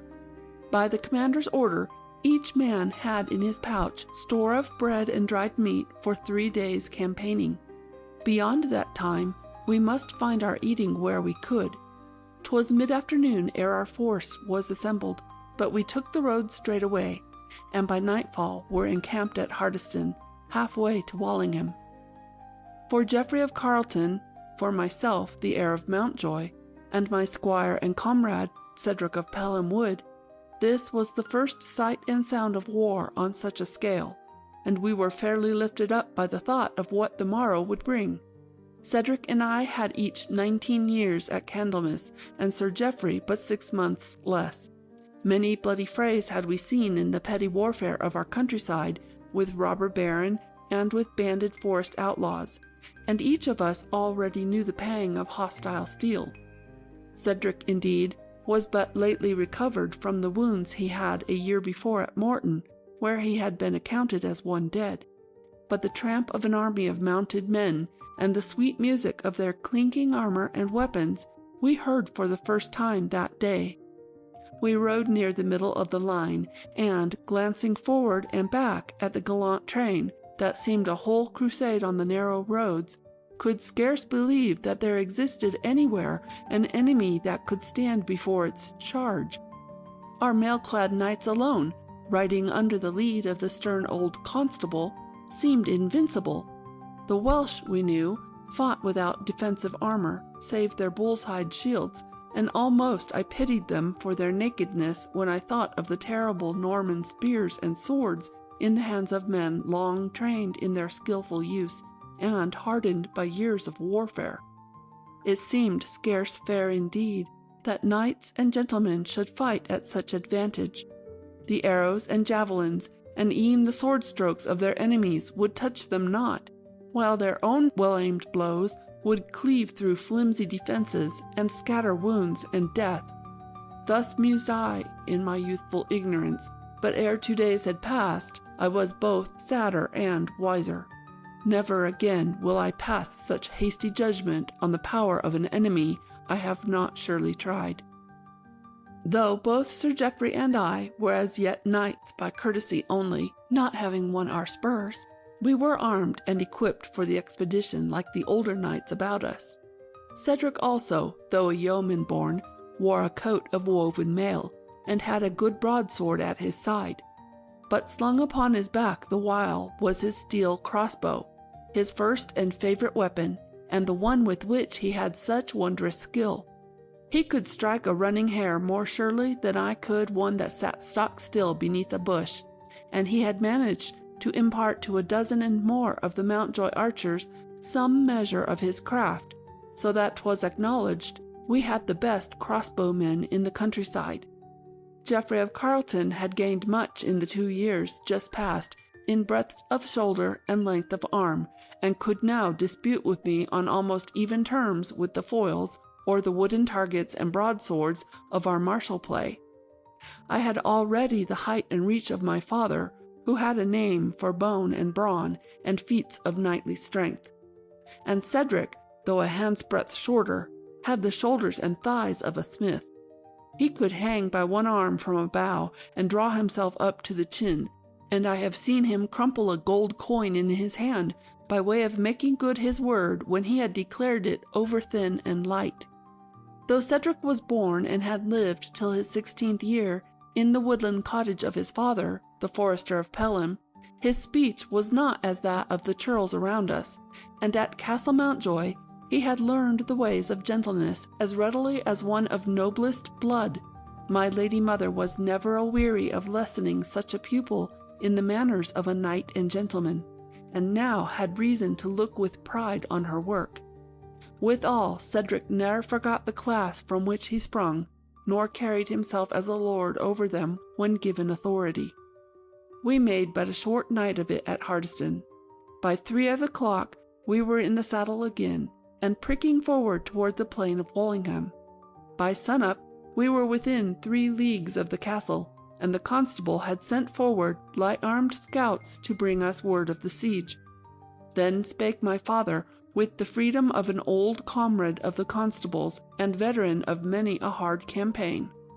"Methinks, my lord, that Rhys and his Welsh rabbit will ne'er await our coming on Wallingham Plain, where they must needs fight with the castle in their rear and the danger of a sortie of the garrison. Beshrew me if they do not fly again across the marches when they hear of our coming in force, and await another time to strike at undefended lands." "By Our Lady, Mountjoy," returned the constable, "I believe thou art right, and Rhys will never risk his thieving crew on a good wide field where sword and lance decide the day. But what wouldst thou suggest? Can we do aught but ride for Wallingham as hard as may be?" "Ay, my lord. There is a fork of the road a bowshot hence, where one track leads to Wallingham and the other to Egbert's Ford, or a wide stream a league from the castle. 'Tis on the road to the marches, and if we ride and hold it, we may there intercept the Welsh and cut them off from their retreat. If they leave not Wallingham, we can ride from thence and take them at vantage." "Well said, Mountjoy, and faith," cried de Lancey. "Prithee, Sir Richard of Mountjoy, ride forward and give the word to the vanguard to take the right turning. We'll come between the rogues and their retreat, and fight mayhap with the river at our backs. There'll be full many of them, I trust, that will ne'er ride again for robbery and burning." Mine errand with the vanguard was quickly done. Less than an hour thereafter we rode out of the forest in sight of Egbert's Ford. Then were Lord Mountjoy's words full justified, for we saw before us, and but half a mile away, the whole army of the Welsh in full retreat on the road toward the marches and the tangle of mountains and valleys beyond. Fortune smiled on our banners that morning, for indeed, had we foreknown our enemy's movements and timed our coming to the minute, it could not have better fallen out. As we emerged from the greenwood, half of the Welsh army had already crossed the stream. The water at the ford was filled with mounted men and bullock carts, laden with spoil, and making their difficult way through the swift-flowing current, and the remainder of their forces still stood on the hither side, awaiting their turn for the crossing. It needed not the eye of a great captain to discern our vantage in such a posture. As our knights and men-at-arms came forth on the field, they set up a shout of joy full like that of unleashed hounds that see the boar started from his covert. Almost without a word from their chiefs, and without a moment's loss, they formed in line of battle. Then came the constable's ringing word, "Forward for St. George!" and the line rolled forward down the hill with a rush and roar like that of the great downfall of rock and earth and full-grown trees that I had once seen in the western mountains. My father and I rode at the head of the Mountjoy knights and men-at-arms, and not far from the constable, Sir Geoffrey full gallantly captained the chivalry of Carleton and Terramore, and Lionel of Montmorency rode just beyond him, leading 100 lances. Lord Mountjoy had named Cedric to lead the Mountjoy archers, 50 strong, and I could see o'er my shoulder that they were the first of the bowmen to form their line and follow in the wake of the men-at-arms. Thus the army of the constable poured down upon the luckless Welshmen in 2 thunderous, onrushing waves. They made shift to meet our attack as best they might, facing us with stubborn courage indeed, but with little skill of the military art, and with a battle front that seemed more like a moiling and howling mob of rioters than any army under its lawful captains. If any noise e'er heard could have affected it, we might have been checked indeed, for as we galloped down upon them, they set up a chorus of shrieks and yells that seemed like to split one's ears. Swords and maces seemed their principal weapons, with here and there a lance or a battle-axe, and mingled helter-skelter with their heavier arms, the bows and shafts of their archers. Their bows had not the length nor the power of those of our English foresters, and the cloud of arrows they sent toward our mail-clad line had no more effect than as if a flock of sparrows had sought to check and thwart us. Into that howling mob we rushed, with levelled lances. Our horses were stayed by the very mass of the bodies of our enemies, and in a moment we were assailed, as it seemed, from all sides, by the survivors, some of them dreadfully wounded, but wielding swords and battle clubs and javelins with a demon-like fury. Their skill with these weapons was not to be despised, and if they had no coats of mail to shield them, neither were their movements impeded by weight of armor. Hundreds of our men-at-arms fell in that struggle on the river brink. Victory was no such easy goal as I had thought. Meanwhile, the half of the Welsh army, which was on the other side of the river, commanded by Rhys himself, essayed to recross and come to the aid of their comrades.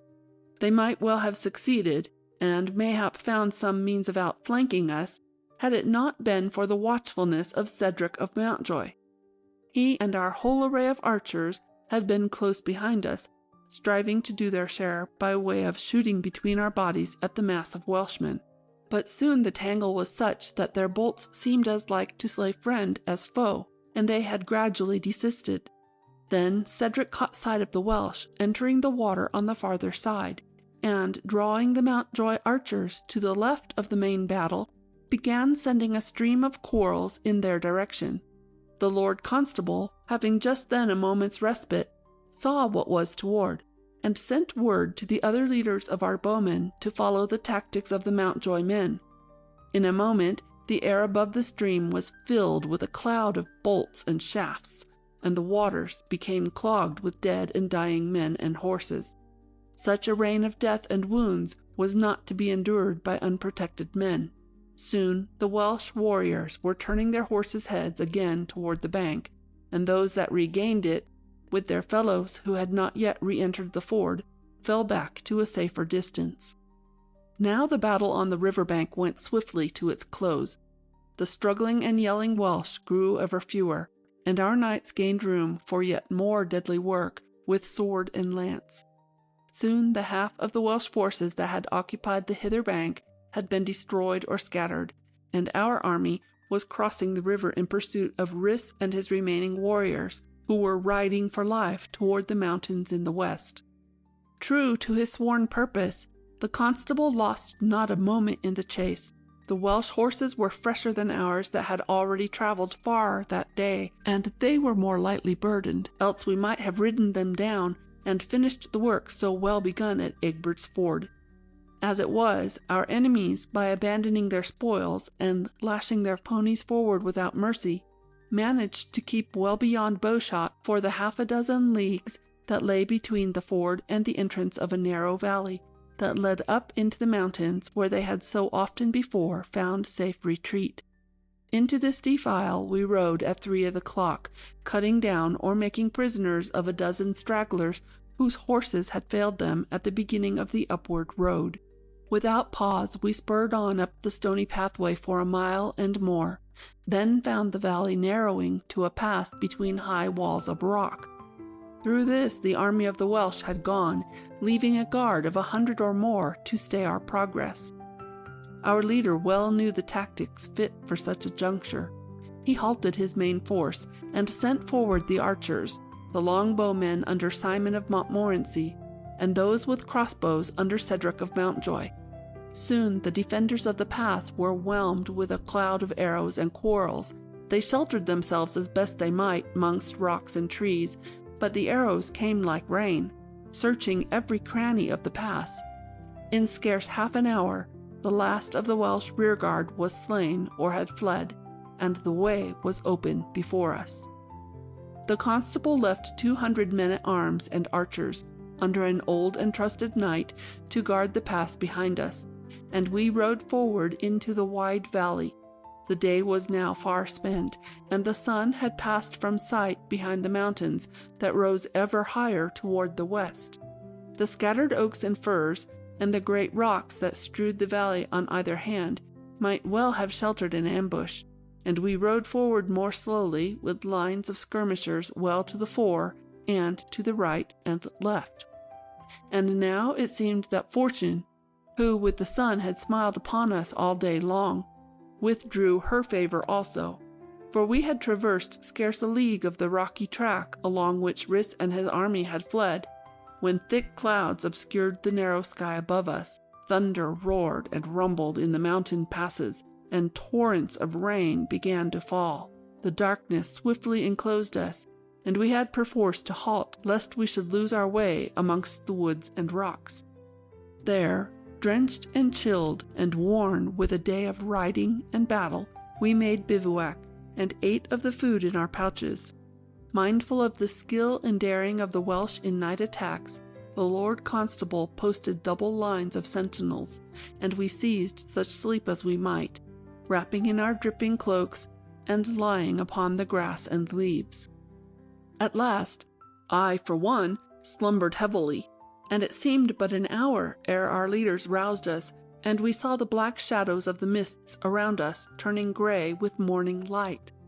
While we ate again of the bread and meat we carried, the constable dispatched 2 riders with a message to Sir Guy Baldiston at the pass, with commands to send back word to Walsingham of our whereabouts and our intent to pursue the ravagers still farther.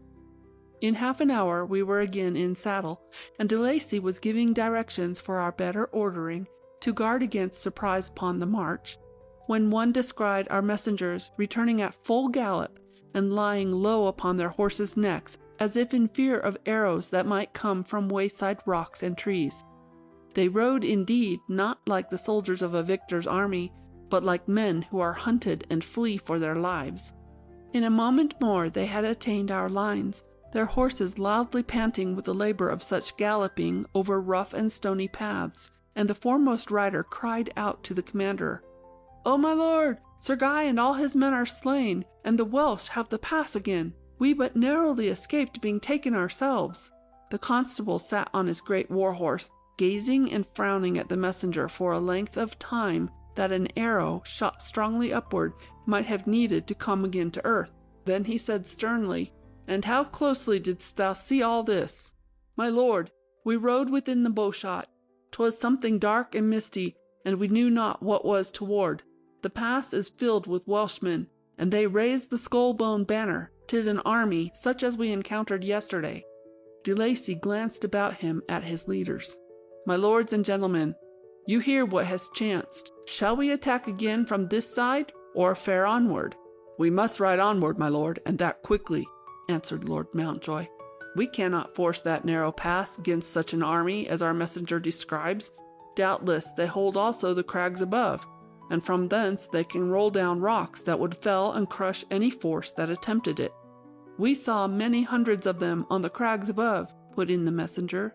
"And what if we ride forward?" demanded the constable. "Have we a clearer road on that side?" "Aye, my lord," returned my father. "Once, years agone, I rode through this valley a-hawking. There is another gateway, called the Pass of the Eagles, 3 leagues farther west. It is much broader than the other, and if we hasten, risk can scarcely gather a force that can hold it against us. Then beyond is the good wide valley of Owain, adown which, in 10 hours' hard riding, we may gain the marches once more." The Lord Constable gazed at the ground before him for a moment. Then he lifted his head and spake so that all around might hear. "My lords, this Welsh freebooter hath shown himself a better general than I. He hath enticed us into this valley, and then hath closed the gate behind us, as one entraps a bear or wolf. The storm, it seems, hath given him respite. He fights in his own land, and doubtless the knight hath brought many recruits to his banner. Now ride we on to force this other gateway, ere he gather an army that can close that also. Forward for St. George!" At the full trot we rode away, and for an hour and more we slackened not our speed. By the sides of the pathway, or crouching under crags in the hillside, we saw at intervals the huts of stones and turf of the Welsh mountain folk, but all stood silent and deserted, with never a wisp of smoke from chimney, or sight of woman or child. When the sun was an hour high, the valley narrowed again around us, and we came in sight of the Pass of the Eagles. Then indeed we knew that if any of us returned alive from this adventure, 'twould be by the favor of all the saints, and by the utmost might of our arms. For the army of Rhys stood before us, drawn up in 20 ranks across the defile which was there of a furlong's width. In the front rank stood the spearmen, with the butts of their weapons firmly planted in the ground, and the points held at the height of a horse's breast. In the next, the king and his sons, the leaders of tribes and of all those who bore the heaviest arms and iron shields. Behind them, rank after rank of swordsmen and javelin throwers, and rearmost their archers with bows in hand and arrows ready notched. The flanks of the Welsh array were protected by high and rocky slopes, where scrubby oaks and thorns found scant foothold amidst the crags, and where no horse could tread. On both sides of the valley, where it narrowed to the pass, were broken cliffs that not a mountain goat could scale. Beyond these lay the heather-covered mountainsides and far-away rocky peaks where already snow had come. At the word, our men wheeled into line of battle, the armored knights in the van, in 2 open ranks, then the men-at-arms in 3 more of closer array. The archers were not to charge with us, but, with 12 knights and 100 men-at-arms under Lord Mountjoy, were to form a rear-guard, lest other bodies of the Welsh close in upon us. Both Sir Geoffrey and I had won favour in the Lord Constable's eyes by somewhat we had accomplished in the fighting at the ford, and now I led the forces of Mountjoy at his right, and Geoffrey those of Carleton and Terramore on his left hand. In a moment came the furious shock of battle, and all the frightful scenes of the struggle by the river's edge, with the vantage now on the side of our enemies. Many of the steeds of our gallant knights transfixed themselves upon the Welsh lances, and their riders, brought to the ground, fell victims to swords or javelins, or were crushed beneath the hoofs of our own oncoming ranks. But the line of spears was utterly broken, and the other knights and men-at-arms drove furiously into the mass before them. Swords and lances did their terrible work, and in the briefest time hundreds of our enemies had fallen. The constable fought that day with a huge mace, and swinging it about his head as if it were a willow wand, he seemed like the great god Thor of the heathen worship of old. But now, for every 2 or 3 of the Welsh, one of our knights or men-at-arms perished also. Some of the tribesmen, struck down by the swords of the riders, thrust upwards at our horses with swords and knives as we passed over them, and so cast down many a rider into the melee of dashing hoofs and glancing blades. And many times furious warriors, laying hold upon the riders, brought them to the earth and to speedy death.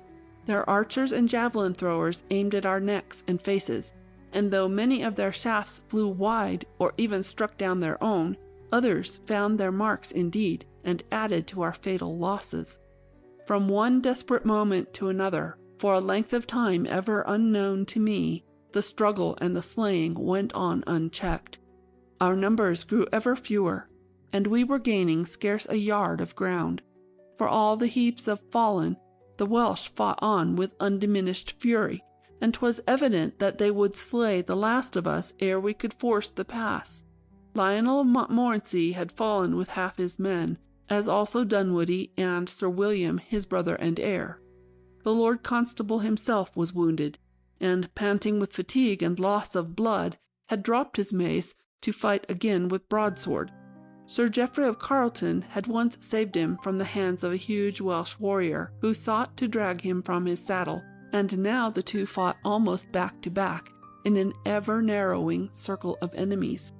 Suddenly, I saw and felt the tribesmen wavering and giving ground before us, and became aware of a shower of crossbow bolts that was falling among them and striking them down by hundreds. Looking up to see whence they came, I beheld Cedric of Mountjoy and 1,000 of his crossbowmen among the rocks in the promontory to the right, discharging their bolts as fast as they could lay them in groove, and pouring a most deadly hail into the thick ranks of our enemies. 'Twas evident that Cedric had dismounted all his men, and found some means to scale the cliffs and strike the Welsh in flank. Then I saw that a body of the enemy, hastily called from the rearmost ranks by the huge and red-haired Griffith, son of Rhys, assaulted this position, and sought to pull our archers from their posts of vantage. Climbing upward amongst the crags, They faced at closest range the deadly aim of the crossbowmen. Backward they fell by scores, their bodies crushing down those below them. Not a dozen came to grips with the archers. Of these, the leader had his great sword thrust aside by Cedric's bow, then was seized about the waist, lifted from the earth, and thrown to the rocks below, where he lay still with broken back. With the fall of Griffith, our men set up a mighty shout, and pressed the Welsh ever the harder. The deadly bolts still poured down from Cedric's vantage ground, but shifted ever their direction as we drove the enemy before us. The yells of the Welshmen, which had been those of victory and triumph, now changed to cries of despair. Hundreds turned and fled, and of these many cast down their weapons that they might run the faster. Soon the downward pathway ahead of us was filled with fugitives, and only a few bands of desperate warriors fought on, preferring death to such a defeat, after victory had been almost within their grasp. With the pass open before us, we paused not to pursue the Welsh into the rocky and wooded fastnesses where they had fled. Taking up our sorely wounded in such litters as we could hastily form, and those with less grave hurts behind the other horsemen, we reformed our column and rode away down the broad valley toward the marches and the goodly fortress of Wenderley that Sir John Clarendon held for the king. When the moon rose at the 9th hour of the evening of that day, the Lord High Constable stood in the courtyard at Wenderley, surrounded by the lords and barons of his expedition and of the castle garrison. His wounds had been bathed and bandaged, but his face was white with the bloodletting and the fatigues of the day, so that his friends were urging him to seek his rest. Yet for the time he put away their counsel, declaring that one duty yet remained. Young Geoffrey of Carleton, and I with Cedric my squire, had been summoned before him. "Kneel down," he commanded sternly. We obeyed in silence, and he drew his sword from its sheath, and twice struck the young Lord of Carleton lightly on the shoulder. "Rise, Sir Geoffrey of Carleton," he said. "I dub thee knight. Be thou ever faithful, true, and valorous as thou hast been this day." Then I also received the strokes of the sword, and words were pronounced that made me a knight and chevalier in verity. Lastly, and to my great amaze, I heard the words, "Rise, Sir Cedric de la Roche. I dub thee Knight of the Crag. The device on thy shield shall be an eagle, in token of the spot where thy resource changed defeat to victory.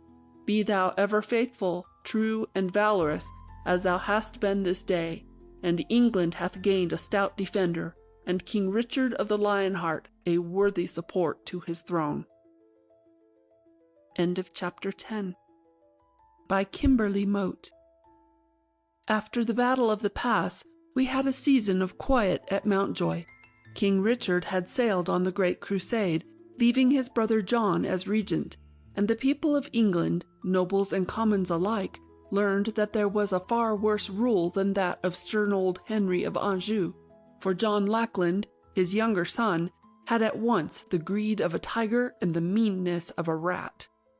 Many of the high places of church and state were filled with his favorites, miserable creatures for the most part, whose only merits were a ready complaisance to the wishes of their master and a measure of craft and subtlety in furtherance of his schemes.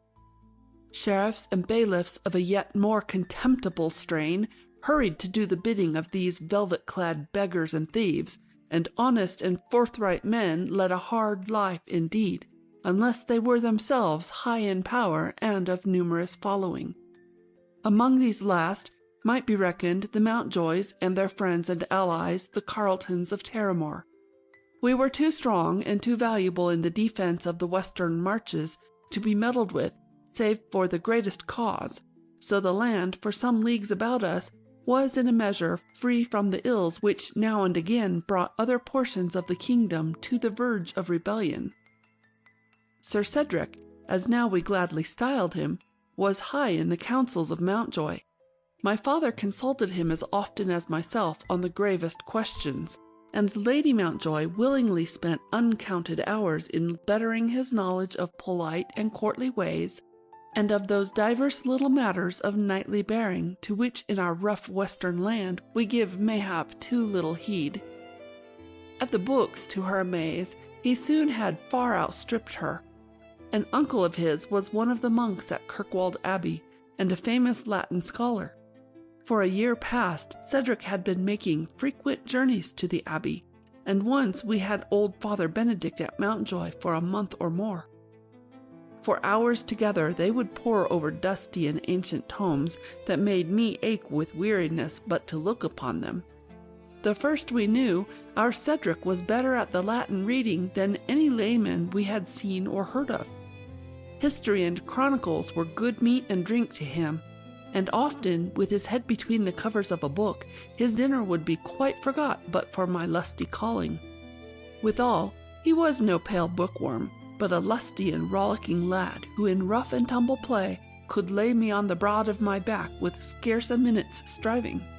At the sword play I was ever his best, but his mastery of the crossbow grew yet more wonderful as the seasons passed. Even the oldsters admitted that he equaled Marvin at Marvin's best. Already he had the name of the best crossbowman in England, and I found that strangers to our county, who had heard nothing of the deeds of my father and all our noble forebears, had knowledge, nevertheless, of Mountjoy as the house to which Sir Cedric gave allegiance. But I think the thing that warmed me most toward my former squire and constant comrade was the loyalty he ever had to the class of folk from which he sprung. Lord Mountjoy often gave to him authority over working crews at some necessary task on farm or highway, or scouting parties of swordsmen and archers that rode the marches to guard against the Welsh marauders. It would have been no wonder had such a sudden rise to title and preferment bred in a youth who had been born in a forester's cot a certain arrogance of manner, and an overweening confidence in his own worth and deserts. But, by his own desire, the archers and men-at-arms of Mountjoy still addressed him as they had when his station was no higher than theirs, and though he could be quick and firm on occasion, he was never above listening to and profiting by the counsels of the elder men in Buckram or in Hodden Gray. Nor did he forget the cottage in Pelham Wood which housed his old father and his small, tow-headed brethren. Since he had dwelt at Mountjoy Hall, scarce a month had passed without his riding thence and leaving with them some share in any guerdon he had won. It was after such a journey that Cedric returned to the hall one autumn evening in such a mood of silence and depression as I had never seen since those sad days when he quarrelled with my father over the punishment due the churls of Delancey Manor. At his supper he spoke no word, and ate and drank but little. My lady mother did anxiously inquire if he were ill, for we knew him well as a valiant trencherman, and he had ridden far in a frosty air. He put away her questionings with his usual courtesy, denying that aught ailed him, but me he could not so easily check, for I followed him to his room, and, finding him sitting with his face in his hands, demanded to know as friend and comrade what had turned his world awry. "Sir Richard," he replied sadly, "hast ever had friend of thine flung into dungeon cell, there to die at the pleasure of some low living scoundrel?" "Nay," I answered quickly, "this evil I have thus far escaped, though I well know 'tis common enough in these days, and many there be that suffer it." "Of those I am one," replied Cedric, "and now I rack my head to know whether or not there be any possible help for it.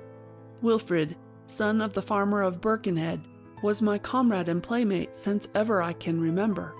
We hunted and fished and swam together, and willingly fought each other's battles when we were but little lads. Once he plunged in and pulled me from the Tarleton water, when, far gone with cramp, I had twice sunken. His handling of the longbow is well nigh equal to my father's, and better than that of any youth I know. I had lately planned to bring him to Mountjoy, and to say a word to thy father of his deserts. And who is it that now hath seized him? 'Tis that wry-mouthed and rat-eyed scoundrel Bardolph, that lately hath been made king's bailiff, and hath in charge the rebuilding of Kimberley Castle. He that plundered the chapel at Ravenstone? The same. He would steal the pennies from the eyes of the dead, if no avenger were by. But 'tis spite rather than greed that prompts him in this matter of my friend. Some years ago, when we were all lads together, young Bardolph, who is the son of an innkeeper at Rothwell, came riding past Birkenhead with some village comrades of his. In a foolish attempt at wit, he cast some foul insult at Wilfrid, who stood by the way, watching them pass. In an instant, Wilfrid had snatched him from the saddle and rolled him well in a puddle of mud that chanced to be at hand, so that Bardolph rode home at last a sorry spectacle indeed. That day he ne'er forgot, it seems, and only now has found an opportunity for vengeance. He hath been given the charge of the work at Kimberley, where Prince John plans to enlarge and strengthen the fortress, and fill it with a numerous garrison. He hath need of many cattle for the work of hauling the stone and timber, and though we are not now at war, and there can be seen no pressing need for haste, he seizes the horses and oxen from the farmers round about, and drives the work as though the Scotch and Welsh were o'er the borders both at once. With this excuse he seized the yoke cattle at Birkenhead. But Birkenhead is full 5 leagues from Kimberley. Aye, and that it is that shows the act was done with malice and with none of necessity. 100 farms were nearer to the castle, and some of them might far better spare their oxen. 'Twas in the thick of harvest too. Thou knowest how the rains have held it back, till it seems that the snows may cover the uncut grain if the farmers make not haste. But Wilfrid made shift to go on with his hauling in some sort. He put to the yoke a pair of half-broke steers that should not have worked till the spring, and with half-loads was bringing his crops to barn and stack. Then what did Bardolph do but come again, with 2 soldiers at his back, and make demand of Wilfrid for these cattle also. The hound! I would I had been there to tell him straight what manner of cur he is. There was no need for that. Wilfrid forthwith flew into such a rage as drove from him all fear of what might betide. First he shouted at the bailiff some most naked truths as to his character and doings, then he rushed upon him, and, warding off a sword blow, pulled him from his horse, even as he had done that other time, and ere the soldiers could interfere, had broken Bardolph's nose with one great blow from his fist. Oh, saints above, did he so indeed? There's a yeoman for thee of the sort that win England's battles. I would we had him under Mountjoy banner. But what next occurred? The soldiers had leaped from their horses as soon as the bailiff went down, and both together they seized Wilfrid and overthrew and bound him fast. Then, lashing him on the back of a horse, they set out for Kimberley, with he of the broken nose riding close behind, shedding a stream of blood and furious oaths. The neighbor folks say that over and over again he swore that young Birkenhead should never leave Kimberley alive. "By Our Lady," I cried, "there's naught to prevent him making good his threats. He is in command at Kimberley now that the sheriff hath left for the north." Cedric nodded sadly. "'Tis so. He dares not put him to death openly, but he may starve him in his cell, and report that he died of a sickness. And if the sheriff returns, I doubt of much betterment for one in Wilfrid's plight. Thou knowest well that throughout England at this moment there are lying in dungeons, with chains on their limbs, full many honest men who are as innocent of any crime as thou or me. I know it well indeed, and of these there are many as to whom their very jailers know not the charge against them, for their accusers are long ago dead. 'Tis a hard world we live in, Cedric, but I see not how we may better it." Cedric sprang up and faced me with high-held head and blazing eyes. "Sir Richard, if thou'lt help me, we may better this hard world for one luckless man. It has come to me how we may take Wilfrid of Birkenhead from the very walls of Kimberley." "Help thee? My word upon it, I will help thee if it can be done at all. Say on." "My thought is this," answered Cedric quickly, whilst tears of joy sprang to his eyes at my hearty seconding. "One that came from Kimberley, even as we talked at my father's today, hath told us that Wilfrid is confined not in the castle dungeons, since those are in some way concerned in the present changes, but in a strong room in the tower, some 40 feet above the moat. The window is not barred, since the apartment was never meant to serve for prison. but the wall is sheer below it to the cliff that steeply slopes from thence to the moat. 'Twould be sure death to fling oneself down, since the rock at the base is after all too wide to be passed by a leap from the window. But with a stout rope now, and with friends on the farther side with horses not far off. But the sentries on the battlements would surely spy him as he descended. Not on a moonless night, and especially if he knew the moment when the sentry had just passed overhead and therefore would not soon return. 'Tis a desperate thing, I own, but believe me, Sir Richard, we shall not fail. Already I see the way to take the rope and our messages to Wilfrid in his cell. There is a group of trees which in the last score of years, while the castle has been little used as a stronghold, has been allowed to grow on the hither side of the moat, just opposite the tower. There we will hide and do our part in the venture. Tomorrow night will be moonless. What sayest thou?"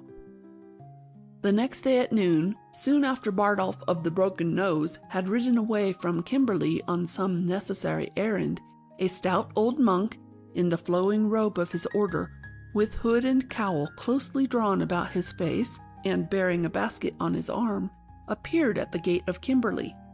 He wished to see the prisoner Wilfrid, and to bear to him the consolations of religion, and also some articles of food which friends of his had prepared.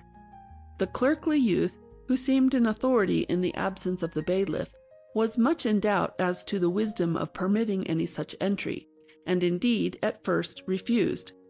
But the good monk fairly overwhelmed him with quotations from the Scripture and the writings of the Holy Fathers relative to his duty to visit those who were sick or in prison, and quoted so many Latin texts that the youth was soon fairly bewildered and overcome. Stipulating only that the basket be left below, since the bailiff had given strict orders that no food was to be taken to the prisoner by any save himself, he led the way up the tower stairs, and unlocking the heavy oaken door, admitted the monk to the room where Birkenhead was confined. In another quarter of an hour the monk had departed as he came, taking up his basket again at the gateway, and leaving with the chatelaine his heartiest blessing.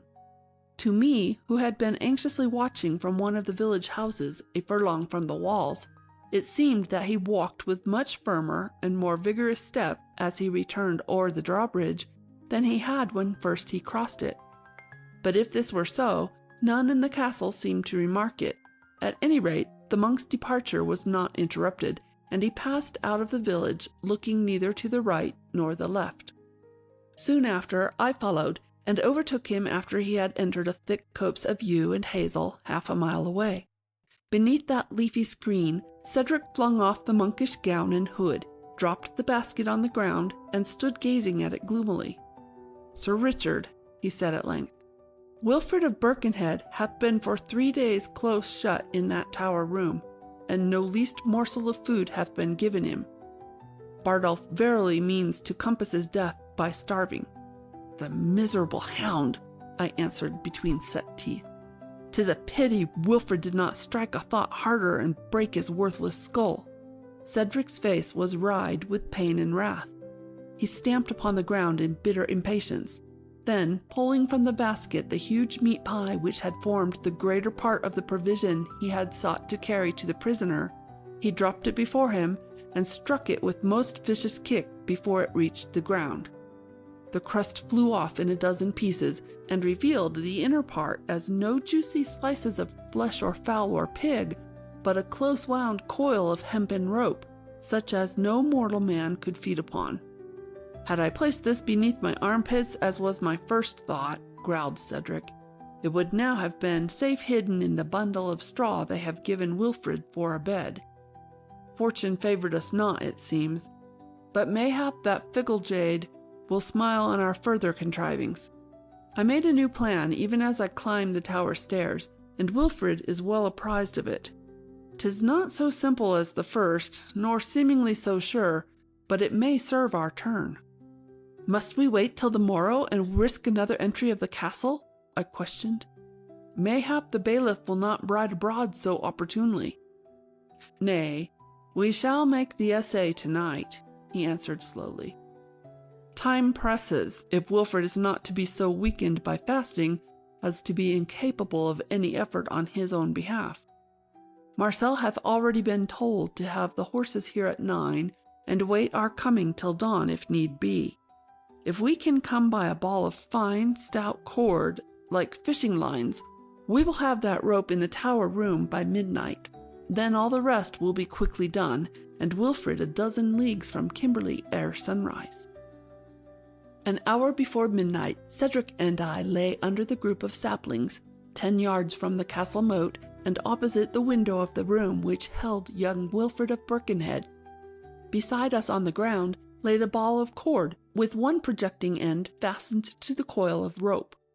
Now Cedric took a crossbow bolt from the sack at his girdle and tied the other end of the cord firmly about it. Then, drawing the bow, he placed the bolt in groove.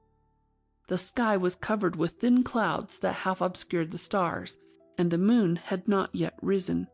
The castle wall on the other side of the moat was a grey blur in the murk, but we could clearly see the sentinel as he slowly paced his rounds of the battlements. The steel cap that he wore and the point of his spear caught now and again a gleam of the starlight. 20 feet below the tower summit, a blacker square in the wall was the window of Wilfred's cell, and to the right of this could barely be discerned the lattice which had swung wide as though to admit the fresher air. Cedric crouched on his knees, gazing at the window till the sentry passed from sight. Then, softly, he uttered the cry of an owl.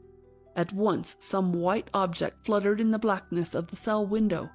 Cedric rose to his feet, took careful aim at the window, and let fly the bolt. But alas! The pull of the cord as it unwound from the ball checked the quarrel sadly, and it rang on the stones of the wall no higher than our heads. We crouched at once in the shadows, certain that the sentry had heard its steely stroke. But he came not back to the tower, and soon we breathed again. Cedric drew in the line and recharged his weapon, whispering to me the while that he should have better known than to have it so tightly coiled, and that another try, with the cord lying loose, would surely place the bolt within the window. Now the sentry came again on his rounds, and we waited perforce for his passing. When he had gone once more, Cedric threw his weapon to his shoulder and sent the bolt on its way. How my ears strained in listening! And an instant later, how my heart sank when I heard once more the clang of iron against the tower stones, and realized that Cedric had failed a second time to strike his mark at 50 paces. This time the sentry heard the stroke, or so it seemed, for he came hurrying back to the tower battlements and peered downward past the open window for minutes together. But all had become as still as death, and there was naught that he could see. So at length he turned away and resumed his pacing. As Cedric again drew in the quarrel, he whispered to me, "I have it now. The line drew down my bolt by a yard or more. I must allow for that by a higher aim. The third cast never fails, and for that we yet have time ere yonder sentry is sure there's mischief afoot." He took a fresh bolt and tied the cord with care about it. Then, for the third time, he aimed at the tower above us. 'Twas the lucky third indeed, for, close following the whir of the quarrel, came a muffled thud as it struck the oaken door within the cell. This seemed not to reach the ears of the sentry on the other side of the battlements, for though we listened with bated breath, there was no sound of his returning footsteps. The next instant we could see the unspent portion of the line was tightening with a pull from the tower. Then, straightway, the coil of rope left its place at our feet, swam through the moat, and climbed the tower's side. Cedric and I clasped hands in joy, for now we could see our project succeeding. In no more time than he needed to descend from the window, swim the moat, and reach the horses in the hazel copse, Wilfred would be safely away from Kimberley. Once more the sentry made his rounds, and once more passed regardless of what was going forward 6 yards below him. Wilfred appeared at the window, and, lowering himself hand over hand, came swiftly down the rope to the cliff below. There misfortune awaited us. As he dangled from the rope, with his feet seeking a hold on the sloping cliff, he loosened a bit of rock the size of a man's head that lay near the tower base, and this accursed stone slid and rolled noisily down the crag and struck the waters of the moat with a hideous splashing. At once the sentry, whose ears mayhap had been sharpened by the other noise for which he had found no reason, came running again to the tower. Peering into the darkness below, he spied the prisoner just as he leaped down the rock and plunged into the moat. The sentinel was a ready man and determined, such an one as might well have served a better master. Setting up a lusty shout of alarm, he turned at once to a pile of the stones that were kept on the battlements for the repelling of besiegers, and began hurling these into the moat. The water's surface was in shadow, and we could not see the head of the swimmer, nor could we tell whether any of the soldiers' wild-flung missiles had found their mark. A minute passed wherein my blood seemed to freeze, and my limbs to lock themselves fast like those of one who perishes from a mad dog's bite. The stones still followed one another in vicious plunges into the black waters, and the soldier continued to halloo for the guardsmen at the gate to lower the bridge and search the farther bank. Then Cedric broke away from me and plunged into the moat. Forgetting all else, I followed him to the water's edge, stood peering vainly into the blackness, and might have dived in also had he not speedily returned. He was swimming lustily with one hand, and with the other bearing up his comrade. I seized them both as they came within reach and hauled them ashore. Cedric joined with me, and we drew Wilfred up the bank and halfway to the group of saplings. There Cedric stopped with a groan of misery, and fell on his knees by the limp body of his friend. The wind had brushed the clouds from the sky, and by the starlight I saw that Wilfred's head had been crushed by one of the stones from the battlements. Cedric rose to his feet and shook his fist in frenzy toward the king's stronghold. But already the bridge was down, and the guard was pouring across. I plucked my comrade by the sleeve. "Come, Cedric, come! Our friend is past all help. Let us away ere they slay us also." He turned to me with a face of deathly whiteness, and for a moment I thought he would refuse. But I seized his hand, and he let me hurry him to the shelter of the trees. Through these we quickly passed, and then raced down the dim-lit field to a hedgerow a furlong away. Running behind this, we soon distanced our pursuers. In half an hour we had come by roundabout ways to the hazel copse where Marcel and the horses awaited us. In silence we mounted, and in silence rode through all the hours of darkness, Cedric sitting with head bowed forward, enwrapped in gloomy thought as in a sable garment. The way was rough and weary, and we found no solace in the fragrance of the harvest fields and leaf-strewn woods, or in the song of the night wind. As the sun rose behind a veil of gray and chilling mists, we climbed the slopes of Rowan Hill and sighted the towers of Mountjoy. End of Chapter 11. The Iron Collar. A year had passed since our ill-fated venture beneath the walls of Kimberley, and 'twas an autumn morning as makes one forget his cares and sorrows and those of a strife-torn world, and believe in the coming of a better day. Cedric and I had promised ourselves rare sport in the woods of Grimsby. The sky overhead was of brightest blue, and the sunlight filtered sweetly through the boughs of oak and beech that now had dropped the half of their leaves to make a rustling carpet underfoot.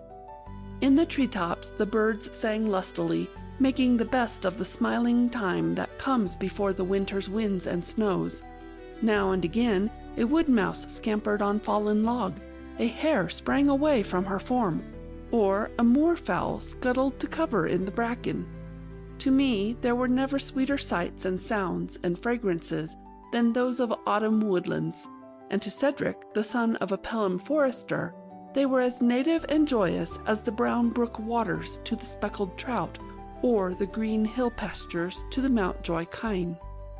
Since my comrade and former squire had been knighted at Wenderley, after the victory over the Welsh at the Pass of the Eagles, we at Mountjoy had grown well used to think of him as Sir Cedric de la Roche, the name conferred by the Lord High Constable when he made him knight and chevalier.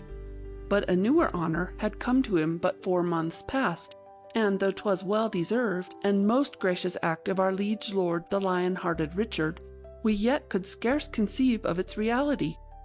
De Lacy, the High Constable, who, with the backing of all the Mountjoys and Carletons, had well served the king in the western counties in the struggle against his usurping brother John after the king's return from the German captivity, had told to him the tale of the Welsh battle and something of Cedric's more recent services. Then he had hinted that the fee of Grimsby had been vacant, save for the royal stewards, ever since Sir James Dunwoodie and his brother had perished in the battle at the pass. Forthwith the king summoned secretaries to write at his bidding, and shortly a herald arrived at Castle Mountjoy with letters patent, making our Cedric the Knight of Grimsby, and conferring on him in fee the land and manor house and all the rights Dunwoodie had before. At the royal assembly at Shrewsbury, Cedric had appeared with his due quota of 6 mounted men-at-arms and 50 archers, and no knight or baron in the whole array looked a better captain of his forces, or held himself in more manly fashion as the king rode down the line to view us. Truly my heart swelled that day with gladness at the recognition that had come to so brave and so true a man without awaiting the silvering of his hair and the bowing of his shoulders with years. Lord Mountjoy was mightily proud of Cedric, as I well knew, and had stinted not to boast of him on occasion as a Mountjoy lad with a head as well as hands, and, however he might wish to check o'erweening youth and confidence, my father might not gainsay that he, that had long been famous for his swords-play throughout all our countryside, had much ado to hold his own with foil or quarterstaff against me, now that my strength and reach did equal his, or that Cedric of the broad back and oaken thighs could lift breast-high a weight that neither of us could stir. Now Sir Cedric de la Roche and I adventured through the Grimsby woods, afoot, clad as huntsmen, and carrying only our crossbows and poniards. For the most part, those that hunt in greenwood choose the longbow with its cloth-yard shafts. But from a child, Cedric had displayed a wondrous skill with the other weapon. It was ever his favorite, and I followed his humor. Already he had struck a fine moorfowl that ran amongst the gorse, and I a hare that sat upright beneath a leafy beech, thinking himself well hidden. We talked full loud and gaily as we made our way through bush and brake, or along the woodland paths, for truly it was the sunlight and the comradeship and the smell of the fallen leaves that had brought us to the forest, rather than any wish for heavy game sacks. Already we had meat enough for the roasting at our noontide campfire, and we little cared for more. To fare abroad on such a morn, among the grey tree-trunks and by the brown woodland streams, was enough for our content. As we walked on, Cedric told tale after tale that he had from old books of ballads and chronicles, wherein brave knights rode gaily through just such a land as this, and had full many gallant adventures and sweet passages at arms. Almost I could see the fays and elves that he declared were dancing on the forest floor, and the old black-robed magician that held them at his thralls. Suddenly we heard sounds of hoofs, and saw approaching us along the bridle path 2 armed and mounted horsemen. 'Twas Lord Gilroy, who held the great domain of that name 2 leagues and more away, and his nephew, a hulking youth of 22 or thereabouts, by name Sir Philip Carrington. Both were red of face with hurry, and their horses were well lathered and breathing hard. At first sight of us, Lord Gilroy called out loudly, "Ah, good morrow, gentlemen! Well met, Mountjoy, and Grimsby both.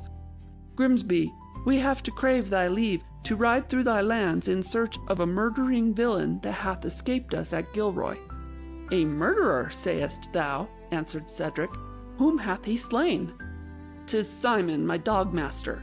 He lies at the point of death, or is dead for aught I know by this time, his skull near crushed with a cudgel.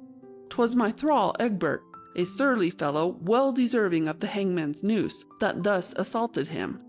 It seems the dog-master had found him sore abusing one of the best of our hounds, and had rated him soundly, threatening a report to me of his actions.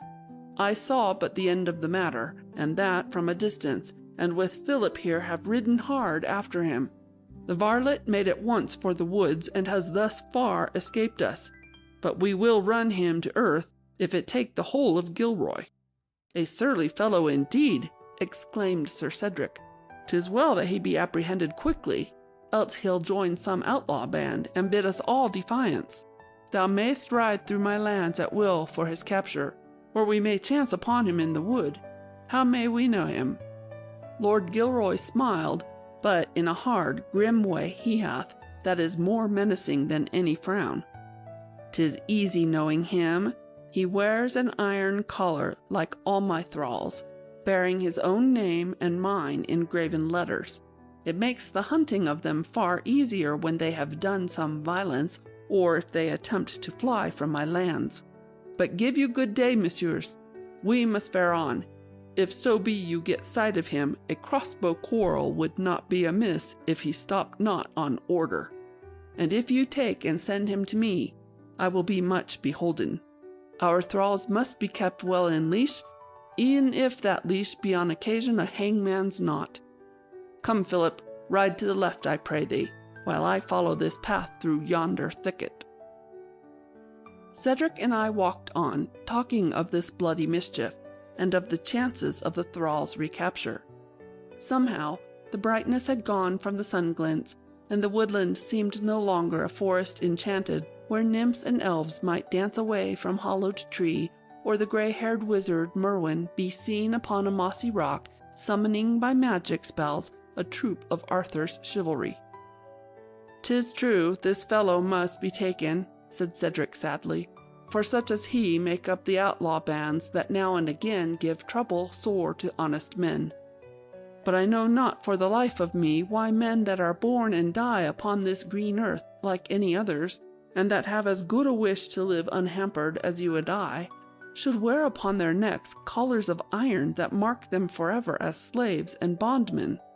I have little wonder that such at times break forth with violence.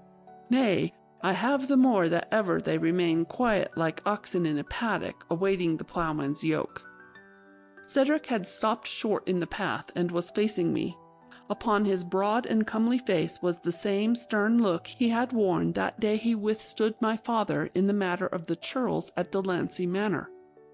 "Why, God have mercy, Cedric," I protested. "I see no need for all this heat. These thralls have never known other condition, and 'tis like they live the more in comfort for a master's guidance." Cedric's eyes blazed at this, and he spoke full loudly. "Look thee now, Sir Richard, hast ever asked of thrall whether or not he would have his freedom if he might? If ever thou dost, thou'lt find that there's never a villain or thrall in England but would prefer himself as master to the kindest and best of lords that ever lived." "How knowest thou that?" I questioned sharply, being myself somewhat kindled by the heat with which he spoke.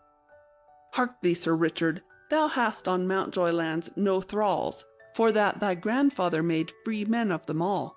But when I came to Grimsby, there were here a dozen or more that wore the iron collar, and might not leave the land.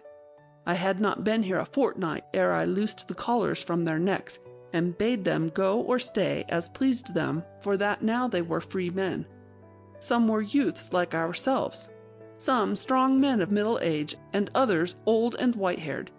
But every one of them fell down before me and wept for very joy that they and their children after them should be free.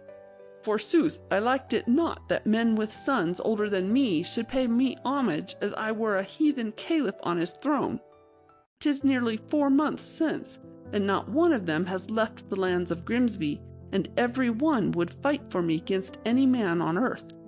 Hadst thou seen their faces on that day I threw their collars to the smith to beat into bush-cutting hooks, thou'lt never question more whether men would choose to be men rather than cattle." "Ah, well," I answered, "mayhap it is as thou sayest. Some of the best men under the Mountjoy banner are sons of those my grandfather loosed from bondage. But this is a question too great for our settlement, and this too fair a day for argument. What if we make our fire and dress this meat for dinner? Verily, I am already sharp set with this autumn air." Just then we spied before us on a little rise in the woodland a hunting lodge that had been built by the Dunwoodies for their pleasuring when they and their friends hunted in the forest. Cedric remembered that he had the key to the great lock in the door among those that hung at his girdle, and we advanced to enter and examine the place, I, for one, being glad enough of any happening that should cause us to forget the matters of which we had been talking. Soon we were inside the lodge, and found it clean and comfortable enough, it being furnished forth with a table and benches of logs split and hewn, and a good broad fireplace with spits whereon to hang the roasting. "Ah!" cried Cedric in a voice far other than his last speaking, "what sayest thou? Shall we not roast our meat here rather than among the leaves in the wood, where a fire in this dry time may go beyond our holding?" "Surely," I answered, "'twill be better far to-day. Come, I'll flay and dress the hare, while thou makest ready the fire. Thou art ever skilful at the kindling." So we set gaily to work, and in half an hour had our meat before us on the table. Some bread and cheese from our pouches that we toasted o'er the embers, made with it a feast fit for any king on a woodland holiday. Our content with the world returned, and we sang a lusty ballad over the well-picked bones. Then, being somewhat thirsty, Cedric started up to see if the lodge contained a pitcher with which he might fetch clear water from the stream near by. Meanwhile, my eye had been caught by an old and somewhat rusted broadsword that hung on pegs over the fireplace. I reached it down at once, and, testing it with a few passes and upward strokes, found it a good blade and true, and wondered much that it should have been left in this place as something without worth. Then I saw on a bench in a darkened corner a small anvil, and some armorer's tools, and bethought me that the lodge might have been used at need for repairing arms when the Grimsby men were called to war. For a moment I had not noted Cedric's movements, but now, at a sudden word from him, I wheeled about and saw him crouching at the door of an inner room of the lodge, and gazing into the darkness beyond as a hound that hath run the fox to earth. I crouched beside him and looked also. The room beyond, it seems, had been used in the Dunwoodies' time for the receiving and dressing of meat and drink and such like offices. There was a small square window, now nearly closed by its plank shutter, but admitting at the side a narrow beam of light. For a time my eyes could make out naught, but after a little I saw, beneath a bench or table in the farthest corner, first 2 glistening eyes, then, dimly, the form of a man. Cedric took down his crossbow and laid a bolt in groove. "Come forth from there, my man," he shouted. "We have thee fairly caught." No answer came, and for a moment I doubted if we had seen aright. Then Cedric called out again, "Come forth, I tell thee, else I'll fairly send a quarrel through thee." There came a low groan from the darkness, and words that seemed made with labor. "Strike, then, I care not." "What sayest thou?" called Cedric. "Seest thou not I can strike thee with bolt fairly in face?" "Strike, then, 'tis better so." Cedric turned to me with blank amaze upon his face. "Heard thou ever the like? The man defies us to the death." Then, quickly thrusting his bow into my hands, "Hold this against mischance. There's more to this than we know. I will fetch this fellow forth." "Hold, Cedric," I cried. "Beware lest he stab thee." But my comrade had already advanced into the darkened room. He sprang beneath the table like a boar-hound in his prey, and in an instant emerged at deathly grips with a man as broad and heavy as himself, who fought with tooth and nail and heel, and with the fierceness of a cornered wolf. E'en in that moment I noted the iron collar on his neck, and knew we had to do with Egbert, the Gilroy thrall. Round and round they whirled in desperate wrestling, the while I tried in vain to be of help. In a moment they were out of the room where the villain had lain hidden, and fighting full madly in the lodge, the thrall striving to throw his captor from him and make his way out the door and into the woods beyond. Finding this impossible, he made a mighty effort, and lifted Cedric fairly from his feet, and flung him on his side upon the floor. For an instant it seemed he would win away unless I drove a quarrel through him. But Cedric twisted instantly and rolled the other on his back. Then in a flash he had pinned him down and had his knee on his breast. "Now yield thee," Cedric panted. "Thou seest I can slay thee if I will." "Slay me then," gasped the other. "'Tis better than Lord Gilroy's branding iron or hanging noose." "Ah, then, thou'rt Egbert that murdered the dogmaster?" "No murderer am I, but that would serve me not. Lord Gilroy will have me flayed alive with ne'er a chance to tell my tale." For a moment Cedric gazed into the bloodshot eyes beneath him. Then he questioned slowly. "Hark thee, my man. If I let thee up, wilt thou sit quiet and tell to us thy tale of this day's doings?" "Aye," replied the thrall, "though to me 'tis all one. Thou art a knight and landlord, and wilt have no ear for the words of a thrall that wears the iron collar and is hunted by his master like a sheep-killing hound." "Of that we shall see," replied Cedric, and springing up, he released his prisoner and pointed to one of the benches that he might sit before us. "Now tell us," he commanded, "why thou didst beat the dogmaster till he lies near to death."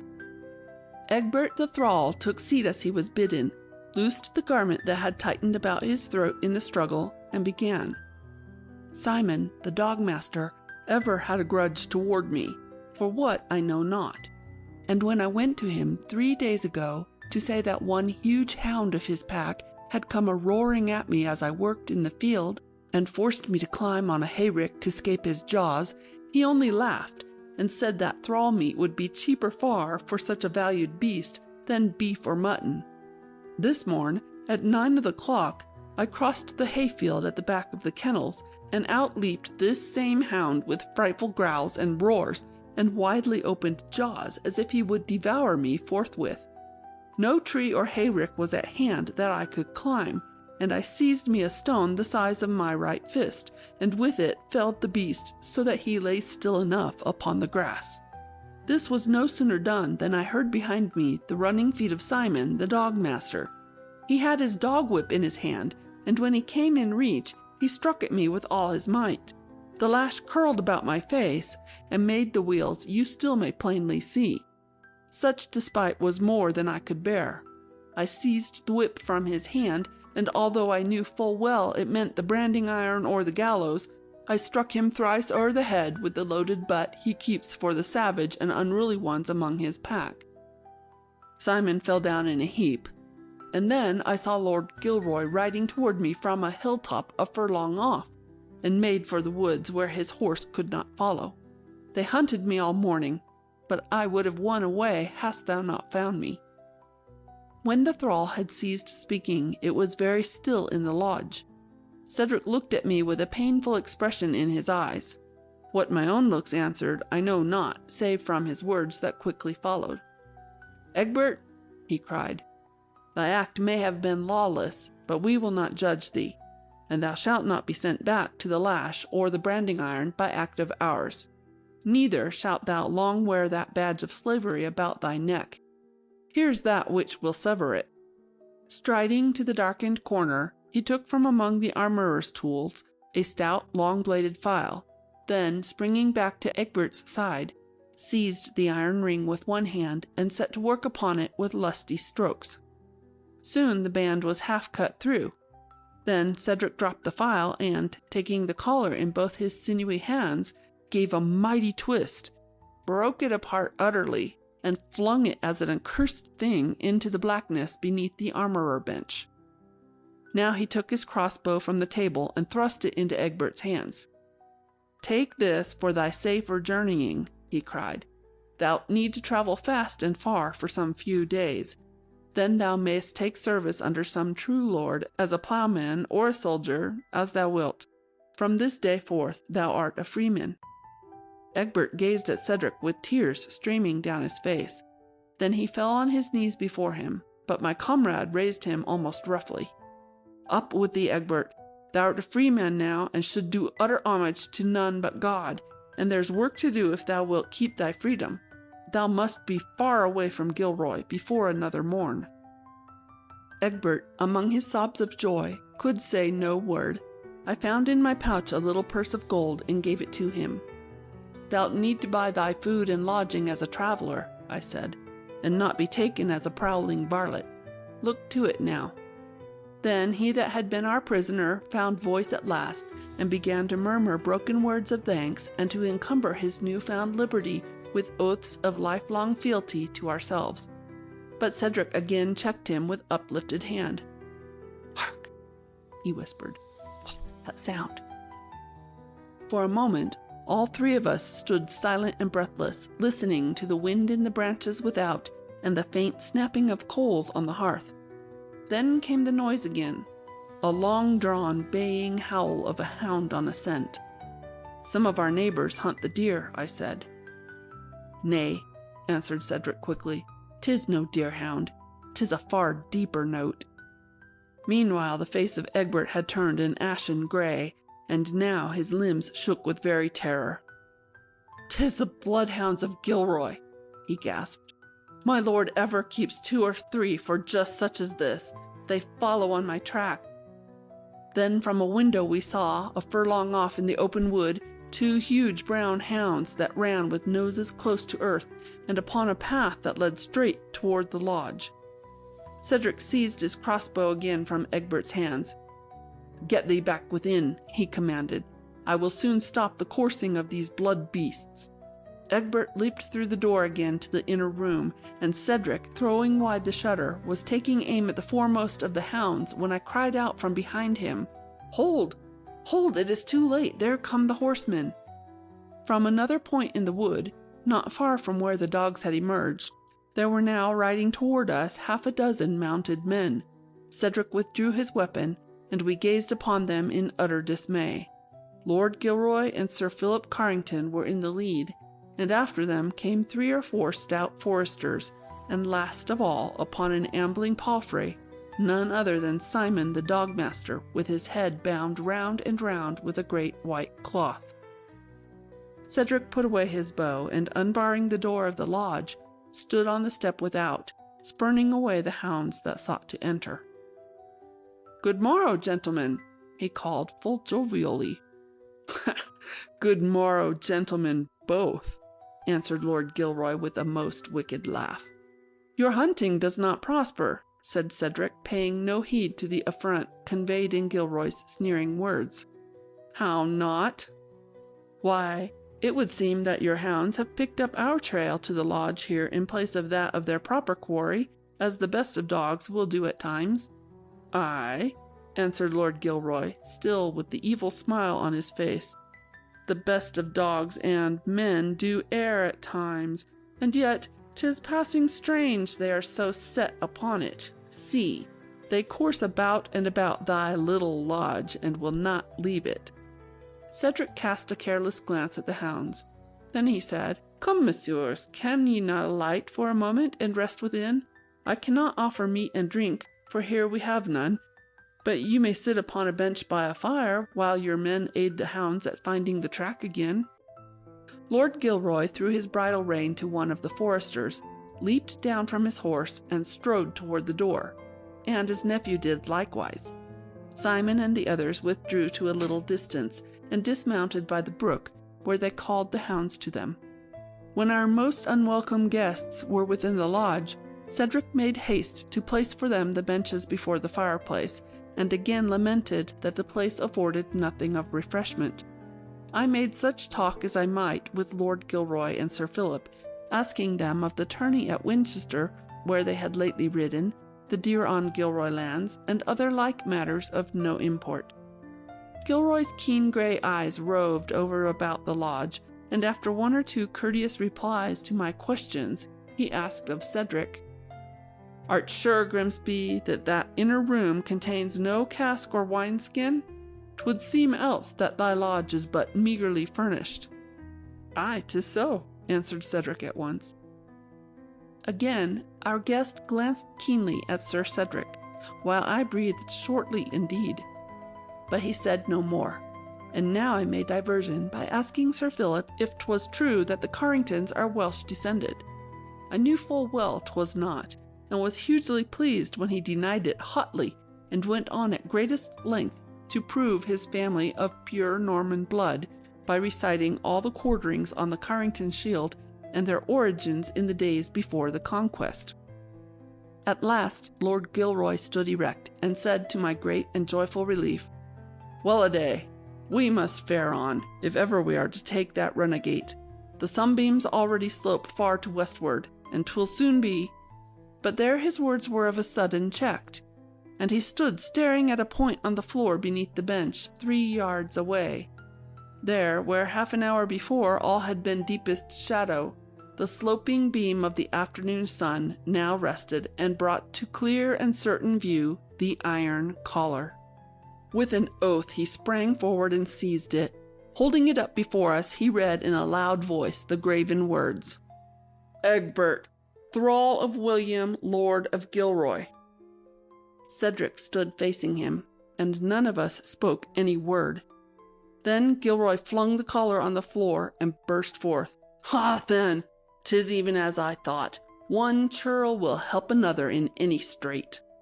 At this insult to my comrade, my hand flew to where my good sword should have been, and I ground my teeth to find it not. But Gilroy paid no heed to me. Instantly he sprang forward toward the inner door. "We'll see what lies within," he shouted. But Cedric de la Roche was quicker yet. He leaped before the door, and with a mighty push sent Lord Gilroy half across the room. Then both Gilroy and Carrington drew swords and rushed upon us. By this time I had gathered my wits, and recalling the goodly weapon at my very back, had turned and seized the rusted broadsword from above the fireplace. I was but just in time to receive the attack of both of them at once, for Cedric stooped to reach his crossbow, which rested against the wall, ready drawn, and with the bolt he had meant for the hound still in groove. For a moment I withstood the double attack. Then Sir Philip only was before me. He fought fiercely enough, forsooth, but in a most lubberly fashion. Half a dozen strokes, and I caught his weapon with a twist I had long practiced, and sent it clattering across the floor. Then, with loud menaces of running him through the body, I drove him before me to the wall, where I made him stand with hands above his head. Glancing sideways, I now beheld the Lord of Gilroy in the same pitiful plight. His weapon also lay on the floor, and Cedric stood before him with crossbow leveled at his heart. "Wilt thou slay us, then," growled Gilroy, "in unseemly brawl over this runagate?"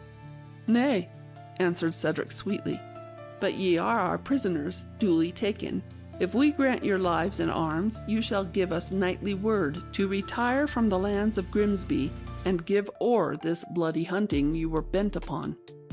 "That word we give," said Gilroy shortly. We instantly lowered our weapons, and stooping, lifted the swords from the floor and returned them to their owners. Simon the dogmaster opened the door and thrust in his bandaged head, wherein one eye was purple and swollen with a blow it had received from the whip butt. Behind him stood 2 of the foresters. "Return thou till I call thee!" shouted Gilroy furiously. When they had retired once more to the brookside, our late antagonists turned again to leave the lodge. At the door Lord Gilroy paused and spake again, slowly, and as one that fully weighs his words. "Our word is given to leave the lands of Grimsby, and thus to allow this thrall to escape. But no promise have we given as to aught else. Mayhap the king will listen when I send him word at Winchester how his vassal, so newly of the fee of Grimsby, is bearing himself. Mayhap it will not seem to him quite fitting that one who holds his lands in fee should with deceit and with violence shelter misdoing churls from their lawful masters." I caught my breath in dismay. Such a threat I knew the crafty Gilroy quite capable of carrying out. For myself I had little concern. The Mountjoys were too strong in the western country, and too valuable to the king's cause for any such matter to bring down upon us any serious menace. But Cedric was a yeoman born, and many there were to think with spite and envy of his rise to knightly dignity.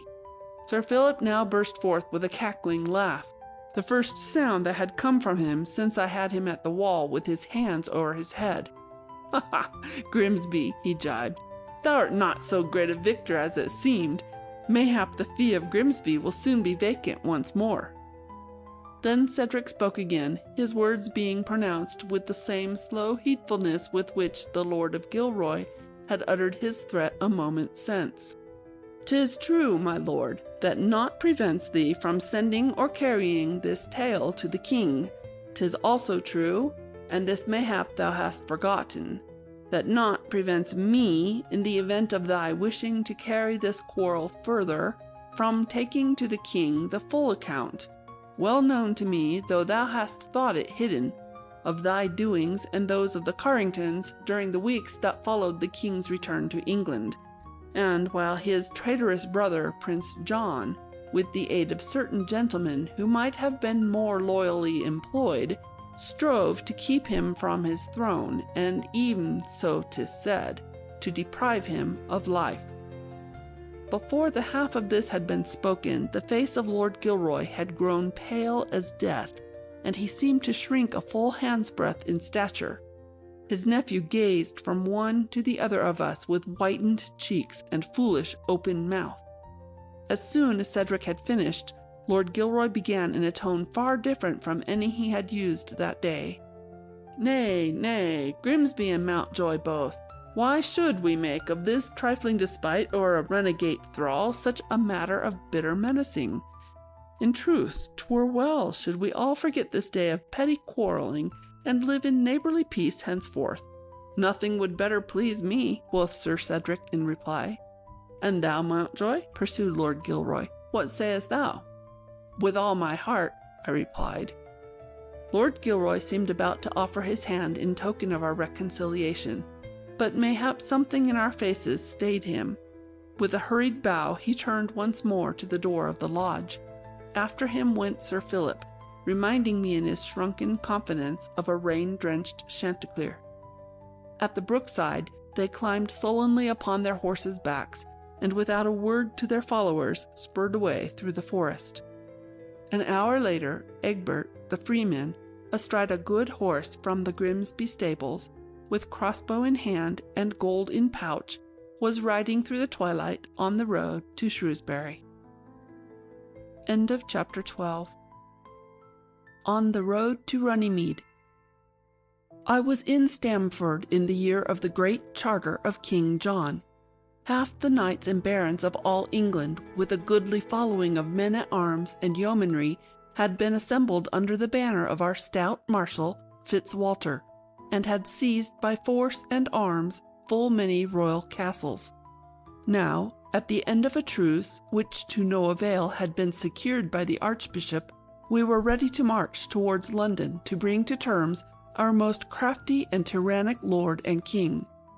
For years he had dealt in plots and scheming to overreach the great and strong among the baronry, and from the weaker seize their lands and goods at will, and oft threw their persons into durance to further his gross ends of gain or vengeance.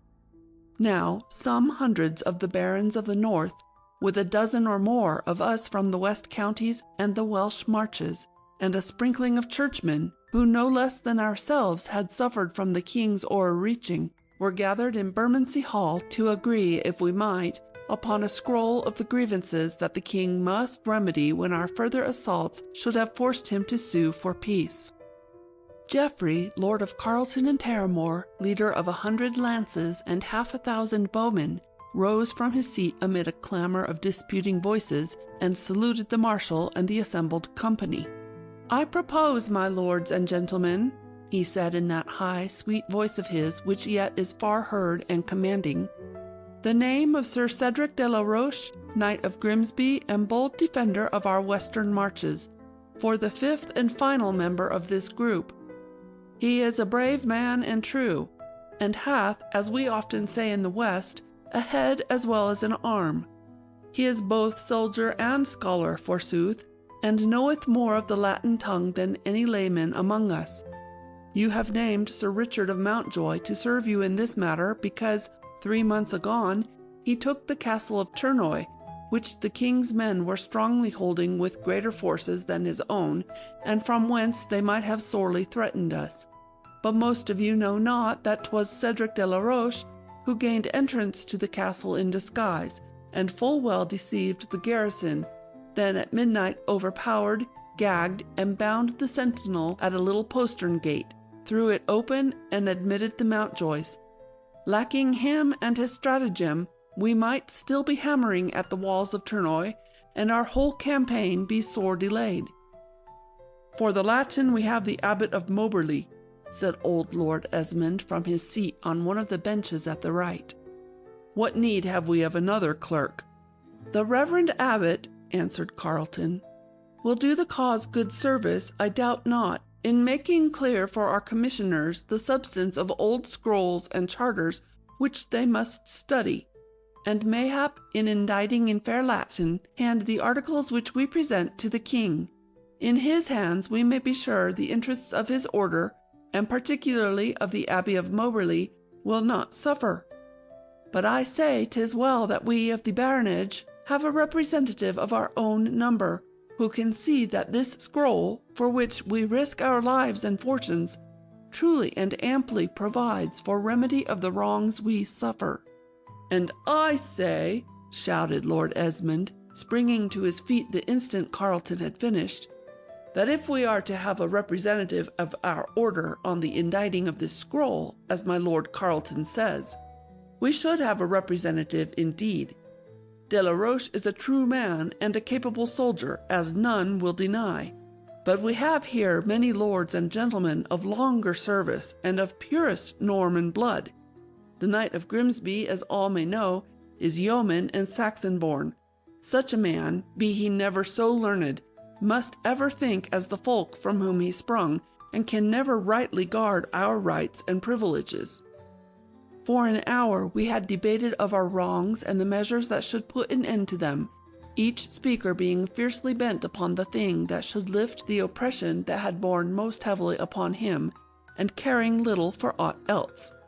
But finally 'twas seen that the whole assembly could accomplish naught but argument and loud bickering, and that the writing of the scroll must be done by a few chosen men, who should later bring their work before the whole body of leaders for their assent and undertaking. Two of the oldest of the northern leaders, the Baron de Longueville and the Lord of Esmond, had been first named. Then the learned and courtier-like Abbot of Moberly, who was beneath the insurgent banner because of the king's high-handed procedure in the matter of Moberly Abbey, where, during the absence on pilgrimage of the rightful holder, he had declared the abbacy vacant and conferred it with all its lands upon one of his shameless favorites from Normandy. A moment before, my own name had been added to the list in recognition of the services of the western lords that had well broken the power of the king in all their countryside. Following Lord Esmond's bitter speech came shouts of approval from some of the other northerners, and it seemed like my old friend and comrade would be deprived of the honor which Geoffrey of Carleton had sought to have conferred upon him. But the venerable de Lacy, long the Lord High Constable of England, and still a power in the land, though bent and snowy-haired with age, rose slowly to his feet and addressed the marshal and the company. My lords, 'tis well for those to talk who know whereof they speak. Years agone, I knighted Cedric de la Roche for knightliest service at the Battle of the Pass, where verily he changed defeat to victory. Since that time he hath many a time, and oft, served under me and others, always to the welfare of the kingdom and the enhancement of his name. Lord Esmond says that Cedric de la Roche comes not of noble family. I ask of you, my lords, who made our families noble, but some hard-smiting ancestors we had that served not better, I warrant you, than this man of whom we speak. And I have seen his lands of Grimsby, and the stout and loyal men who do willingly follow him, and know full well he can think and plan as well as strike. Finally, my lords, 'tis not the tale of his father's or his grandfather's deeds, but of his very own, that should guide the choosing of a man for a time of need. At this, still louder shouts burst forth, especially from the younger men, and some did loudly call Sir Cedric's name, insisting that he serve. When partial silence came once more, the marshal brought all question to an end by announcing all the names of the group and ending with that of Cedric de la Roche. Then, it being near the supper hour, the company broke up amid cheering and noisy overthrow of benches and the clamor of many voices in eager talk of the day's events. The meeting next day of the group that should do the writing of the scroll was scarcely better than that of the whole assembly. Esmond and de Longueville disputed long and loud over exemption from the tax levied for the French war, and some suggestions that we others made for the kingdom's better ordering went all unheeded in the din. The abbot, smiling and crafty as always, patiently awaited the time so sure to come when noise and clamor should exhaust itself, and his own smooth-spoken counsel should prevail. He had with him a copy of the old charter of the first Henry, and Cedric a draft of some of the laws of Edward the Confessor, which he believed should be included. At last, when 'twas seen that we made no headway, my own voice was for a moment listened to, and 'twas agreed that our two scholars, the abbot and Cedric de la Roche, should work together, making from the ancient laws and grants, with such additions as were found needful, the articles we should put before the king. With all my comradely thought for Cedric, I could but smile as I thought of the task that now confronted him. I knew well that he had certain cherished plans with regard to these articles, whereby he hoped to gain for the commons some of the privileges and immunities which he regarded as the natural rights of free-born men. Often and often he had declaimed to me of these things, and with such eloquence and conviction as well nigh made me a convert to his party, if that could be called a party which had no leaders and no program, and scarce a voice save his own. The commons knew no other way of protest against the wrongs they suffered than such violent and fruitless revolts as that of the churls of Delancey Manor, with mayhap the killing of a tyrannous noble, and the later hunting down and hanging of the leaders of the mob. Cedric had for years maintained that their natural rights should be assured to them by charter, and not left to the caprice of some careless or greedy overlord. But the Abbot of Moberly was allied by blood and by early training to powerful Norman families, and 'twas likely that he had but little sympathy with any such ideas. Handsome, learned, and eloquent, he was accustomed to win his way among rough and heavy-handed lords and barons, and the little better schooled officials of the royal courts, by the skill and grace of his address, and yet more, if all rumors were true, by a readiness to shift his allegiance to any cause in accordance with circumstance and his own prevailing interest. In truth, he had been bred for the law as much as for the church, and his great services to his order, which had been amply rewarded with power and place, were those performed in court or council rather than in church or monastery. At this very time, Lord Geoffrey of Carleton, Cedric, and I had reason to suspect the abbot of secret communications with the archbishop, who was still nominally of the king's party, and who would perhaps have much to do with the final shaping of our articles if ever we should force the king to consent to their sealing. 'Twas evident that the rights of churchmen would not be overlooked in the final treaty, and although this too had our approval, we were the more determined that those of other estates should also be well guarded. On the morrow, nevertheless, it seemed certain that this co-working of two such diverse men would be effective, and that we would soon be prepared to take before the assemblage of leaders the completed scroll. The abbot and Cedric de la Roche came late to our meeting, and still debating hotly on the way. But they brought a list of articles they had most cunningly devised for the remedy of the ills of which we most loudly complained. The abbot read them to us clearly and with most just accent, like the learned speaker that he is, and I think the two old northern lords were mightily impressed with the power and worth of words so skillfully marshalled. When he had finished, we might have then and there adopted the articles and ended our labors. But at the end of his reading, the abbot said, "My lords, I wish to testify that from Sir Cedric de la Roche I have received most welcome assistance in the drawing of this scroll, both in the reading of the ancient laws and charters, and in the devising of new provisions toward the wise and just ordering of the kingdom. Nevertheless, upon some minor points we have not yet agreed, and upon these he wishes to address you." Sir Cedric rose to his feet, and for a moment looked from one to the other of our company. His fine and open countenance and clear blue eyes, and the martial squareness of his broad shoulders, would have won him high regard in any great assembly. It seemed to me at that moment that the youth whom I had first known as a forester of Pelham, and whom I had seen rise to knightly dignities, well deserved, was at the summit of his career when those whose decisions were weighty in the affairs of our time awaited his words on a matter of such moment.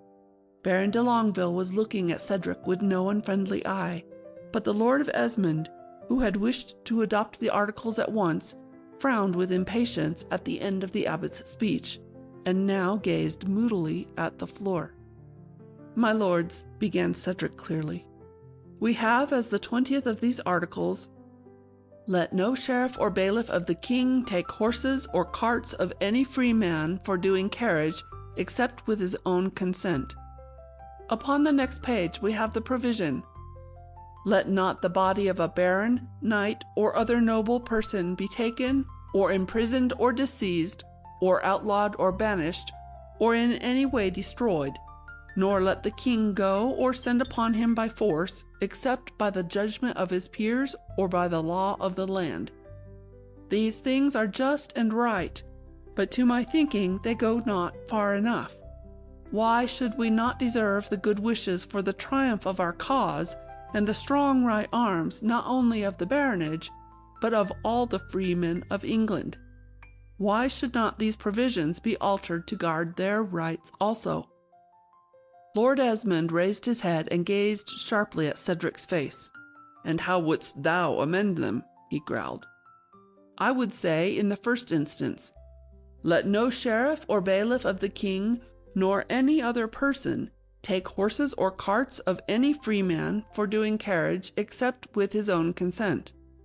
And in the second would have the words 'a free man' in place of baron, knight, or other noble person, so that it would read, 'Let not the body of a free man be taken, or imprisoned, or disseized, or outlawed,' and the rest." "Mayhap these churls have made thee their spokesman," sneered Esmond. "Nay," replied Cedric, "I speak for no party, whether high or low, but for the common good of England." Lord Esmond turned with sour and vinegary look, first to de Longueville, then to the abbot. "What did I say in the assembly? This man hath no conception of the rights of our order. All his concern is for churls and clowns." Cedric grew very red, and his hand went to his sword hilt. I sprang up to address our chief, de Longueville, and placed myself between the Knight of Grimsby and the fiery old lord from the north. "My lords," I cried, "we gain nothing by arguments that speedily pass into brawls. Come, let us vote upon these provisions. 'Tis the rightful way. Tomorrow, or the next day at the furthest, we must take our report to the assembly, and we should come to agreement." "'Tis so," replied de Longueville. "We waste our time in bickering. Come, Esmond, what say thou as to these amendments?" "I say nay," shouted Esmond. "Let the articles even stand as they were." "And thou, most reverend abbot?" "I say nay," replied the churchman quietly. "And thou, Mountjoy?" "Aye," I answered loudly. "These changes seem to me to take naught from us, and to be well conceived to gain us many friends." "De la Roche?" "Aye." De Longueville gazed first at the floor beneath his feet, then at the ceiling overhead, and bent his brows in a painful frown. At length he said, "It seems I have the casting vote. I see little use in these changes, save to pamper churls and thralls that too often already raise their heads with complaints and demands. Some of them verily believe they might govern the land as well as their betters. 'Tis a dangerous tendency that must be checked. I say nay also." Lord Esmond turned toward Cedric with a smile of triumph, and my heart became as lead to think of his defeat. But the Knight of Grimsby was instantly on his feet again with a new proposal, which to my amaze he uttered with a broad and pleasant smile on his face, such as he might have worn had his amendings been received with utmost acclaim. "Has the thought come to you, my lords, that in this scroll, thus far, we have made no provision for the enforcement of our demands? We deal with a strong and crafty monarch. Even if he place his seal upon our demands, what surety have we that he will adhere to them after our levies have been dispersed? He will then be stronger than any one or two or three of us. How shall we ensure his adherence to the treaty?" The rest of us gazed at one another in silence. This was a new thought, it seemed, to our whole assembly, and none could deny the seriousness of the question. At last de Longueville spoke again. "And hast thou, Grimsby, given thought to this, so that thou canst now produce a remedy?" "Not on the instant, my lord, but in the main my thought is this. In this instrument itself must be provision for its enforcement. The king must agree that a body of 10 or a score or more of us shall be named by ourselves, and that these shall be responsible to see that the charter be not impaired or overridden. In another night I can form the language to carry this provision into our articles." Then the abbot spoke, suggesting that Sir Cedric be instructed to do this, and finally, on motion of mine, the articles were back referred to Cedric and the abbot, with instruction to bring to our meeting at 2 of the clock on the following day a fair and perfect copy that we might adopt and place before the assembled leaders. 'Twas then high noon. As we left the council hall, Sir Cedric took me by the arm and insisted that I come to his inn for the midday meal. There was in his inviting a special urgency, and a look in his eyes from which I, who knew him so well of old, instantly gained the knowledge that this was no ordinary matter of courtesy, but something of vastly greater moment. So I easily suffered myself to be led toward his quarters, and soon we were seated at a board that was graced with a goodly roast and all other due refreshment. When we had something satisfied our hunger, and the old serving man who waited on us had departed, Cedric bent toward me across the board to say, "What sayest thou, Richard, to a ride of a dozen leagues or so, and a little adventure, whereby, if fortune favors, we may do our cause full loyal service?" "With all my heart," I cried. "Whither shall we ride, and on what errand?" 'Twas 2 months and more since we had seen activity, and this dull life of the camp and the town was little to my liking. Sir Hubert Gillespie had lately struck a blow for the king by the surprise and capture of 2 strong castles in the Midlands that we had thought safely in our hands, while we with our brave array at Stamford consumed the days and our dwindling substance in idleness. "'Tis one that's something dangerous, forsooth," replied my friend, "and I doubt much whether our elderly and prudent leaders would approve." "Say no more, for Mountjoy is with thee to the hilt.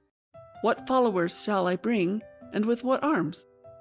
"A dozen lusty swordsmen, men still young and light on the feet, and with heads to understand a stratagem. Dickon and John of the Wallfield and Elbert the Smith are the right sort. See that every man wears beneath his outer garment a coat of linked mail, and carries a sword no longer than his arm. Within the hour I will meet thee at the beech wood thou knowest to the south of the town, and will bring a like number of the men of Grimsby.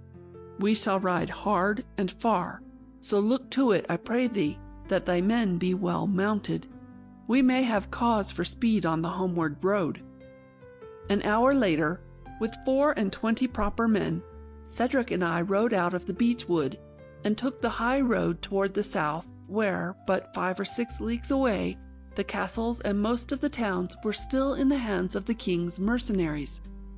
I knew full well that the quest on which we were embarked was one that meant our cause's advancement, and would have willingly trusted Cedric for the rest.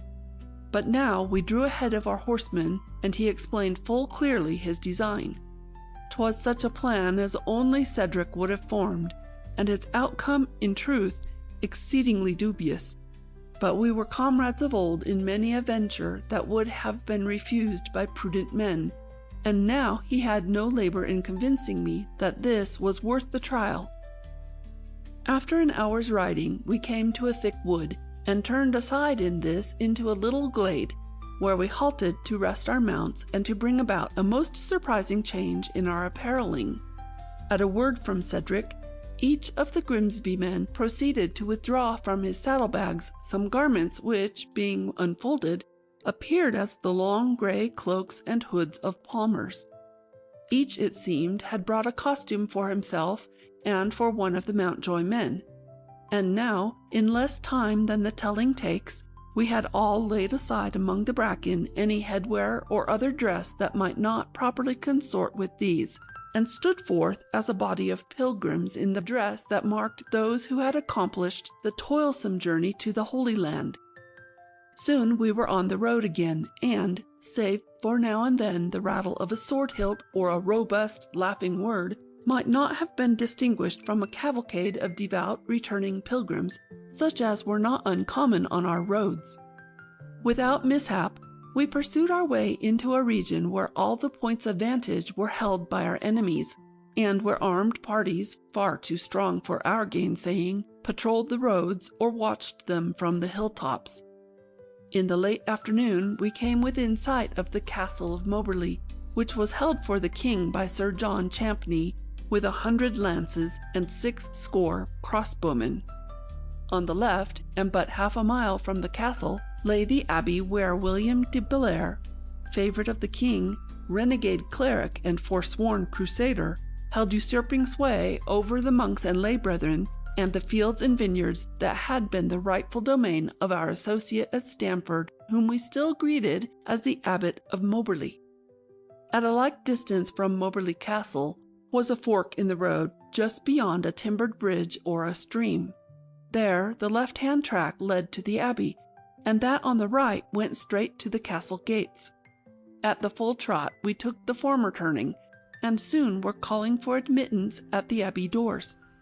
This, to a devoted band of pilgrims, was not long denied. The gates were thrown ajar, and, leaving 2 trusty fellows to care for the horses in the outer courtyard, we passed into the refection hall of the monastery to pay our respects to this venerable seat of piety and learning.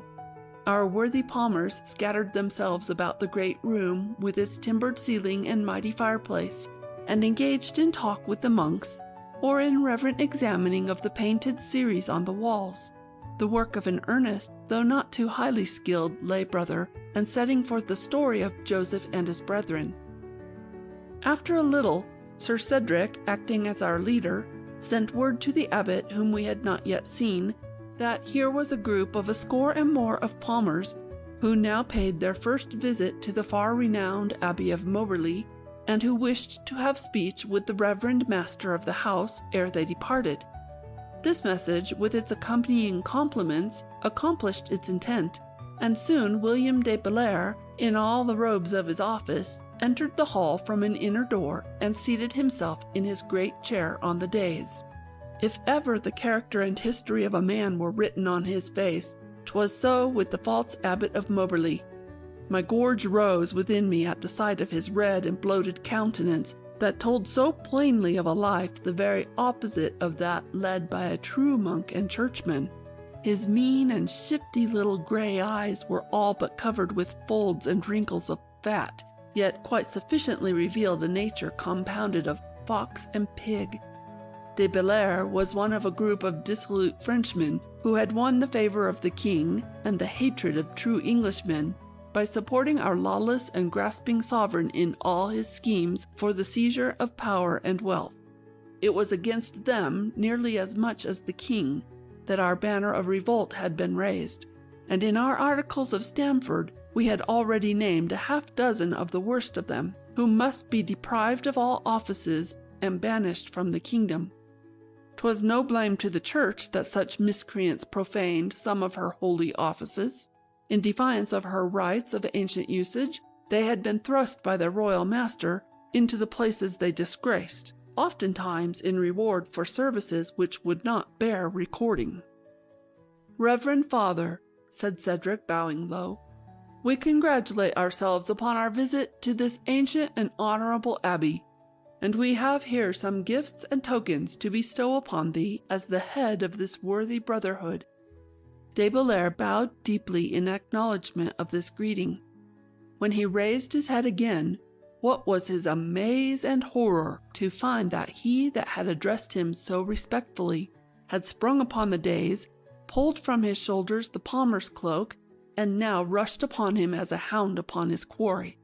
In an instant the long grey robe was flung o'er the abbot's head and arms, and despite his struggles and cries, a rope was speedily bound about his middle, pinioning his hands to his sides.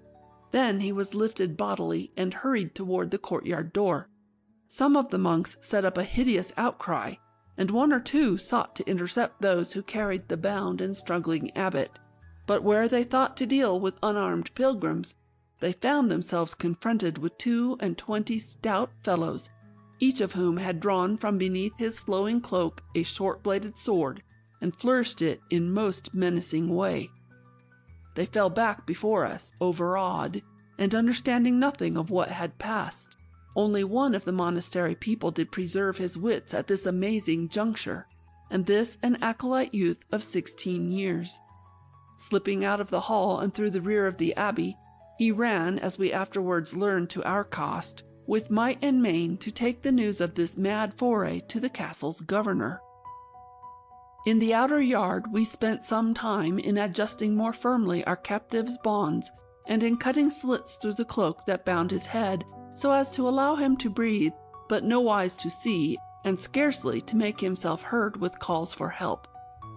Then, hoisting him with difficulty, for he was a gross fat man, upon a stout charger whereon one of our own men rode behind him, we turned away from the abbey, and rode at such speed as we might on the road by which we came. Our progress was slow at the first, for our prisoner sat most unevenly in his bonds, and we had no mind to let him fall by the way. And we had no more than fairly set out on the road when he began to shout and halloo, in such wise that Dickon of the Wallfield, who rode behind him, was fain to bring him to understanding of his hopeless plight by a sharp prick from his poniard's point. Thereafter he was silent, and we made better way, but withal most precious time had been lost. The night had already fallen, and with another quarter hour we might have won safely away. But as we approached the fork of the road, we heard a thunder of hoofs coming from the castle. The riders were nearer the joining than we, and ere we could gain the bridge, we heard their horses upon it, and knew that Sir John Champney's men were drawing up in battle array to meet us. As we surmised even then, Sir John had divided the force that he so hastily summoned to punish the supposed outlaws who seized the abbot for a ransom, and had sent one party straight to the abbey, and led the other to this point to intercept us. In the light from the great moon now rising, we could see that their numbers were more than twice our own. They were variously armed, as was to be expected with men who had been so abruptly summoned forth, but there were lances and steel caps enow, and some had coats of mail. We sorely wished for the good broadswords we left behind at Stamford, or the crossbows with which a dozen of our party were so skilled. But now was not time for hesitation or for choosing of courses. Well we knew that in a trice the other party, riding from the abbey gates, would be on our track, and we would be taken in front and rear. With a mighty shout we rode down upon the bridge, trusting all to the darkness and the fury of our attack. In a moment we were in the midst of a bloody melee on the bridge.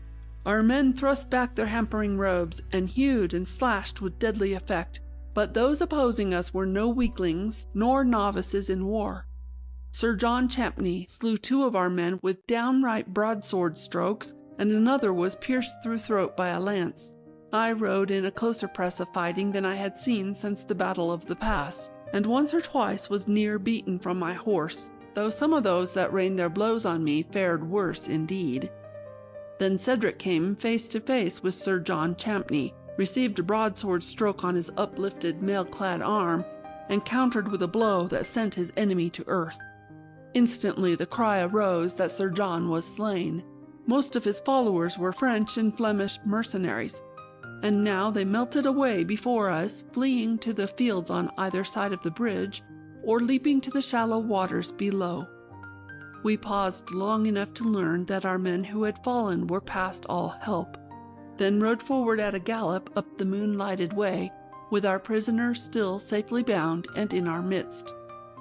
By the 11th hour we entered again the wood where we had transformed ourselves to palmers, and 'twas the work of but a moment to change us back to knights and men-at-arms. By midnight we were safely in the town, and had our prisoner properly bestowed. Then Cedric and I parted for the night, I to go to my bed, and he, as the morrow showed, to labor by candlelight all through the hours of darkness. At 9 the next morning I was by appointment at Cedric's lodging, and found that he had just dispatched a messenger to the true abbot of Moberly, with an urgent request that he come at once, since most important news awaited him from the abbey itself. This message speedily accomplished its object, and the abbot, standing not on ceremony, came hurrying to the lodgings. We greeted him most courteously, and when our guest was duly and comfortably seated, Cedric stated that riders had come in from Moberly the night before with the news of a most surprising happening. A band of a score or more of pilgrims returning from the Holy Land had entered the abbey, and doubtless being wroth at William de Bellairs because he had forsworn himself by abandoning his vow to go on crusade for the recovery of the Holy Sepulchre, had seized and bound him, and, overawing the monastery with weapons, had carried him away by force. The abbot listened to this tale of violence with sparkling eyes, and with no hint of censure for those who had so roughly laid hands upon a cleric dignitary. When it was finished, indeed, he could scarce restrain his glee. Rising and smiting the table roundly with his hand, he cried, "Ha! Well served! Well served indeed for a creature that calls himself monk and abbot, forsooth, when profit is that way to be gained, but who forgets all monkish obligations when a layman's way of living better serves him. The palmers are right indeed, and I devoutly hope they may keep him, for I as far from Moberly Abbey as his conduct hath ever been from that of a true churchman." Cedric then resumed, in slow and measured voice, "It so happens, Reverend Abbot, that I have several friends among these palmers, and to some extent they rely on me for advice in this matter." "Ah, is it so indeed?" questioned the abbot eagerly. "Then I trust that thou, as a true friend of the church and her rightful servitors, hast given advice to hold this fellow they had taken, at least till the king be brought to terms and our brotherhoods be free again to fill their offices without dictation." Cedric slowly shook his head. "Nay, my advice has not yet been given. 'Twill require some further meditation to be sure that 'tis wisely bestowed. But, Reverend Abbot, if thou wilt but climb the stair that I shall show thee here, and apply thine eye to a hole in the wall at the right, near the top, I warrant thee a sight well worth thy pains." So saying, Cedric rose, and throwing open a small door at the rear of the room, indicated a dim and curving staircase that rose beyond it. The abbot, after a searching glance at his host, as though he feared some stratagem, quickly mounted, looking eagerly the while for the eye-hole in the wall. Both of us remained below, and Cedric, turning to a cabinet, withdrew from it and placed upon the table a huge scroll of many sheets of freshly written parchment. A moment later the churchman returned with brightly glowing face and twinkling eyes, and when the stairway door was closed again, exclaimed, "Sir Cedric de la Roche, thou art a true friend to the church, and thy services shall be well remembered. 'Tis William de Bellairs, beyond all doubt, who sits in yonder inner room, and 'tis 2 archers of Grimsby who guard him. Full well do I know who led that band of palmers, and I say again, thy fortunes shall not suffer for it." Cedric bowed and smiled. "Ah, well, 'tis neither here nor there who led the Palmers, or whether they acted wholly of their own impulse. The thing of greatest moment now is this scroll of the articles which I have here in fair copy. Read it, I pray thee, and see whether thou wilt give thy voice for its adoption. Thou wilt see that I have introduced the provision for 25 barons who shall enforce the charter, and also have written in some other matters that seem to us of moment." The abbot took the scroll and quickly conned the pages whereon he and Cedric had on the first day of their labours come to full agreement. Then he came to the 20th article, and, ceasing reading, looked up at Cedric sharply. "Thou hast here the wording for which thou didst argue yesterday." "Aye, 'tis so," answered Cedric grimly. "Read on." The abbot complied, but quickly came to another stop.